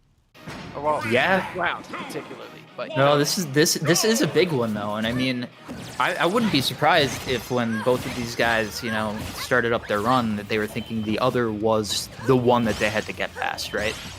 Right. So, yeah, this is a huge game right now. A good start for Sen. Yeah, and this is Sen's counter pick as well, considering he did win game 1. Winner of this one guarantees himself counter pick advantage. Should we go to a game 5? I say it every time. It's super important. But right now, I love that fall down back throw off the stage. Louis Money is going to chip him out. Can he make this recovery? He just can't. Wait. The activity of the forward tilt. Yeah. So the fact that the forward air hit him up a bit gave Sen a chance with the air dodge, but Louis Money knew exactly what was going on, found the back air, cleared it. Good stuff. If anyone knows how to capitalize on that, it's Louis Money. The edge guard was perfect. Yeah, smart on his part, knowing that Ness could survive with air dodge and OP, but not letting it happen. Yep. Oh, fade away, fade away. Wow, the Nair actually activated the PK Fire, but Louis Money didn't get hit by it. That's like a third shield for Palu now. Nair, back air dash attack, and regular shield. Hey, man. She needs it. Oh yeah, I love that little bait there, but Ness is so floaty that even after the like short hop feint, he still has time to watch positioning and get out of there. And the back throw is going to even up the stocks. Oh, and he tried to absorb the auto reticle, but he wasn't quite able to get the magnet out in time and catch that air dodge too, the down smash. Man, Send loves his American air dodges. That's wild. And I mean, like, it's one of Ness's best aspects, right? Like, it's massive. And the fact that if you do it high enough, you can actually pull back. I don't blame him. Yeah, but yeah, again, ideas of Louis Money being able to catch defensive options. What attack? For Wait! sure. Oh my god. That was so close! The size of the brain, though. I mean, you do see how big his head is. Plans were being made. Yep. Oh, there's that back air, but again, it beats out the Nair. That move is actually relatively weak, and you know what? That's how they balance it around the attack. But there's that down smash, nearly max rage, just gonna kill at 90. Louis Money, despite the fact that they went off to a very early lead, are now staring down the barrel of a Send Toonstock. Collision, why? How did that push him forward? Oh, that hurts. I thought Louis had executed the tri-state twist, was about to get the back through, but no. So far hasn't paid much for it, but okay, nice. Finds the grab in a different way. But Send is still winning. Yes, true. The fat 1.6. Okay, not anymore. That 1.6 is going to be important later. Mark my words, Jackie. Yeah, you got it. You got it. Okay, yeah. I have to imagine that was supposed to be a side B, but PK Flash is lagless enough that you're not going to get hit for that. Yeah, I appreciate that Sen's trying to play a little bit more grounded than he usually does there. I like the lingering there. Oh, such a And we know exactly how many frames it has now. Yeah. And Send right now, oh, he's going to get clipped by that auto reticle. Really nice catch there from Louis Money. Again, I think this is why Send was like, oh, I'm going to stay grounded a little bit. But again, Palutena just has such an aerial advantage here whenever you're staying grounded. So you really need to keep yourself in a good position at all times around Palu because she's got so many easy defensive options. Reads a roll in, not able to get the grab on top of it. Falls down with him there. Dash attack. Oh, the sliding jab. Very nice. I love the fade. I love how Sand was able to hug the stage with that back air. Didn't do the trick. He's going to go for more. Got a second one. Trying to pursue, but not going to get it. Then there. Reads a forward air afterwards as well. Send throwing out options. Louis Money in a good position. Can't get caught by the back air. And the back air would not have killed without that 1.6. I rest my case. The double down tilt, though, I feel... Did Louis Money get his second down tilt buffered because he tried to, like, you know, mash it out, and then he hit the PK Fire, then he mashed the second one out? Oh, if that's the case, I'm going to be so sad for him, because that... He was moving so precisely at the end of that game, and you saw he was doing these little micro walks to try and catch, like, one shield that he could do something with offensively, but instead... Send catching that back air after the second down tilt. Gonna take a 2-1 lead here. Yeah. All right.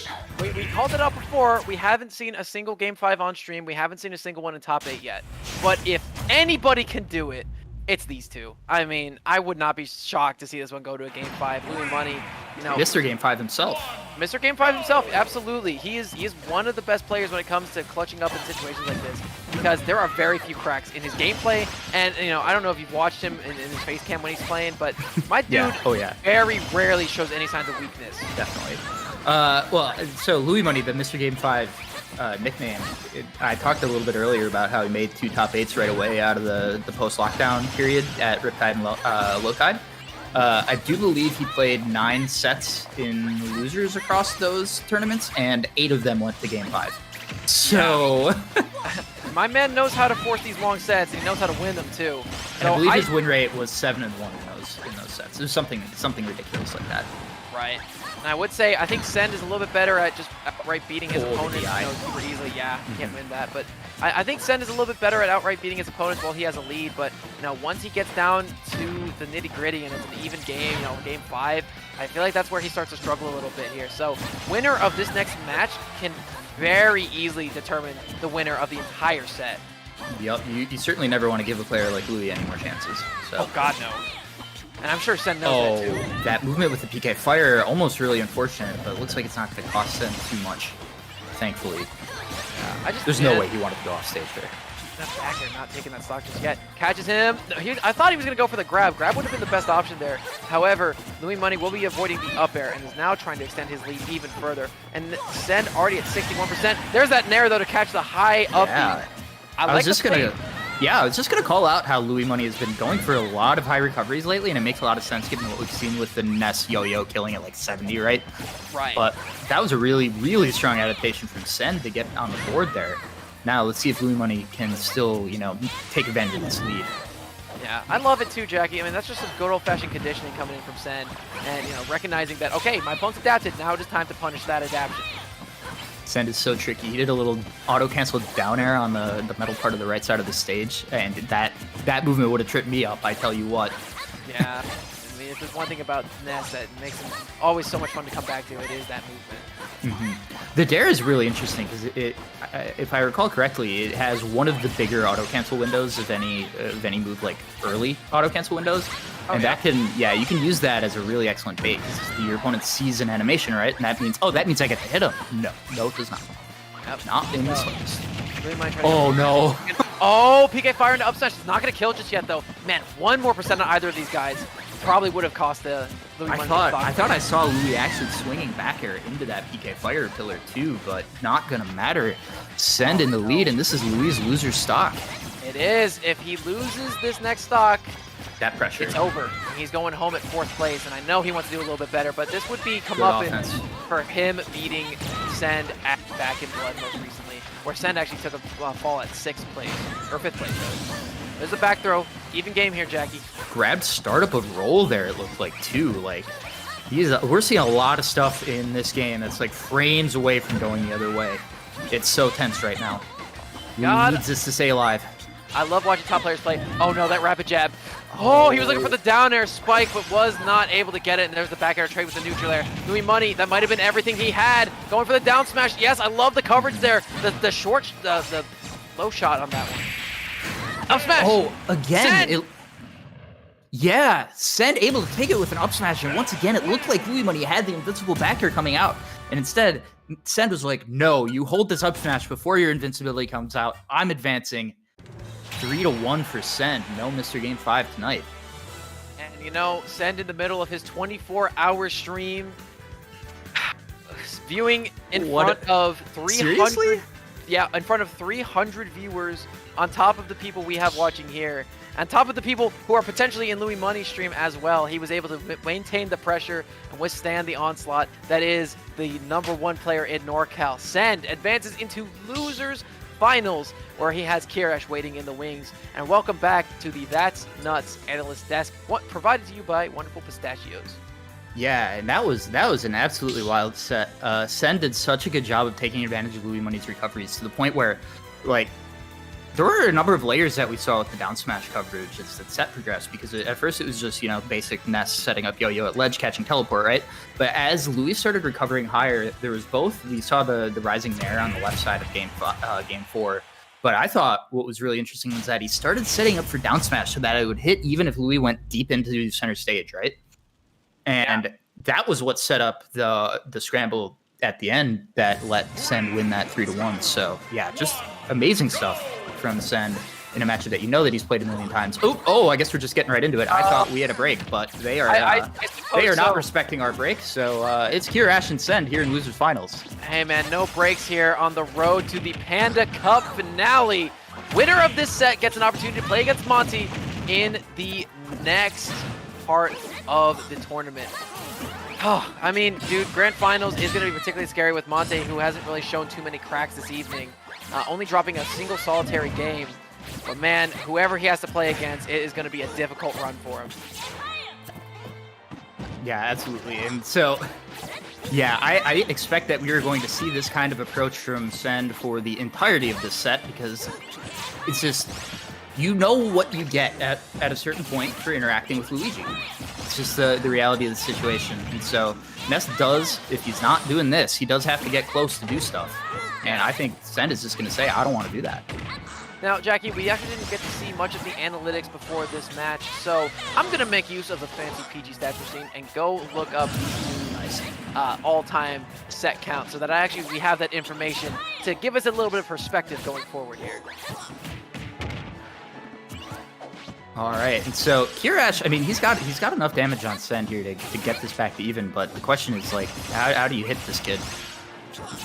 And right now, I'm not sure. Like, the grab not going to work. Send rolling. And Send has the anti-grab game on lock right now.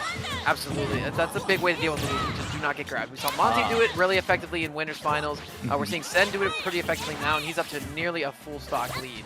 Now, these two have played each other 22 times. Do you want to guess the ratio of victory between the winningest players? I'm assuming Send has a high win rate here, but he does. Hit me. I'm going to go with 86. 86? Yep. Close.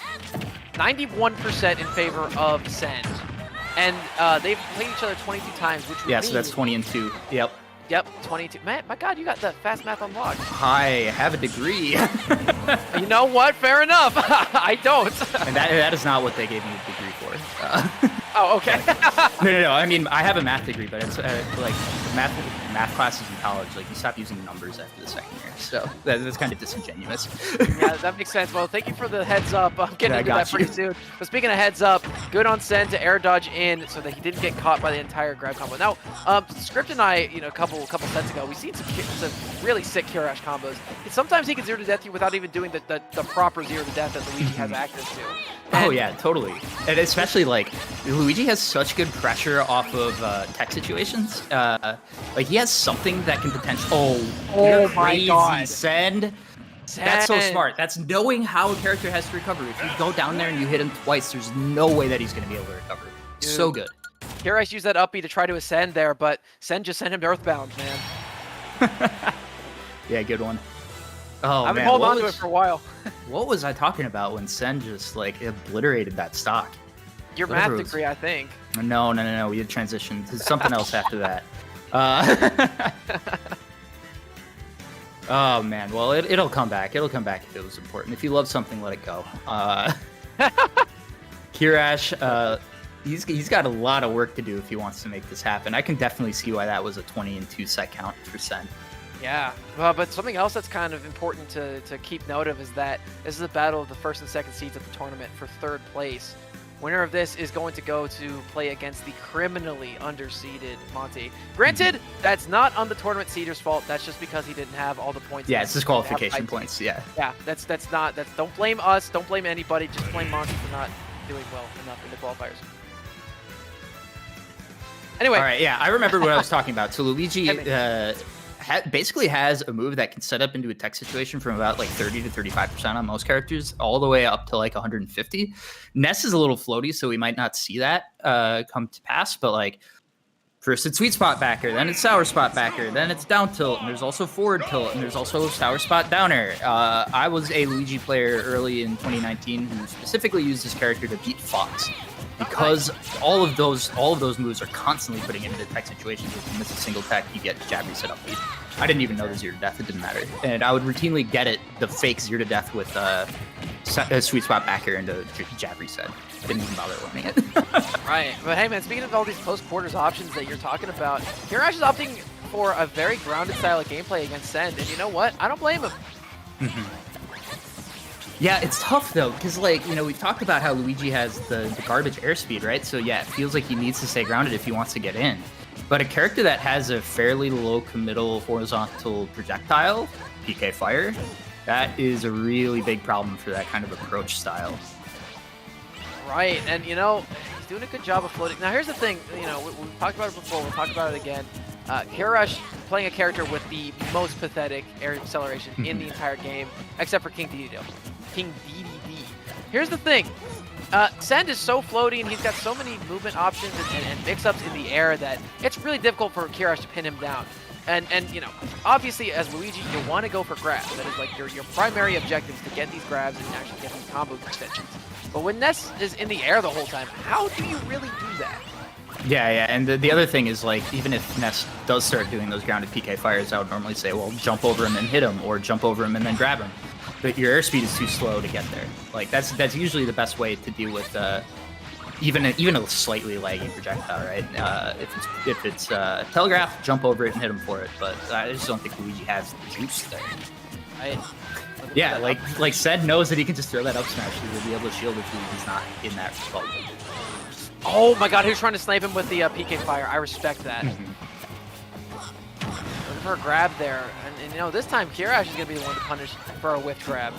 Yeah, Kirash's patience this game has been really strong. He's just not putting himself in any spots where Zen gets the big whiff punch, right? Is this back throw going to do it? Nice. It should, yeah. That back throw is particularly strong at killing off the side. And, you know, with Luigi with that much rage, yeah, no wonder that's going to take the stock. Yeah, I mean, that's exactly what you want to see. I feel like with the rage, it's going to be really hard to get any sort of death combo. Yeah, I mean, look how far he went off that up air at 30. But still, good spot. Oh man, and you know, PS2, pretty good stage for both these characters. It's long, you know, you have a lot of opportunities for platform extensions here, and frankly, Kirash doing a good job of just sharking onto these platforms. Super that's gonna do it. Not yet. Great DI. Yeah, recognize that the buff dash tag is a really good thing, and you got to keep in mind that you know how to DI it. Good mix there. Kirash was not quite clear if he was gonna slide off that platform.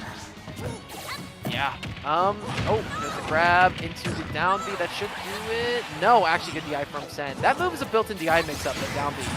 It sends the opposite direction of the direction that Luigi is moving at the time of the last hitbox.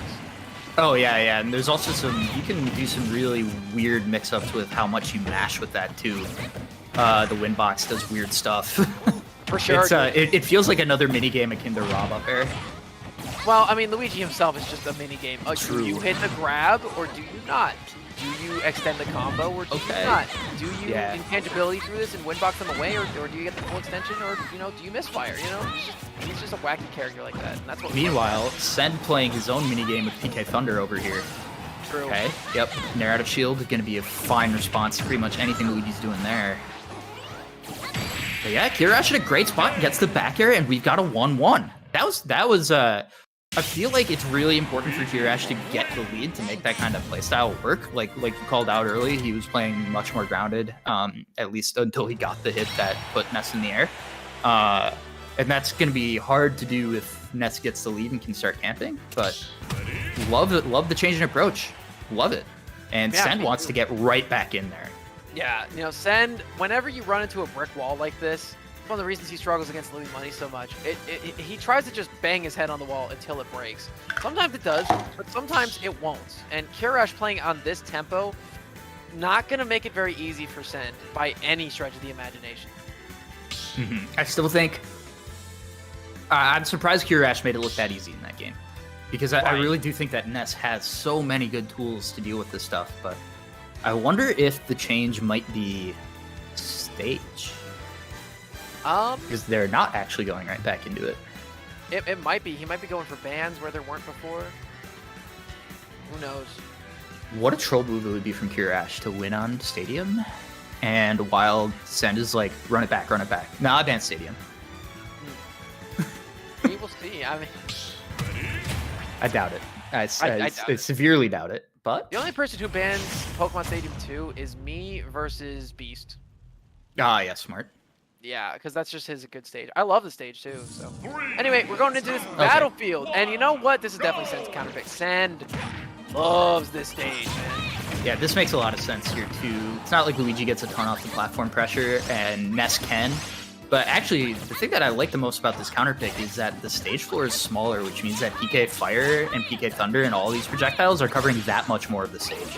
Right, and on top of that, you got really good mix-ups, because, you know, these platforms are a little bit higher, so Luigi's single hop is so awkward because, you know, I think a short hop is just barely not enough to make it on top of that platform. Yeah, you can see it right there. Yeah, and then his full hop, you go way over it, and, you know, Send in the opposite boat, his full hop makes it right to the top of that, and his down...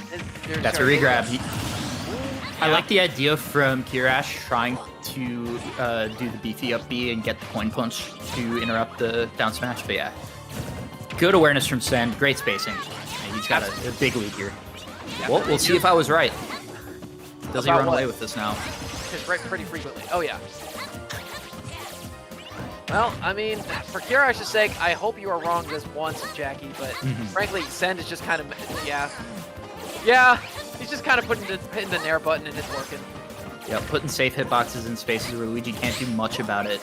And like, yeah, he got one counter hit up air out of it. That Luigi doesn't get that much out of that. Okay, the dash attack though. Man, yikes, you just reversaled yourself against Send. Okay, not gonna die, even getting a good situation out of this. And yeah, Send can't very nice. Well, hey, good for him, because you know what losing that stock means that his nair isn't as stale anymore. All right. Yeah, but I mean, like, I really do think you need to milk the stock advantage for as much as it's worth here. I think that was a big reason why Kirash won game 2. Again, I think it's less important from Ness's perspective in this matchup, but I don't know. Perfect air dodge to catch it. Oh, and the perfect Great use for the space. side B as well. Yeah, he missed part. He's dead. Yo. But then again, the weak hit nair into the up B. That's something that we've been seeing Kirash do quite a lot this evening, Jackie.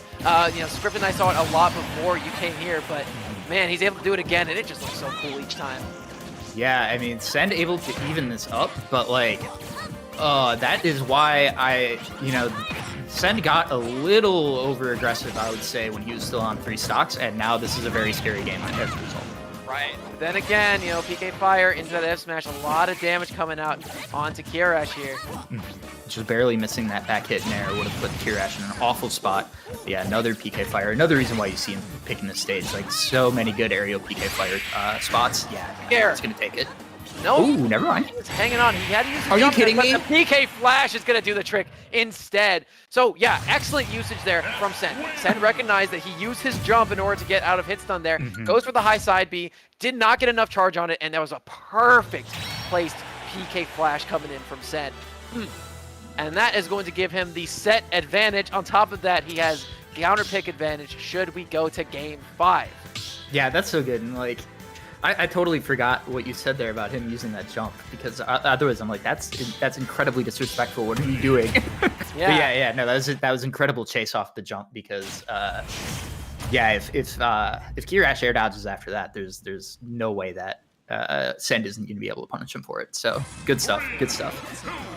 Well, let's get back into this thing. Small battlefield will be the counter pick here for Kirash. I quite like this one. I think Kirash gets a lot off this one, but however, the stage is a little bit smaller. It's a little bit less esoteric with the lacking, top middle platform. And I think the big thing is that means it's a lot more simple for Send to scrap with you. Here's my problem with this counter pick is Kirash spent a lot of, especially the second half of that last game, just getting bodied by PK Fire off the platform. Right. You have the same exact setup on this stage. Exactly, yes, and you don't even have a top middle platform to escape to anymore. Yep. Okay. Yeah, the down tilt spam, that move is 14 total frames. Wild. You can do it 4 times and get the 5th one out in a second. Even though the 5th one doesn't fully recover.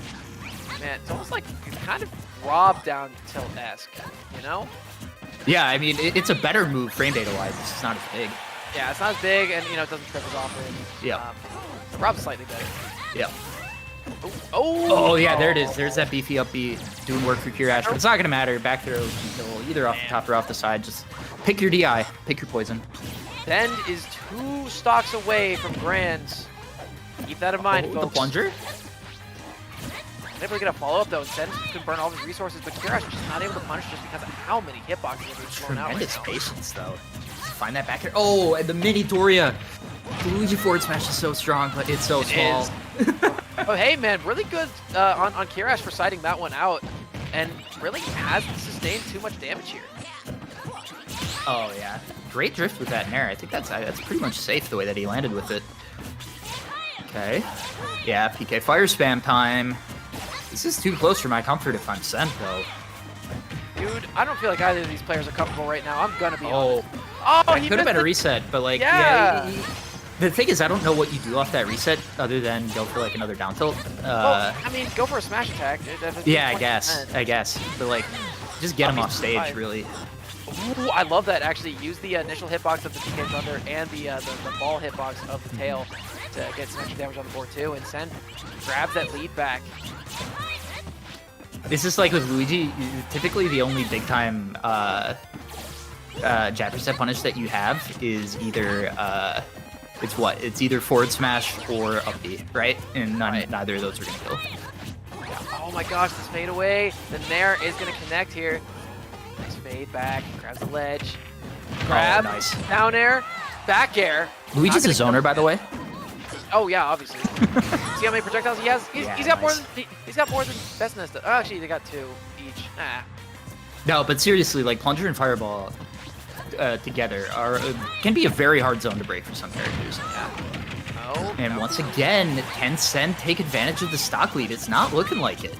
Not yet. Kirash doing a really good job of hunkering down here, trying to go for down to the ledge. Okay, Great hang magnet. on. Really nice. And you know, that F tilt's so good. It transitions from tech chase situations into killing. Yep. Very, very profoundly. Intangible head on the up smash there. That's why that PK fire didn't hit. Right. Oh, nice down throw. Goes for another one. That one should do it. It does. Even with the good DI. Yeah. So Send is one stock away from all of his dreams coming true and making it to grand finals tonight. And Kirash is one stock away from forcing a game 5 situation to make the set just be a little bit more in his favor. Oh, so tricky. There were a number of ways where Kirash died in that situation too. Yeah, the best option was to just hold shield, but man, when you're circled by PK Thunder like that, what do you do? Yeah, honestly, I think just taking the one hit and getting out of there, you'll take that all day. Oh, you got grabbed. Okay. Oh, he's yeah. He's nasty. It's fine.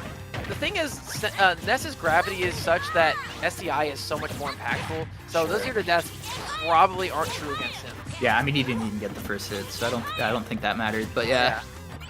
I've seen Ness SDI out of Samus down throw forward air. Oh, that's wild. Yeah. Yeah, it happens. Just like that, Kirash is taking the lead back.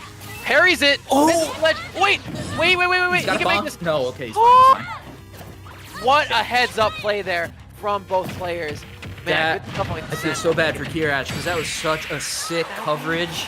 Not gonna kill yet. Great DI once again. Sen wins the minigame. Game 5 is in the making, folks. Oh, that Nair. Wonderful With Nair. mob That stage. was gonna cross up too. Nice usage of the tail. Double hits. He's gonna make it back. Back air. Not gonna No take jump. stock just yet. Has him super deep. Goes with a spike. And with a plum. Send decimates. Kirash puts him right back down to the ground. Call that thing Earthbound. And Send is going to be advancing into grand finals from the loser side, where he will have a date with Monty for a chance at the Panda Cup finale bracket. Yeah, and welcome back to the That's Nuts analyst desk here with Wonderful Pistachios. That was a pretty nuts set. I'm so sad for Kirash because the way that he played that edgeguard scenario where he parried the PK Thunder, went for the down tilt. I thought that he was correct to wait and not immediately up B because Send was too far up, right? He was above him, and that hitbox on up B starts on the ground, so he couldn't do it right away, but he waited just a little bit too long. There was too much drift on Ness. Yeah. Oh, I feel like he deserved to get rewarded for that. Maybe the answer instead was to go for a down angle forward smash, but like, I feel really bad for him because I think he played that really well, and you know we know how tough that match is, and we know how the history has been. I think Kirash should be proud of how he played, but hey, like you said, this is winner takes all. So it is. Send 3-1, gonna face off with Monty, but before we do that, we've got a little shout out to give to one of our big time partners here. Yes, these guys, Wonderful Pistachios, folks. They help you tackle snack time. Actually, I'm going off the camera. For someone who can't partake in the eating of these nuts, I sure love them because, not only are they an excellent source of protein, not only are they, an excellent source of fiber as well. Not only do you get 6 grams per serving of your protein to help you get a really nice mental state, get some muscle on your bones. Not only are they also lowest calorie, lowest fat nuts in the industry, you also get 49 nuts per serving. And just to give you a comparison, the recommended serving size of potato chips is 15 per serving. Mm-hmm. You get over 3 times as many pistachios per serving than you do regular potato chips. And on top of that, they are wonderful for gaming because they're, excellent things to just eat. And obviously, as you're showing the lovely people in the Twitch chat right now, and also the YouTube chat at home as well, they're shellless, actually. Yeah, and I gotta say, one of the things that's coolest about these snacks. So we got this bag here. This is a 5.5 ounce bag. We got 7 pounds of these shipped. Oh wow! Those of us who can eat them. I don't rub still working through those, but I did a notebook. Yeah, right. But there were smaller bags available at the big house when we did some handouts there, and I gotta say that was the perfect. I have this thing at tournament brackets. I tend to manage my time poorly and not be able to eat before bracket, right? I'm sure many of you in chat have had this experience. They had these bags that were like, I don't know, about like a third of the size of these at Big House. And it was about like, something like 300, 400 calories in the bag. And it was like the perfect, like, all right, I got half an hour till bracket. I need something that's not going to make me feel like garbage. Got a high protein snack that, gets you pumped up and ready to go. I heartily endorse. My favorite flavor, definitely the chili roasted, but they're all good. Right, and I mean, you got 6 flavors there as well. I mean, you got lightly salted, roasted and salted, honey roasted, smoky barbecue, chili roasted, among other ones, sea salt and vinegar. But, on top of everything, I am very jealous I can't partake in them. So, find them at your local convenience stores. Go support the people who are supporting us and making the entire Panda Cup as well as the last chance qualifier possible. But before we get into grand finals, we have some really important stuff that we guys want you, just to have in your peripherals so that you know that they're coming up. And Jackie, we're very excited to show you guys this one. So when we return, grand finals. Sheldon, good to see you. I can see you're upset, but when we said ditch the shells, we were talking about pistachios, not you. Oh, you mean these pistachios? Oh no, you look upset. You okay, John? Can we get some arugula, please?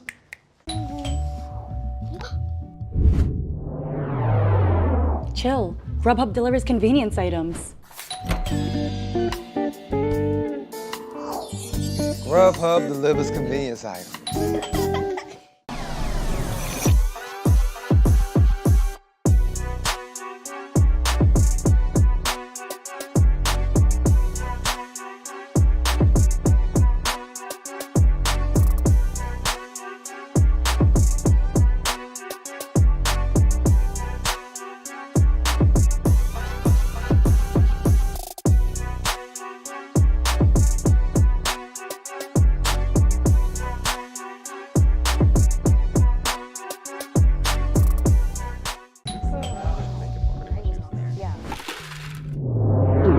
Grubhub delivers convenience items. Grubhub delivers convenience items?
Well, fellas, if that doesn't give you chills, I don't know what will. And that is what both of these next upcoming players are going to be competing for. A chance to play in the finale bracket of the Panda Cup. I'm Laird, he's Jackie Peanuts, And this is the grand finals of the Southwest USA regional finale. I am shocked to see this. How have these guys only played 3 times? You know, they could have played against each other at Back in Blood if Louis Money lost to Send there. However, Send pretty firmly in the losing end of this matchup. And Monty has been hitting his stride in the past couple of weeks, ranked number 2 in SoCal in the most recent rendition of their PR. And since then, he has guaranteed himself a position in Grand Finals tonight with a second place finish at Back in Blood 5 among his other dominating tournament wins. Has only dropped a single solitary game tonight, Jackie. This kid is dominating tonight. That was the Frog Steve. Which is important to note, Jackie, for one particular reason. Send as a Steve. Oh, that's true. So there is potential for a counterpick here. It did make an attempt. What was that? What set am I thinking of? I believe it was Send versus Mars at West Tech City. No, that was HBox who tried Steve against Mars. But yeah, there was also a set during top 8 where Send. Oh no, it was against Game & Watch. So yeah, because it was against Meister. Yeah. Oh, well, intriguing. Yes. That is interesting at least. But keep it in mind. There is definitely a possibility that we'll see the Steve. We might not be seeing it just yet, but once Send realizes what he's getting himself into, having that counterpick might be a really big deal for him. We're going to be starting off on Smashville. Very surprised this didn't go ban, because this is one of the Game & Watch's best stages. And frankly, right now, Send taking 45% to his face is going to be going through the ringer here in this match 1. Okay, all of this, literally all of that is because Send dash tacked off the word go. And like, I get that in a matchup like this, you gotta take some risks, but I don't know if that's it. Yeah, man. And frankly, the amount of pressure being exhibited right now by Monty is insane. Monty's patience is unbreakable. The kid will play at any tempo that suits his speed. I also gotta say, I don't know about allowing Game & Watch to have Smashville right away. Yeah, that's what I'm saying. I know that this is a really good stage for Ness as well for the same reason, because they have great poke aerials right through the platform, but Game & Watch tilts the crap out of me on this stage, especially. Yeah, well, I mean, you can ask any Ness player. I think Game & Watch wins the majority of these interactions. I think their moves are more disjointed. They have higher priority. And, you know, Ness is really good at just using his neutral air out of shield, his just jumping and doing it. But the thing is, there's a much better out of shield option that Monty has access to, and that's his own up B. Because, you know, you get intangibility on the startup. I mean, it is really difficult to trade well against this character in general. Much less the character who relies on it, trades as much as Ness does. It's a button that allows you to not really have to think about cross-up too, which, especially with Ness, who has so much aerial mobility, like, he is always threatening that, oh, he hits your shield, is he going to cross you up or not? You don't actually know at that point, whereas with other characters whose drifts are, you know, less changeable. Okay, but the back throw coming in from Send, he's going to get the lead here. And I do think, kind of like what we saw in the last set, where the first stock was a big deal, I think Send likely needs the first stock to make this work in this matchup, but yeah, he's not going to get much extra credit here. I will say a lead is very, very helpful in all matches, not just this one, but man, against Game & Watch, a lead is crucial. How are you going to draw him out from under this platform if you don't have the lead? That's what I'm worried about. And I'm with you there, Jackie. That is where my concern lies as well. But the rare punish on a Game & Watch aerial on shield here, Monty tried to Franklin in the Send's shield, and all of this is a result. Right. Oh, there's that grab, though. Rolls through, gets a nice jab, forces Monty into the corner. Send still has a lead. I like the capitalization on those down airs. Down air is such a hard move to trade with unless you have a strong up B out of shield, but... Oh, it ate the thunder! Yo, the chef. Usually, yeah. Bro, that fish took one for the team, but it doesn't matter. Send is going to use those twinkle toes to take that stock back. It is an even game once again. All right, yeah, and here's a problem for Ness not being able to grab that ledge easily. Dash attack gonna give Monty some brief advantage here. Yeah, these American air dodges that Send is so used to using might be a little bit less helpful in the long run. It's also just tough to air dodge. Like, when I think American air dodge, I specifically think like it's got to get you onto stage, right? But I feel like in this matchup, Ness sometimes has to just air dodge to the ledge, right? And Game & Watch dash attack is incredible at eating that kind of thing up. Yeah, however, a lot of damage falling down on both players right now. They're both above 50%, with Send on the winning end of that. And on top of that, his character's heavier. And yeah, absorbing the bomb, that's a little bit of 20% of healing. Okay. Big opportunity here. Nice key. Ooh, double drag down. Yeah, I also like Monty making the decision to just completely skip interacting on the ledge.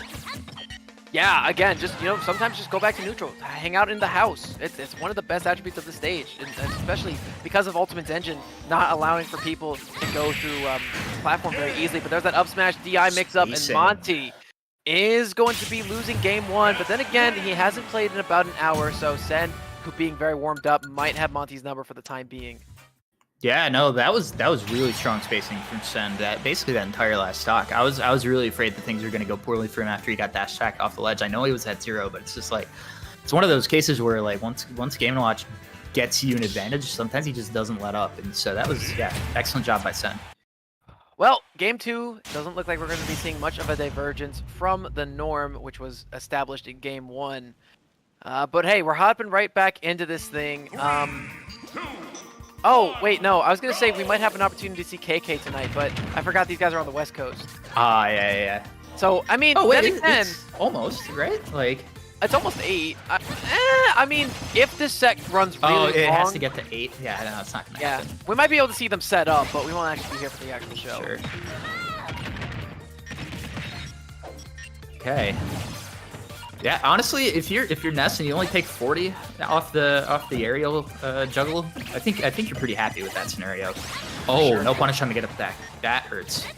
Still rocking this offstage situation. And frankly, pinned in the corner here, but he's gonna come back in. Actually, using PK Magnet to trade really well with. Can he get? Oh wait, no, not quite.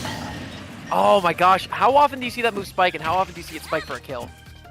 Yeah, I mean, that was like a really smart defensive use of the move by Monty. It was more about him not getting hit, right? But he gets a stock for it. Yeah, and that's what I'm talking about here. Sen has just a very consistent plotting neutral that is really difficult for Monty to break. However, Monty just randomly has these Maverick options that Sen just doesn't know how to deal with. I mean, yeah, just a slight overextension by Sen, but again, like we were saying, because it can be tough to just break neutral against Game & Watch, it's very easy to feel like you need to make that kind of extension. I wouldn't even say it's an overextension, it's just a good play by Monty to counter it. And he actually countered the downer that time. The bucket's out, it's not going to do too much. But then again, he beefied past the ledge very slightly with his uppie, so he caught the down air, and then he just retrieved back to the ledge and got the grab after the hit came out. That was ridiculous there from Sen. Yeah, very impressive. Okay, yeah. I mean, you see how much respect Sen has to give to these landings. You just know you can't be on that slight diagonal below Game & Watch, or else you're just going to lose to down air. Right. I love the fadeaway back to the ledge. Oh, drop shield at just the wrong time, and Monty what did he will try capitalize. to do? Did he? I'm not sure if it's he not tried a to shield jump, drop. He tried to roll. Like maybe he tried to. It would have been a dash. parry. I think he jumped. But yeah. Yikes. I mean, jump makes a lot of sense there. Yeah. I think roll makes more sense, but what do I know? Anyway, yeah, well, that also would have worked. Yeah. In the first 5 frames, right? So, okay, hang on. Pulling up air. Okay, that's gonna take that stock. That's a very strong move. That's rough. That's rough for Monty, because usually when you're in that juggle situation, you're sitting pretty. You don't usually have to worry about much reversal, but yeah, that was a great up air from Sen. Knowing the button to press how to hit stun. He has an opportunity to come out here and win this thing.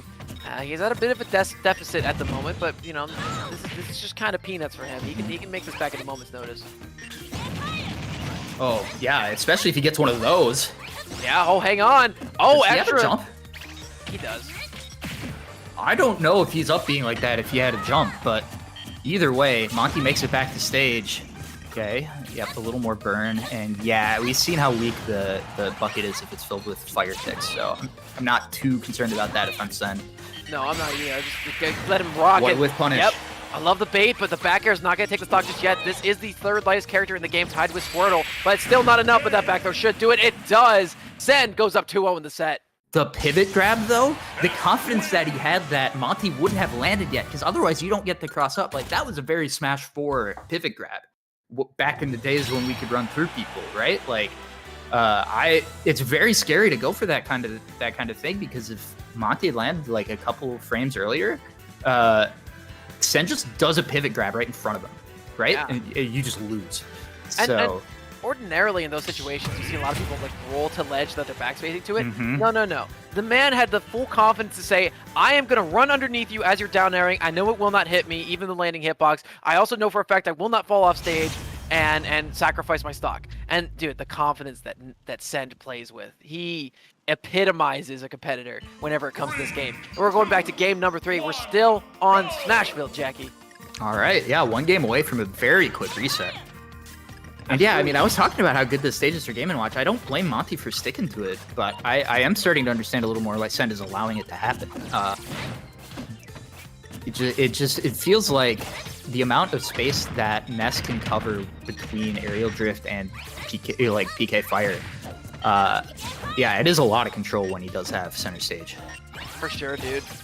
Really quite loving these back airs coming in from both players. However, a bit of a plotting neutral, both characters at similar percentages, and it's just going to be a game of chips at this moment. Yeah, they're both doing a great job of avoiding the opponent's like big options, like that one. That's a pretty big one. The down smash from Game & Watch. Now, Monty, on top of trying to win this for himself, he also has a region to win for, and actually a state as well, if you include Louis Monty in that conversation, because, you know, Send just beat Kirash, and he also beat Louis Money not too long ago, and now he's looking down the barrel of Send trying to take him out as well. Send doing his part against the Californian menace. He's doing a really good job for his home state of Utah here. That's got to be painful for Monty, because he had the opportunity to punish a roll-in with an up smash, and instead it's Send taking the first stock. Very scary recovery. I like Monty choosing to avoid the ledge once again. Oh, well, I keep loving these forward air extensions, and Monty starting to slip a little bit here. And again, he's still able to recover there. Down smash. Oh, again, another perfect. Dude, he has Send's shield cadence figured out perfectly. Mm-hmm. And it's like Send is like, aha, I need to get out of here. And it's just like, what? I don't know if the reaction's just late or if he's just not seeing what we're seeing, but yeah. This matchup is the epitome of let's go versus go where. Yeah, right. Okay, yeah, the crouch, very nice, because I think that will force backer to sour spot. And then there's also crouch canceling, which, you know, not what it used to be in some earlier iterations of this game, but still does stuff. Yep, still a slight bit of knockback canceling. 15% knockback reduction, yep. All right, man. Hey, okay. Send 1 stock away from resetting the bracket in a very dominating quick fashion. 3 forward airs. Tries to absorb the PK Thunder. I love that play from Monty, but it's only going to give him a little bit of a couple notches on that oil panic. Yeah, he got the tail, but like I think if you get 3 tails, you do. Yeah, and there's also like he's got a full bucket now, but I think it's. Yeah, he just gets rid of it because you just need the actual reflect absorb capability again. Right. Because that was probably going to do about 18 damage. Ooh, drag down into the... Oh, man, so many shenanigans there. Tried to yoinky that sploinky, but unfortunately, it looks like Send... Yeah, obviously. And unfortunately, Send is just going to be able to stave that one away. So, right now, up air should do it. No! Good guy from Monty. He's still in this thing. Oh, yeah, looking for the forward tilt kill. Always funny. Yep, get up attack just big enough there. Yep, spam down smash, man. Just go for your combos. Try to get some damage on the board. And the thing is, Game & Watch is so shifty that it's really difficult for you to get a solid kill on him. Dash attack's coming in. Gonna get punished. Again, we're starting to see Send get too kill hungry. He did something similar against Kirash that resulted in a game for him, but the dash attack will cover the roll on stage. Send with a 3-0 is going to reset the bracket. We are going into a fresh set, folks. Yeah, I mean... This is interesting. I think both of these players have the potential to, you know, represent this region very well at the finale. Like, Send, a very established player, and Monty. What did he do at Back in Blood again? He got second. He beat Dark Wizzy. He beat Louis Money. He got to losers bracket, I think, before 17th place and just went on an insane run. Yeah, yeah. And on top of that, he's number 2 in SoCal. Yeah, and there are definitely a few players, I believe, that you've mentioned who either will be or have the potential to be after the last chance qualifier and port and all that we still have left. You know, Let's Make Moves Miami going on this weekend is going to be sending 1 player to the finale. Yeah, I think both of these players can get some wins at that tournament, and obviously, like, very nice to have your trip paid for, as that's one of the other things that they're playing for here. So, yeah, a lot on the line right now. Definitely, man. I mean, you know, getting a free trip to California is great. I mean, maybe not for Monty, but for Send, yeah, absolutely. But you know, on top of everything, it's the opportunity to compete for that 250,000, yes, guys, $1,000 prize pool at the Panda Cup finale. And when it comes to events like this, you know how it works. Like getting 25th out of 32, which is tying for last, will still pay out pretty decently. Like getting in is going to be worth your while. And so, yeah, maybe Monty, not getting the most out of that all expense paid travel or whatever. We'll still get a hotel room, obviously. Hotels are fun. But yeah, it's still plenty worth it for him. Also getting to skip the last chance qualifier, which will be sending the final 4 players to that tournament. You know, it's going to be absolutely stacked. Yeah. So, man, dude, such a good year for Smash. I'm gonna be honest with you. You know, circuits like this, circuits like Smash World Tour, among other things, like an incredible amount of Smash Bros has been played this year, and we have a lot more yet to come in these next 2 months, man. But I'm really happy that it starts here. And this is true finals. I believe this is the first bracket reset we have had in regional finale history here for the Panda Cup. So a precedent has been broken here. And we're going to be going to Town and City for the counter pick. Yup. And that is really, really fascinating. Yeah, Sand lost in winner's quarters to Frog, so it has been going on a bit of a run. Definitely, man. And you know, I know this about Louis, Money, and Sen. Whenever the two knock each other out of bracket, they feel so bad because they are friends. They simply do not want to play against each other. But instead of just wallowing about it, being like, oh, I beat my friend, it gives them a renewed sense of vigor to try to come out and win the day. And you know what? Sen is doing that to the best of his ability right now because he doesn't want his win over his friend to go to waste. Yeah, I mean, you were talking about what Monty playing for a state. There's the power of a state, but how does that stand up to the power of friendship?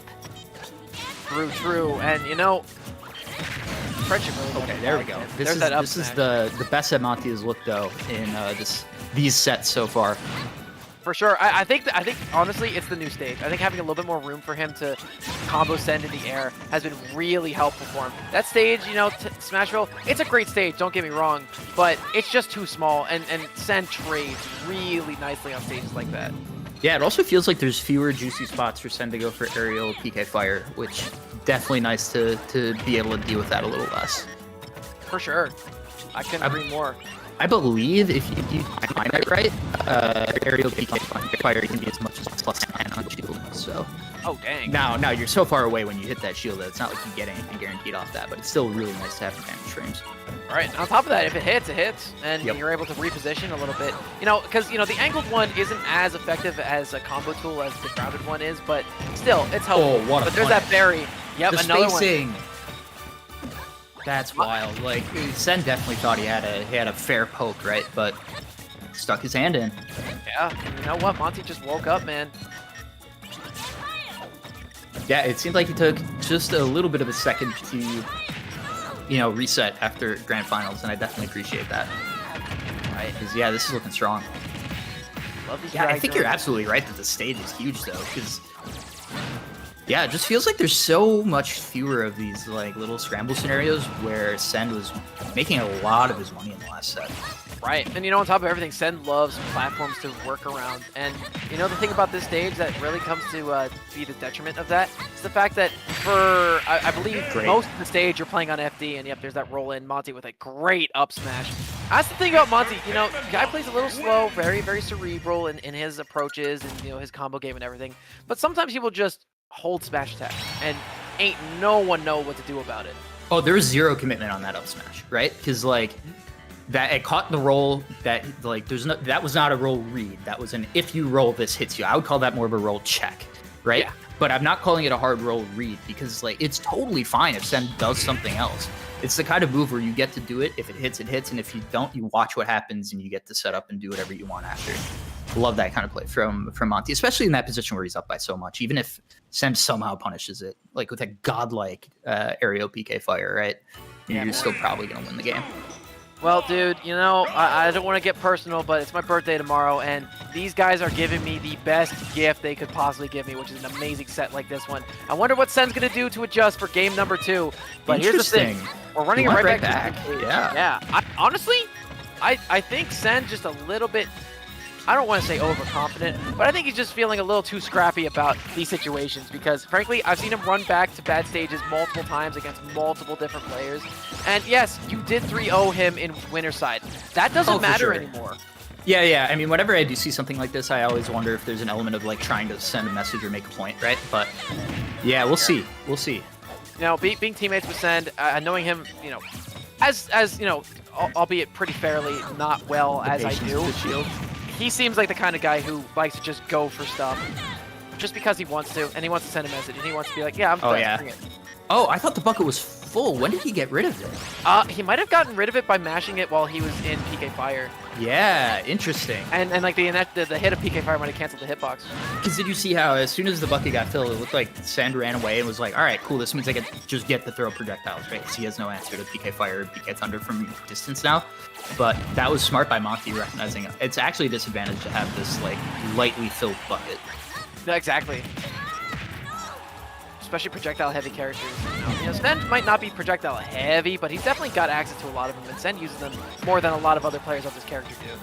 Oh yeah, I think he is one of the few who like really understands just how broken of a move that PK Thunder is.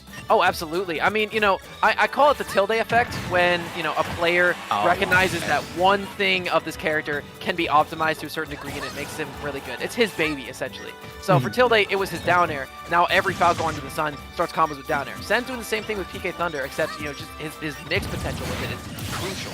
Oh, great pivot grab once again. Little reminiscent of the end of the last set. But yeah, got it back to even. You really did not want that situation that happened last game where Monty was able to get a lead and kind of run away with it. So yeah, Sen looking a bit better here in game 2. He is, but then again, we are on this stage that Monty was able to dominate last match. And again, this is not a very good matchup. This is a -1. You know, yes, you do have access to stuff like that. Yes, you do have okay options in neutral. But again, I just feel like Monty's options are a little bit better. Oh yeah, I mean, you can see why Game & Watch does well here for sure. Right. I mean, I think that Nair is such a big problem in this match. It covers so much space. But the heal, it's been like 40-50% in this stock just off the 2 bombs. Well, yeah, now if you're Monty, you just, okay, well, let me just not throw bombs anymore. Yep, but like, if you're Sen, that's exactly what you want by doing that. True. So, bit of some mental games here, for sure. Man, he loves that pivot grab as an option against down air, and I get it, because if you guess wrong on what side he's coming down on, you should be fine. Yep. Now I'm starting to wonder when Monty's going to use his bombs to actually bait options. Like, oh, okay, I see bomb coming down. Let me PK magnet. No berry. Get hit, yeah. Oh, looks for the grab, but I actually like to run up shield better. No, I think he knew that there was never gonna be a grab on that up smash in a million years. Right. -5 on shield, up smash, crazy.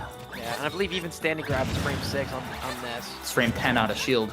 Oh. So the 4 frame penalty for getting hit on shield. So yeah, there's no way. You're also not gonna be in range after the collision. Yep. Now, scary situation, goes for the Nair. I mean, I think back air will kill at the ledge, but up smash will kill anywhere, so good stuff on Sen.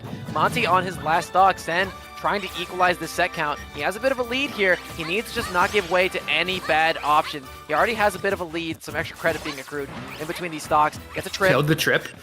Hype trip. Don't actually think that even helped, but just threw off his tempo. I mean, it could have. Yeah, there's a world. Yeah. But there's no way that you're gonna play for that. I mean, if you knew the get-up attack was coming, that was a down air. Yeah, right. Okay, 149 on Ness, but, you know, at this point, Send is just going to play in ways that are not putting him in range of the kill moves. You get hit by another up B, he doesn't really care. Oh my gosh, he grabbed him out of down smash. Yep, but that's the kind of play where if you think that the Game & Watch is looking for up B, you don't go for the grab there, right? But because you know that's not going to kill you, you don't care if you get up B out of your grab. Yeah, I don't think Send has a double jump here. He's just going to grab the ledge. Chef, not going to get in the way. F-tilt, not going to come out. Again, he's doing stuff where all the punishes are soft. Yeah. But in this situation... and the spacing on the dash attack even. Right. Oh, I love the angle there, but it's not going to clip. Send running around out here. The platform can provide him a little bit of aerial coverage there. Grab, gets the up throw, a little bit of damage. Great job by Send, waiting out the landing hit on the turtle as well. Yep. Not something landing hits in this game are so broken. Everybody that has them, it's good. Right. Byleth Nair being probably the most relevant option right now. Mithra Nair. Yep. Both of those incredible. Bunch of other ones though. Oh, and there is the full bucket here. So, he's gonna get caught in the blind spot by that. Gets hit by another one. That's a little bit of extra percentage. I think at the ledge, back throw should do it, Jackie. Oh yeah, no doubt. You even have a little bit of leeway, I think. Fades away, drag down. Goes for the yo-yo actually, but the uppie is gonna be the option to get out dodge. Oh yeah, there is a bucket, and so 20 on that about. Yeah, again, it's not the kind of thing you ever have to worry about killing, but that's nice free damage. Definitely, man. Helps. Disjointed, you know? I don't think Send was aware, by the way, of the full bucket. I think that would have been a perfect time to run away and search ban PK Thunder until he got rid of it. Right, Nair's through that bomb. That bomb would have been crucial had it connected. Right now, Monty's doing a really good job of pinning Send into the corner, but that falling Nair is going to help him. Forward air might do it. It does. That match was over 6 minutes, and it was a brutal one, but Send, with his plodding tempo, was able to win this one out. Monty will have counterpick advantage for this next match, which will be a flex game. However, Send is up on the board. It's an even game now. I gotta say, that last stock from Monty was incredibly impressive, and just really good stuff from Send to recognize that he had a pretty safe poke with the fair onto that platform to take the game, because letting Monty get even one more chance to get that KO would have been really, really, really scary. Yeah, time was on his side, but that was your Ness at 90 against Game & Watch. You're scared. Here's an interesting little tidbit. You want to know who the last person before this tournament that Send played in bracket was? Who's that? His name starts with an M, and you might know him well. His name is Meister. Yeah. This was the set that I was talking about from Lost Tech City, right? No, I'm talking about this is the last person he played in tournament before. Oh, this was. Yeah, he played Meister most recently, so Send is very much warmed up to the matchup. However, he played Steve the entire time in that matchup and lost 2-3. Okay, yeah, that makes sense. Where was this? This was at Coinbox this past week. Oh, okay. I was going to say, because they played in person at Lost Tech. They did, I remember this. Yep, and Send went with the Steve for the last game, or for a couple of games. And it was kind of funny. Right, but I mean, the point is, he is pretty warmed up to the matchup because, those wounds are still fresh from losing. Yeah. It's probably why he's so confident here. And I'm still shocked that he's going with the Ness, considering how well the Steve did against the best in the world. No, obviously, these two have played to the extent where Send probably was like, all right, I feel good enough that if I get a good thing going at the start of the set, we'll just ride it out with Ness, because my Ness is godlike. And the dash attack taking the first stock. Yes, sir. And he's at about 60%, so nothing really to sneeze at here. But Monty, especially Game & Watch, if he's not going for these random smash attacks, can struggle to kill on occasion. And we are on Battlefield, which is, this is Monty's counter pick. Here's the thing. Send likes the stage a lot. He's counterpicked both of his loser side opponents to the stage and done very well on both of them. Yeah, you're seeing the platform movement. The PK fire off the platforms is so good, and there's obviously 4 different great angles that you can throw it off of with the way that these platforms are set up. So yeah, the dash tactic kicks dead. It's a little bit of extra damage, nothing to really scoff at. Trying to set up for a backer, but man, that Nair from Game & Watch, it's so big.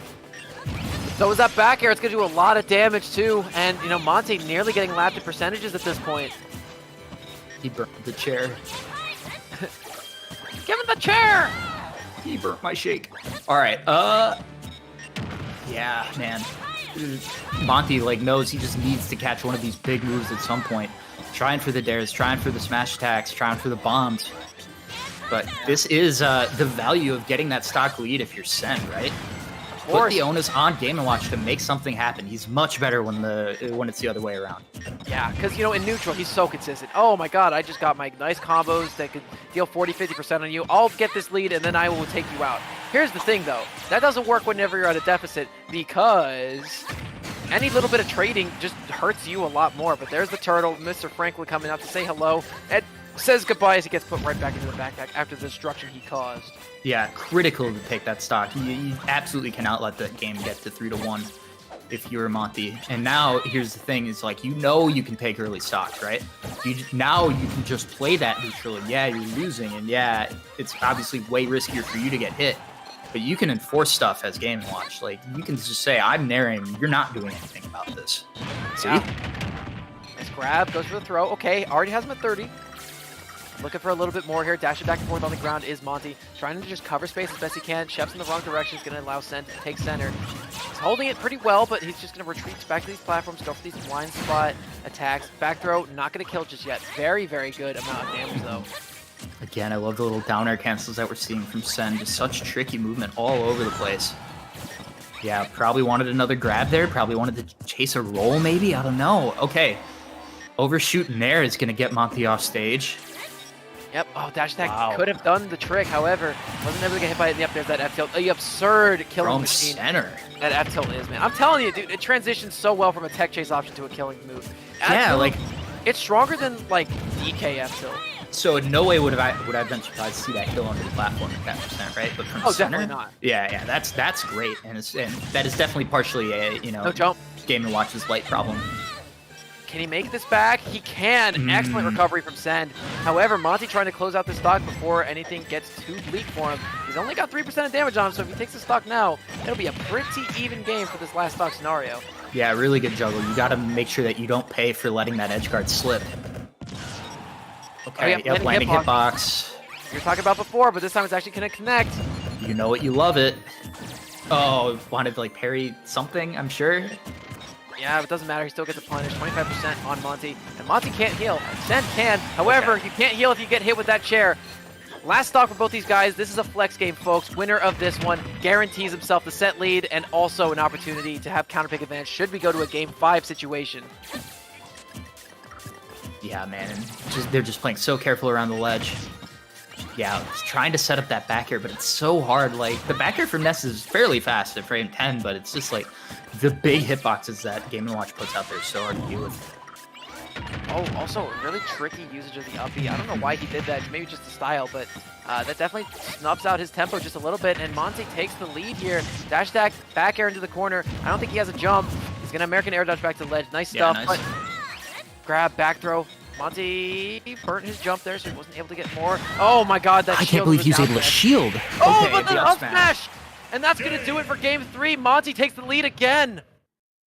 Yeah, and man, like, the way that Monty was able to play just so solid on stocks 2 and 3, because he was down for quite a bit of that game, right?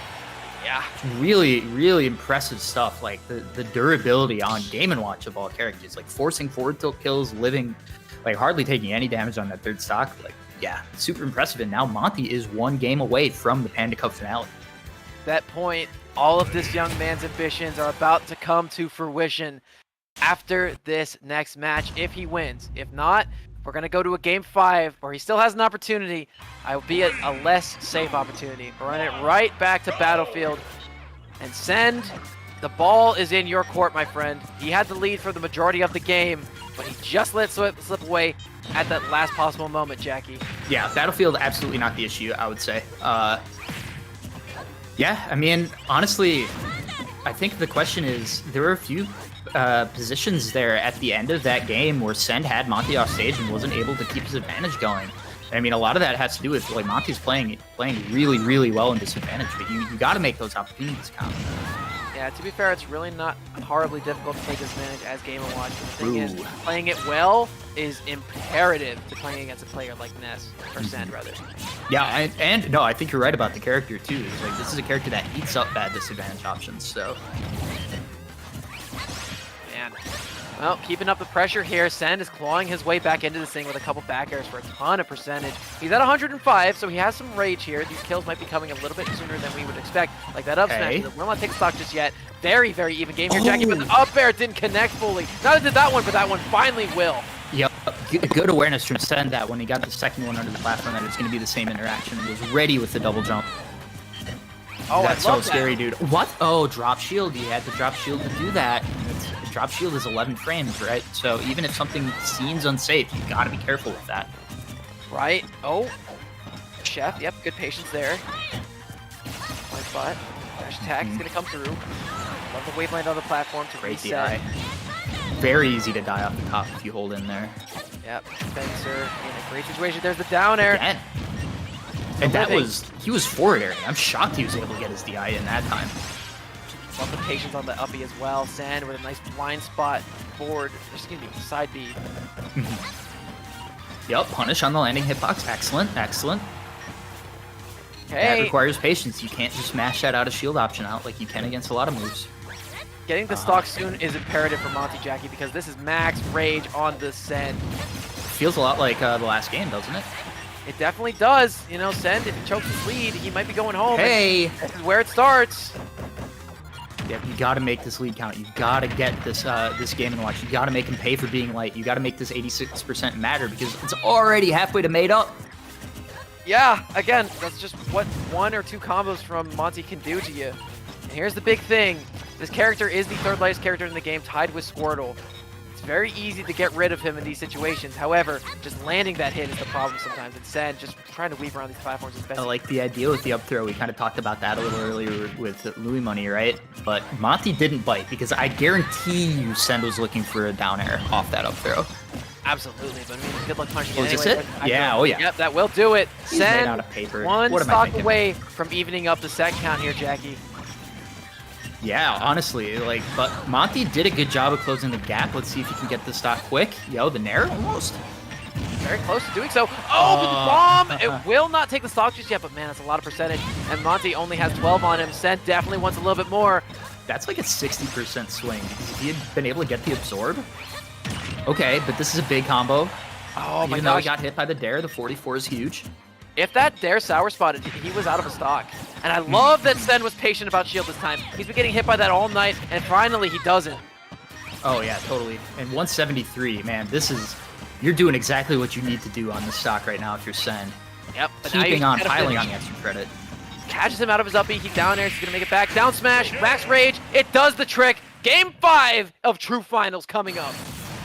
That is absolutely how you take advantage of your lead. Playing slow, playing in a manner that encourages your opponent to make a mistake, right? And that mistake that Monty made there at the end was so slight. It was literally just like a slightly too early, like, get off the ledge option, right? But the down smash, absolutely going to clear that.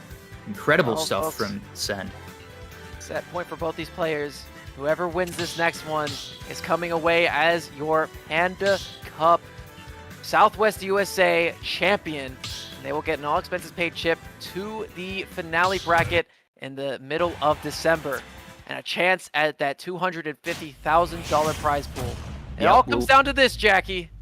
Will we be sending Send to SoCal from Utah? Will we be sending Monty to SoCal from SoCal? We find out now. It is small battlefields for the pick. We know how much Send loves his biplat stages, particularly because of his usage of PK Fire, Jackie. Now, starting this thing off, I think Monty is definitely going to try to get his opponent into Blender as early as possible. Try to get this damage going on, but man, these neutral air dodges have been so effective for Send to get out of these. Yeah, and again, like, yeah, he took 50, but honestly, that's not even that bad against Game & Watch. It's the chef that's doing the damage right now. You sure 50's not a big deal? Monty's going to steal that one away very early. Oh, that was wild. Monty just... Honestly, the biggest thing that Monty did that stock was be annoying. Because he was just annoying enough that Send pressed the neutral getup like right after he grabbed the ledge last time, and that was all it took.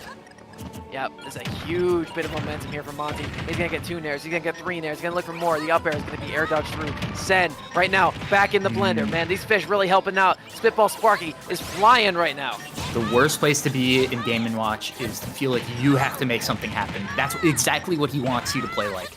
And right now, Monty is doing exactly what Game & Watch wants to do in that scenario. Oh, just barely missing the absorb, but like, Monty's still chilling right now. My man is playing like a baseball glove right now, and Send is getting caught. He keeps rushing in. He keeps playing a little too aggressively, and he just keeps getting stuffed on all these interactions. Yeah, I mean, I think if you're Send, you gotta, like, we've seen him play slow. You gotta take advantage of all the time that's left on this clock now. You do. You got 5 minutes. Might as well use them to the best of your ability. Try not to get hit by up smashes. Send trying to still tack on that damage, but Monty with the lead is devastatingly powerful. Yeah, and PK Fire, like, feels like it should be a good option against that up smash, right? But the up smash will just proc it, like, too far in front for it to really do anything. Okay, back air. Okay, hang on. That. Full Send. Send. I think that caught Monty running away. And again, that's kind of like the reverse of Game 3 here, where it looked like Send might fall down 3-1. Instead, he gets the stock, and let's see if he can do something with this early percent. Like, all these top level players, they have that one play deep in their playbook. when they need to get an early stock that they know to look for. Let's see if he can find something here. I mean, we know that Ness has all sorts of stuff with that move, so. Right. But hey, Monty just did theirs. Obviously, that down smash at the ledge was imperative to give him a lot of momentum super early here. Yep. Man, these fade back falling neutral airs, or excuse me, forward airs have been really effective for Sand in the later end of this matchup. These fairs? Already. Good stuff, yeah. Yeah, down smash. That's Wait, it is! He's got the lead. Sand one stock away from punching his ticket into the Panda Cup finale. Oh man, the way that, because like right after he lost that first stock, it looked like he was panicking a bit and just like kind of throwing himself at Monty. And then after taking like the 70 and recognizing, wait, I can't do that to Game & Watch. I gotta calm down. And now he's got the lead. That really, really impressive. Back air, 40%, even more, 67%. Monty, his vision of victory is fading away with every breaking moment. 144% on the second stock here for Sen. He's got max rage now. Monty at kill percent. Back air, he's looking for it. Up smash will not fall. You want to talk about momentum right now? Okay, you needed that if you're Monty. The bomb will stop that momentum. And honestly, like we've seen leads go one way or another this whole night. I'm not going to tell you that this is over. No way. But it all comes down to this. Last stock for both of these players. Winner is going to gain all the glory, and the loser is going to go home with a very upsetting second place tonight. All of those backers terrifying right now. Oh, even the Nair scary.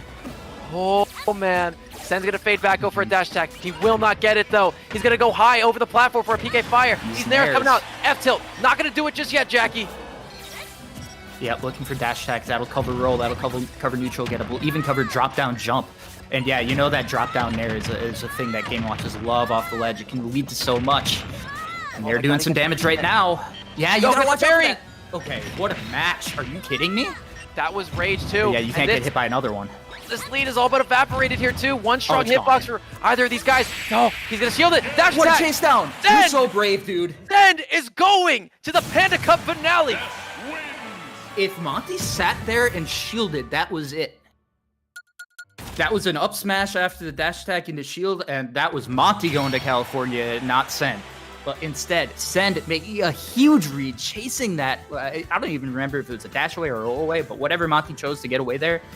Oh man, incredible. Good stuff from Sen. And that looked like that game was lost. Dude, that was a heck of a way to stay in it. Sand, he lost that stock really early. His opponent was only at 23.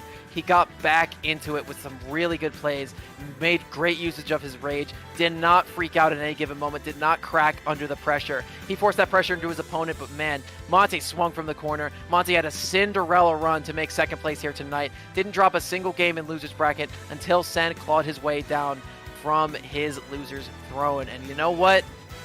For the first reset in Panda Cup history, for the loser to take this one, it's only poetic. And Paragon's very own Send has his ticket booked for California at the end of the year. I think there are probably a lot of unhappy people, or people who will be unhappy when they hear about that, because they probably did not want to play against Send at the Panda Cup finale. But now he's going to be in that bracket. He's going to be ruining days for a lot of people there. I have a feeling. So yeah, I mean, his Ness is always fantastic. Always great to watch him play. And I do think that, you know, it would feel a little bit wrong to have the first Panda Cup finale without hidden independence. Definitely. This man has had a storied career among multiple titles of Smash Brothers. It's only fitting that he gets a shot at the biggest prize pool of a circuit in a long period of time. But with that victory for Send, we got to give our kudos to Monty. Absolute stud of a player. He played incredibly well with his Game & Watch tonight. Cinderella run. Glass Slipper just broke a little bit too late, though. And Send in the midst of his 24-hour stream, so go watch that after you're done with us here. But he's going to claim victory, and you know what? I'm sure it's all smiles over there.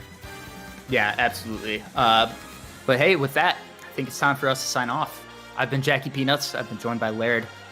Thanks, everybody, for watching. That's been it from us. Catch you later. Have a good night. Stay safe.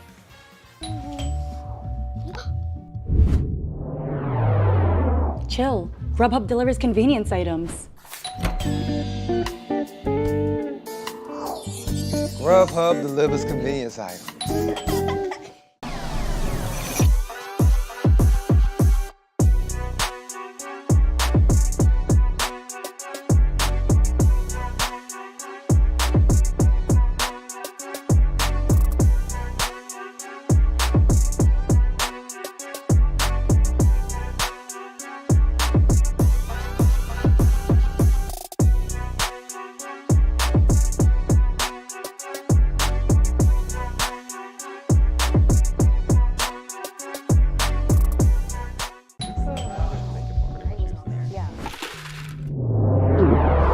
delivers convenience items.